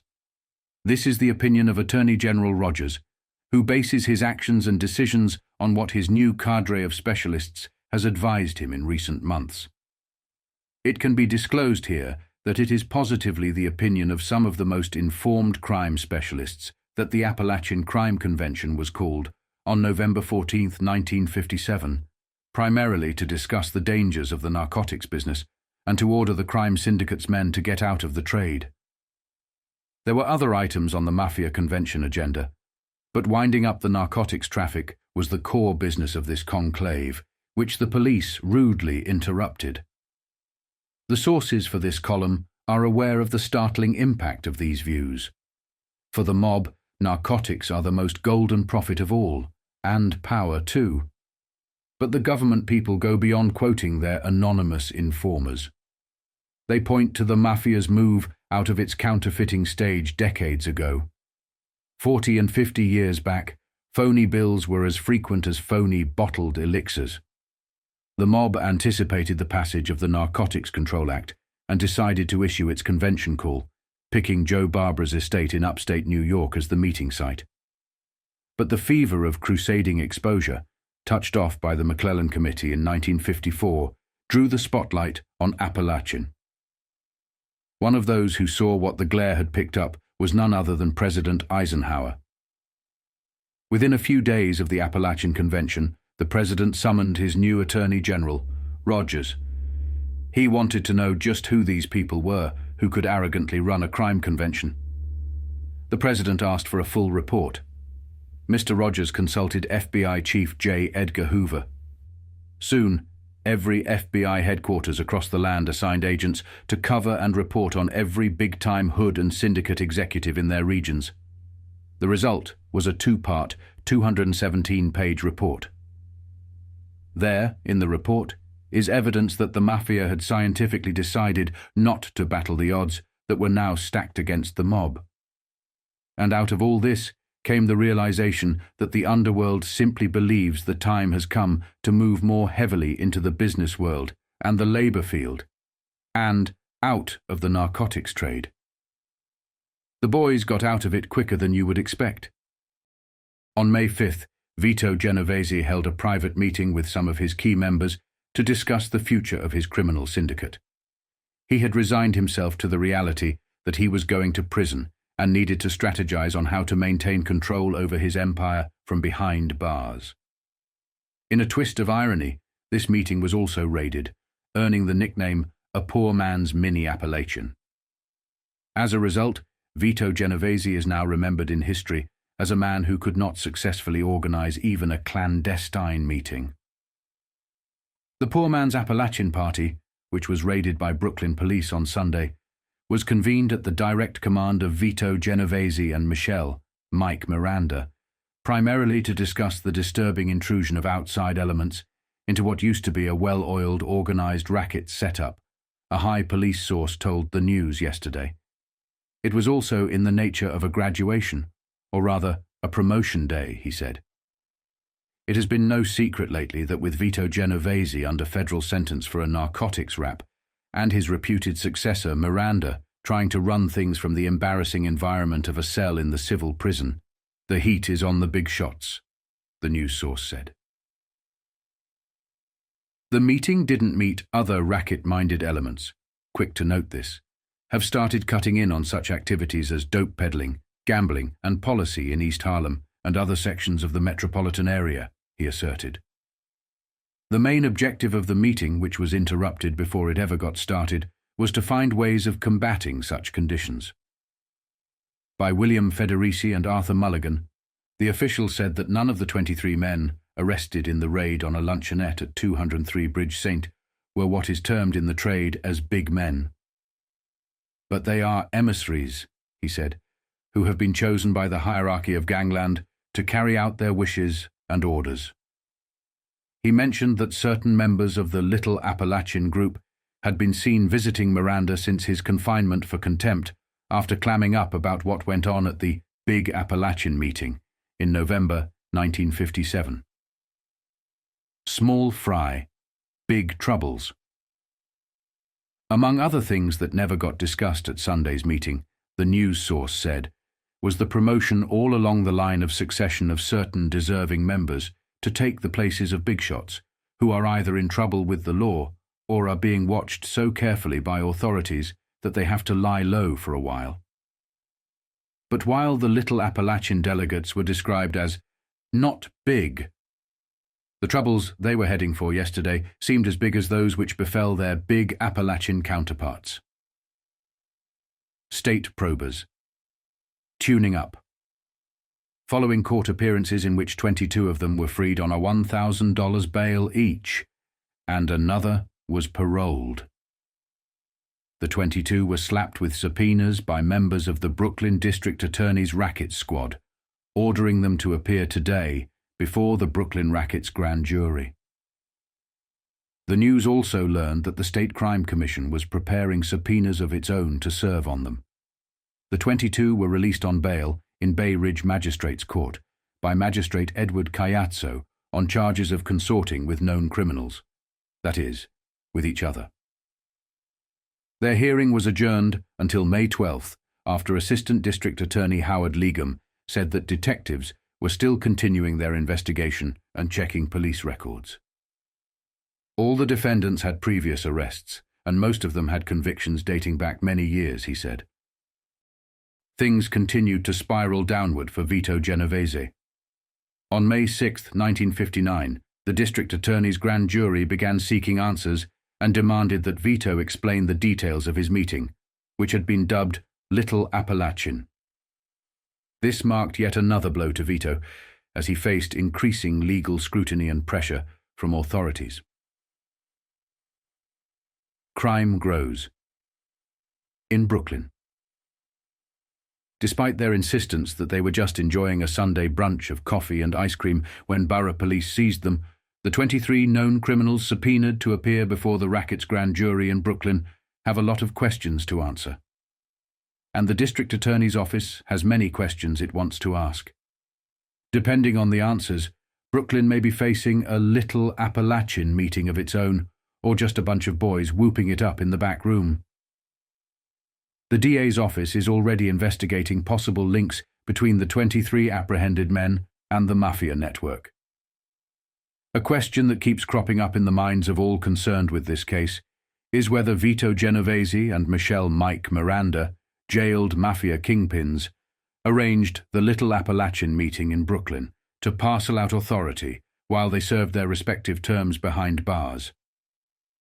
Another possibility is that the 23 men gathered on their own to set up the inheritance of the Genovese-Miranda mantle in gangland. The case, which has aroused more than passing interest throughout the country, stems back to a Brooklyn police raid on a mysterious conference last Sunday. The raid netted 23 men in the Concord restaurant, 203 Bridge Street, at about 11:30 in the morning. Assistant District Attorney Aaron E. Cooter, in charge of the Kings County District Attorney's Racket squad, refused to identify 22 of the men who were subpoenaed to appear before the grand jury. The 22 were arraigned in Bay Ridge Magistrates Court on charges of disorderly conduct on Monday. Magistrate Edward D. Cayazzo released them on $1,000 bond each for hearings next Tuesday. Cooter would not disclose the line of questioning he intended to use in extracting information from the apprehended men when they appear before the grand jury. He said that the subpoenas had been served after his office met with the top echelon of the police department. Among those with whom Cooter spoke were Deputy Inspector Joe Hauer, in charge of Brooklyn West Detectives, and Deputy Chief Inspector Walter F. Henning, Chief of the Criminal Identification Bureau. Both men were in charge of the raid that netted the 23 suspects. Cooter told reporters that his office had been observing the Concord restaurant for 4 months before the raid was made. He knew that some kind of conferences were going on at the premises and had turned over his information to the police. However, why the police waited so long before making their raid is not yet known. Police have firmly denied that the meeting of the 23 men they seized was, in fact, a little Appalachin. Nor would they affirm that it might even be called a meeting of criminals or an underworld organization. A rumor whose source could not immediately be established even holds that the conferees were meeting to halt other gangs from instituting narcotics traffic or from cornering the numbers racket. One of the apprehended men, Anthony Biondolillo, 42, was the only one who was not freed at the arraignment. He had posted $1,000 bail at Bay Ridge Court, but was remanded to Brooklyn City Prison on a charge of parole violation. He will be given a hearing today. Probation records indicate that Biondolillo served 12 years of a 14-year sentence for possession of a dangerous weapon. By May 16, 1959, Vito Genovese had taken every measure to ensure that his criminal enterprises were properly aligned with various mobsters and under control by various trusted associates. However, the disastrous fallout from the 1957 Appalachin meeting continued to cast a long shadow over his operations.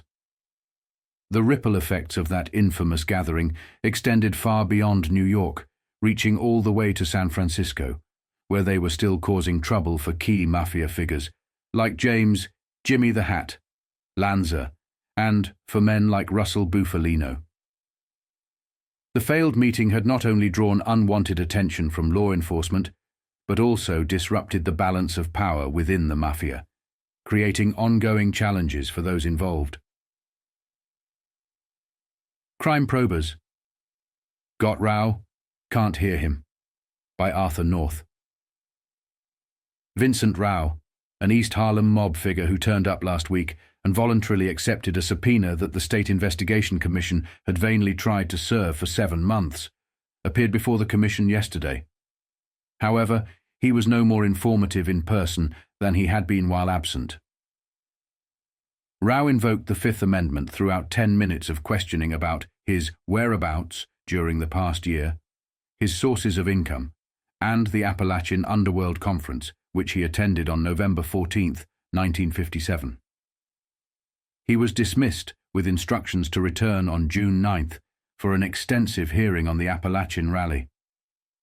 The commission stated it must check with district attorneys across the state to determine if there are any pending prosecutions against Rao before extending its proposed offer of immunity. Mum about checks.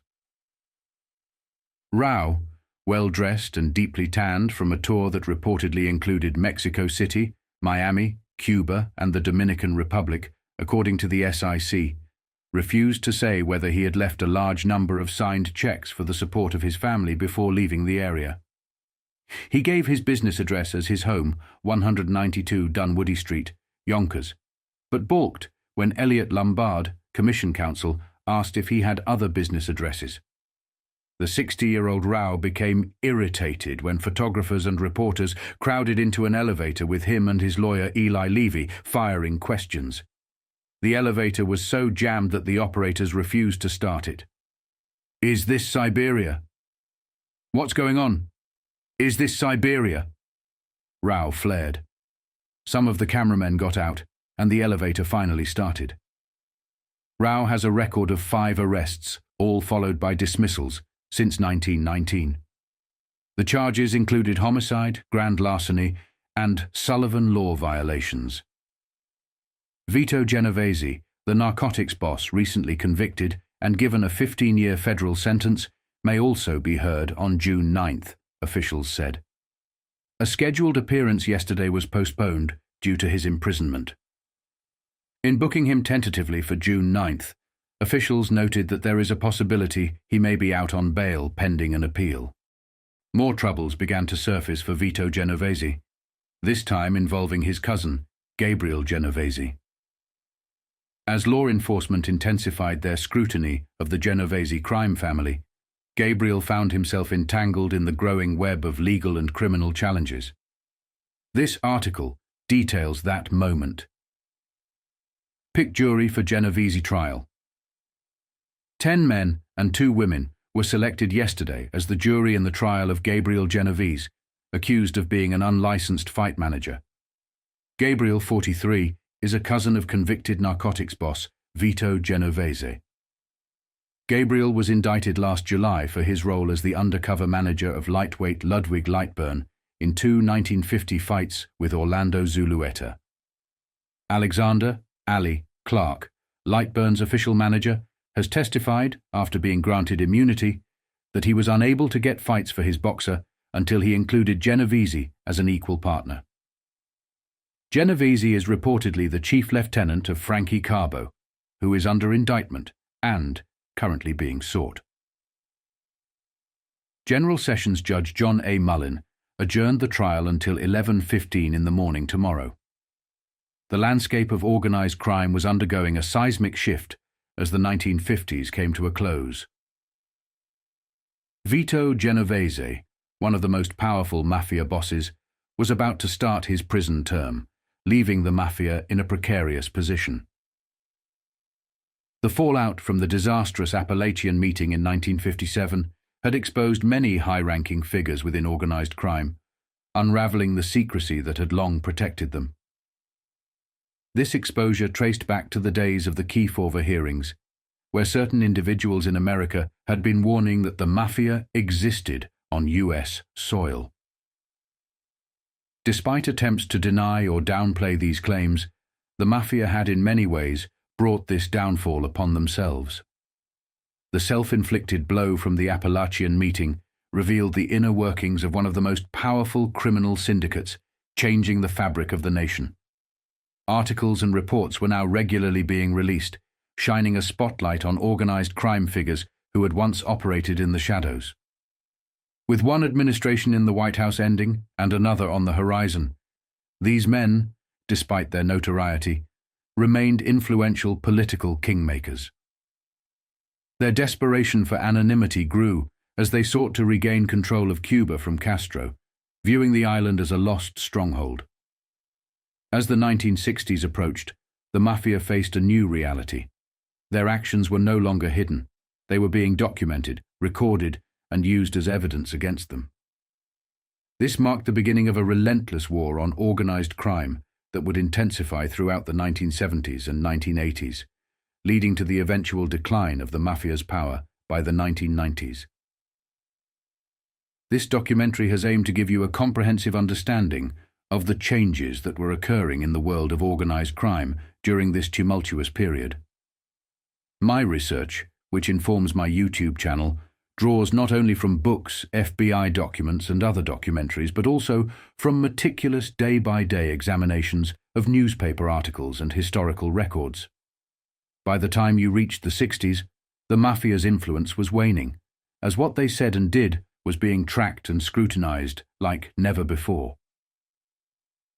As we transition into the discussion of Carlos Marcello and the broader war on organized crime, I hope this context enriches your understanding of how these shifts unfolded.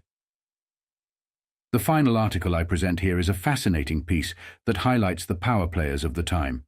Men who, despite being embroiled in controversy, still wielded enough influence to potentially sway a presidential election.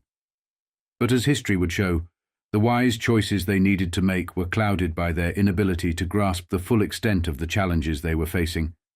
A situation not unlike what Lucky Luciano and Frank Costello experienced in the 1930s.